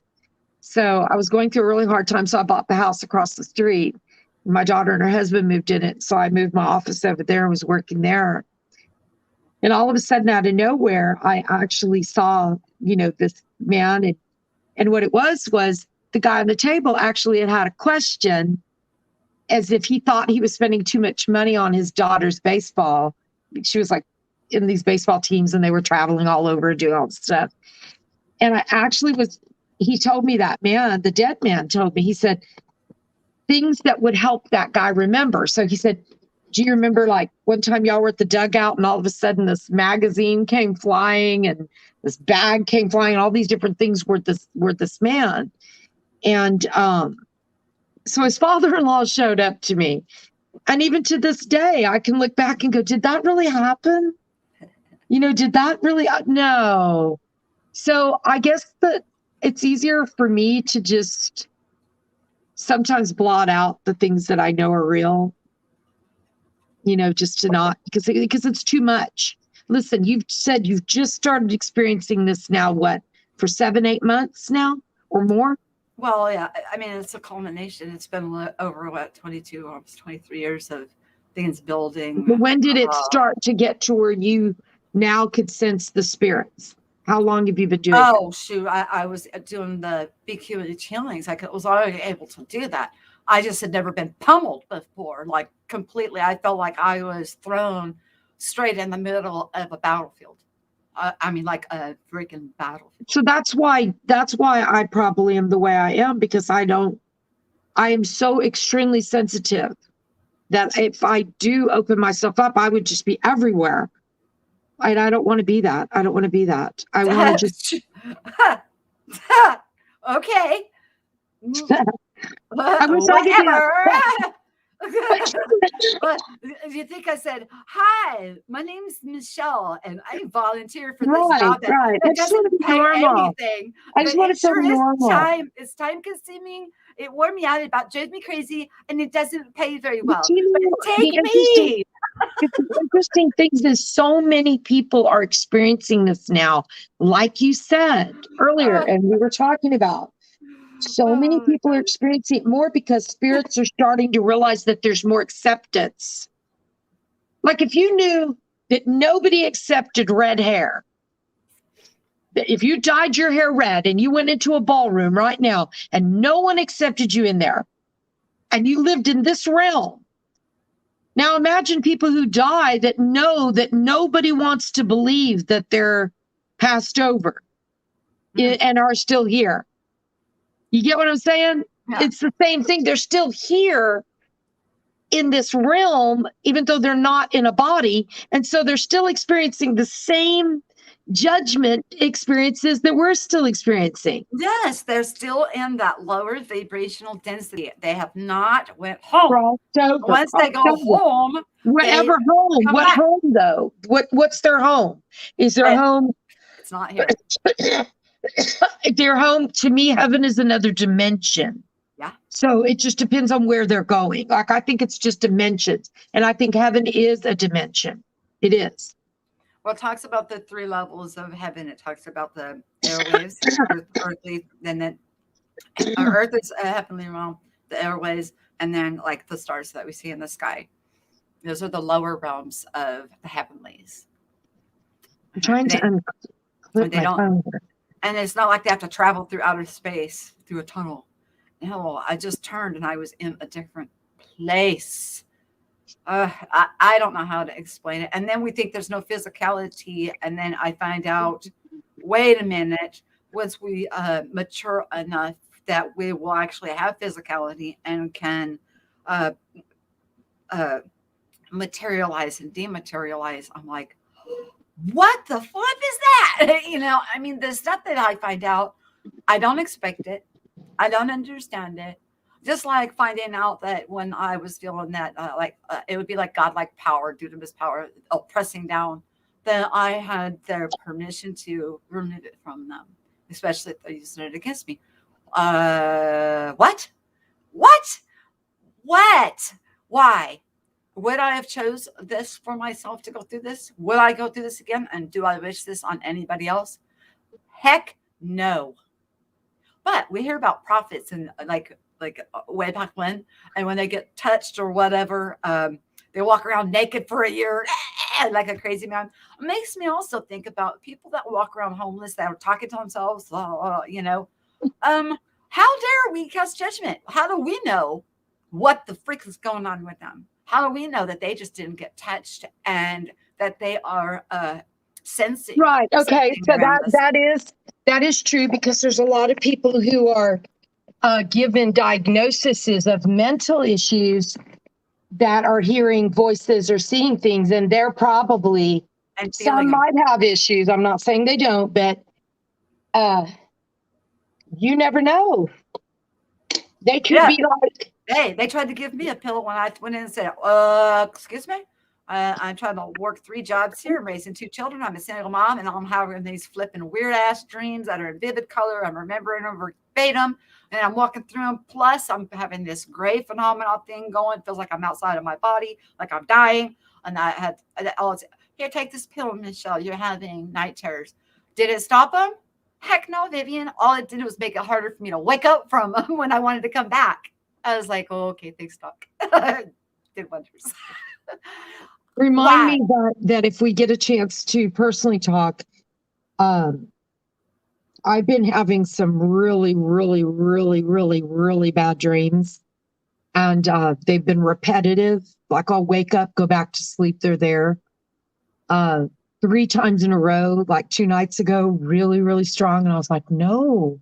So last night I just kind of like, I don't ask God for much, so I was kind of like, just good dreams tonight, just good dreams. So I don't remember what my dreams were. They weren't bad, but the night before was just terrible. I've never been the type to wake up with my covers off ever. So I must have been running in my sleep with my legs because my covers were pushed off me, and I'm almost 60 years old. Can you believe it? Wow. You're getting exercise, huh? Exercise? Well, how did I lose weight without changing my diet? I've lost I haven't gotten any exercise because I haven't been able to breathe. I'm 115 pounds now. I know. I haven't changed my diet. My doctor's like, well, so what did you do to lose the weight?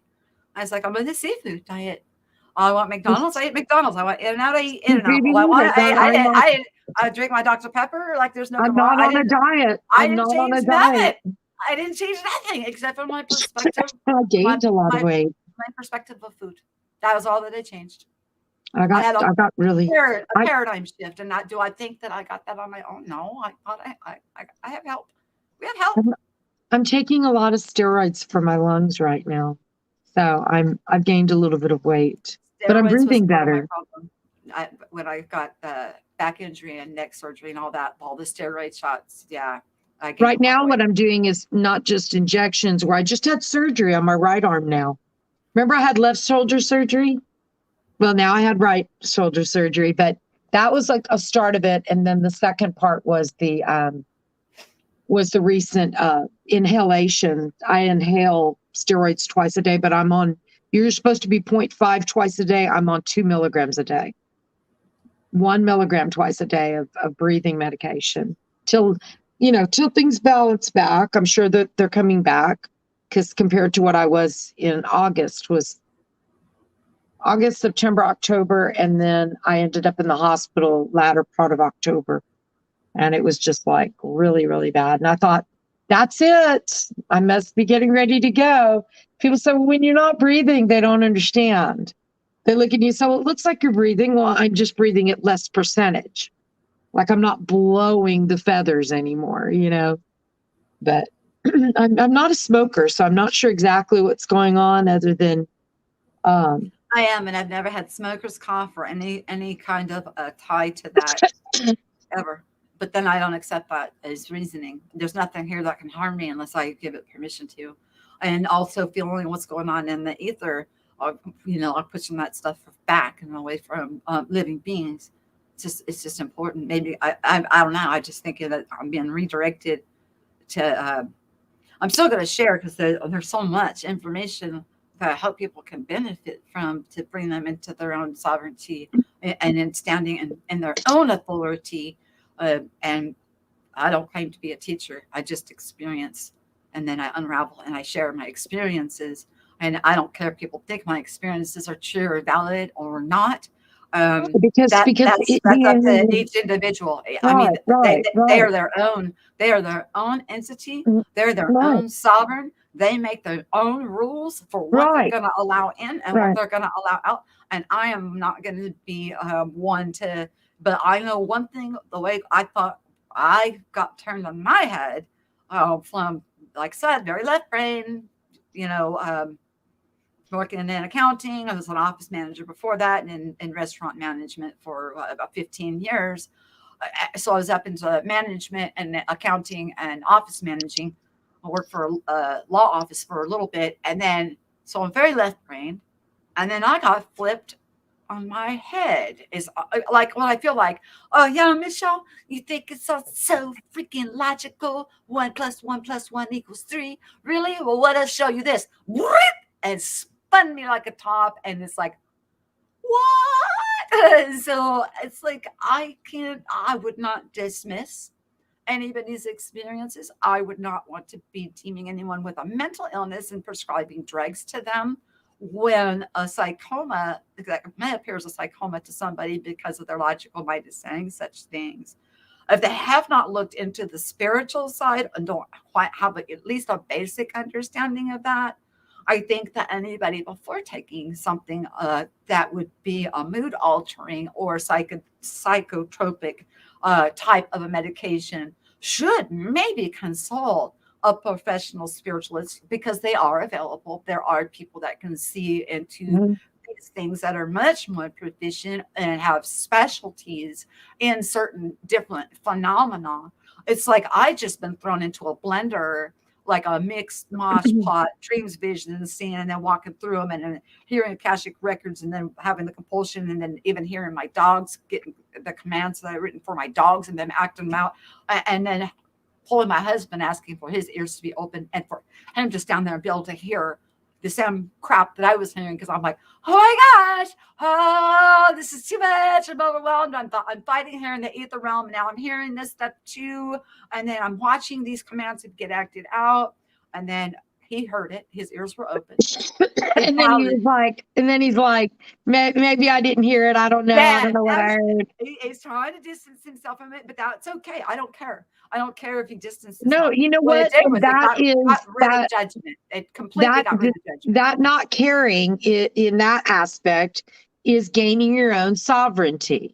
You get what I'm saying, right? Sure. Like, Yes. like I think the reason, like think about this for a second. Just think about this for a second. The reason we're always having the kind of off and on the conversation of everybody just let everybody be is because that's not what goes on in this realm. There's so many people just expecting, they think it's almost like my family will look at me and say, well, she must not be happy like this. And I'm like, it's not somebody else's business how I get to my next level.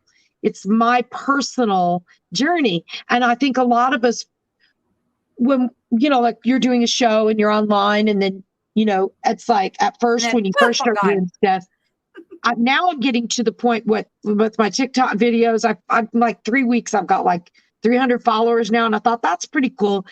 I don't really care either way. I just want the videos out there. And I was doing these just little teeny videos, they're not anything big time, but they're more on like counseling stuff. So on helping people overcome.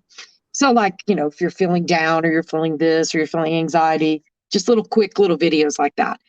But I think most of the time because there's so many people that we've been conditioned to naturally have people jump in and be, no, it's not like that. Well, maybe it's not like that for you, but it doesn't mean it's not like that for me. And that is where the sovereignty and the self-actualization comes in. And that's what I do as far as like with my life coaching. I'm also an herbalist. So I teach people what herbs not marijuana, y'all, but I teach people what herbs to take to overcome if I do, run across somebody who's having anxiety or stuff like that. I can teach them how to not have that. And that's here to be the light.com, y'all. So just in case you need to know that. But basically that's what my 32 years of life has been on is doing therapy. But at the same time, I'm still human, as everybody can see, dealing with my own human limitations, my things that I'm overcoming and working on to become limitless. I'm not limitless totally yet. Limitless would be the day that I wake up and I'm not moved by anything in this realm. And at that point, I will then move on from this realm. I will have no need to be here any further. This is just a stopping place till you get to your next place. That's just my thought. It's a place of growth. I'm sorry I keep popping on and off camera. It's just yeah, I was wondering where you went. Well, It's just too weird. I mean, it's too weird for me to even try to uh, talk about it right now. Well, But I'm glad you came on live. I'm really glad you came on live. And I yeah, figured so out how to download StreamYard. good. So you guys listen. So in a nutshell, Akashic records.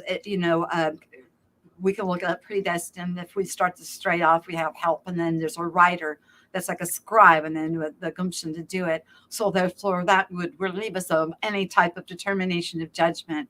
Also, then we become sovereign free will when we stop oppressing our brothers and sisters. In the meantime, we've also got, what I call earthbound spirits, or those that have not quite crossed over because of heavy or interests still that are of a lower functioning, which is a physical function for us. And we see this a lot in different types of religious factions. They put human type emotions on their deities, and that's something to look for. If you see attributes of jealousy or judgment, or that there's one above another, or a select above another being, well, I mean, use your discernment and you can see right there that, well, that's pretty human, because as in this physical body, I can pick and choose who I want to have in my direct circle of influence of friends that I want to interact with.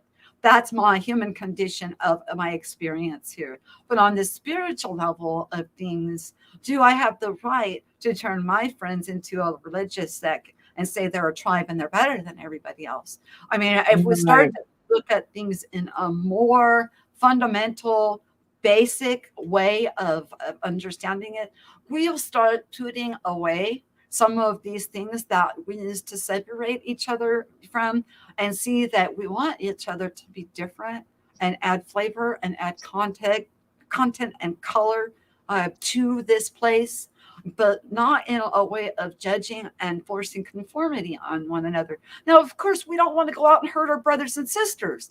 No, God forbid. We don't fight against flesh and blood. It's principalities. And that seems like that's what I've been dealing with. And with the Akashic records, I took that petition straight to the higher courts. I'm like, you cannot judge based on anybody's records, because I have recorded evidence of proof that the commands came before my actions. Who was the author? And you take that author, and you take the author of anybody else that's been condemned or has condemned themselves over action.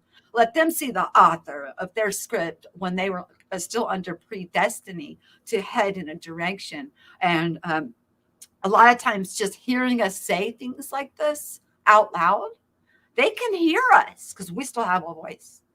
They can hear us talk, and it can be enough to let them let go and just they disappear, and they go back, and then doesn't limit them. They just come back and don't have to feed off of living beings to sustain themselves. They're back connected back with source. We're the furthest away right now, but we're still in our physical body, so we're still able to commune and connect. We have all the power and authority here. And people, when they start to understand this, we start accepting each other more. And but I took that to the higher court. I'm like, okay, fine. You know what? I've got recorded evidence in my own records, and brought it forth. And they judgment ceased. And I just felt the lift. Like that. But do they all know that? As like wherever, whatever neck of the woods that you're in, whatever sphere of influence that is around you, do they hear what I say? No, probably not. You're the authority there. Do you not understand that where you are is where you live, and where you live is your dominion, and your dominion is your sovereignty, and your sovereignty is your word, and what you put out is what you're creating? And so when we understand the dynamics of what we are putting out there is what's going to reflect back in, we start to stand in our sovereignty and start to clear the airwaves for our brothers and sisters, and our united family, and we will appreciate our differences. And in the meantime, the chat has been absolutely amazing. I just love to read all of your guys' hilarious comments. I had to keep popping off camera because they would make me laugh, but I also was dealing with and again, it's not as bad. It's very light because I've been working on whatever is come into the sphere that is, it's almost, it feels like an attachment. Been around too long. It's time for it to go home. But that's what happens. And they're not, and there's no fault. You can't sit there and point fingers at anybody and say, oh, well, you brought this on to yourself. No, no, no. We feel all different emotions. We go through different things in life, and then they just come near. And I'm going to explain this, and then I'm going to Before you explain it, let me ask you a question. I'll So probably lose it. when the show is over, will you be able to still see the chat playback as well? Yeah, after it populates. Yeah. Okay. Sorry. Yeah. A lot of the times these attachments, they still, you have to understand, think of it as it being like you, but you don't have your physical body. And then they come into your sphere. What happens is they fall in love with you. They're not there to cause you harm.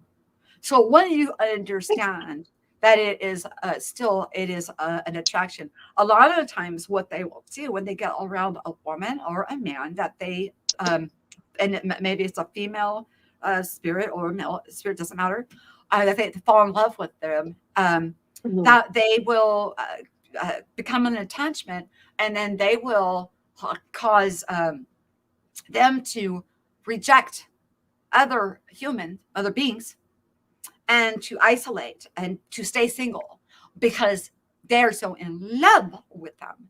They want them all to themselves. Oh my God. What?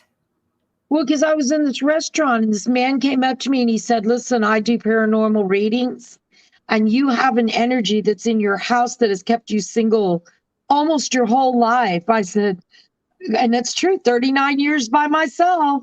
And he said that it's not really a bad thing. It's there and it cares for you. Mm-hmm. And I've seen it open curtains. I've seen things we don't want to talk about tonight. I'll come on again, but let me tell you, you're so, oh my God.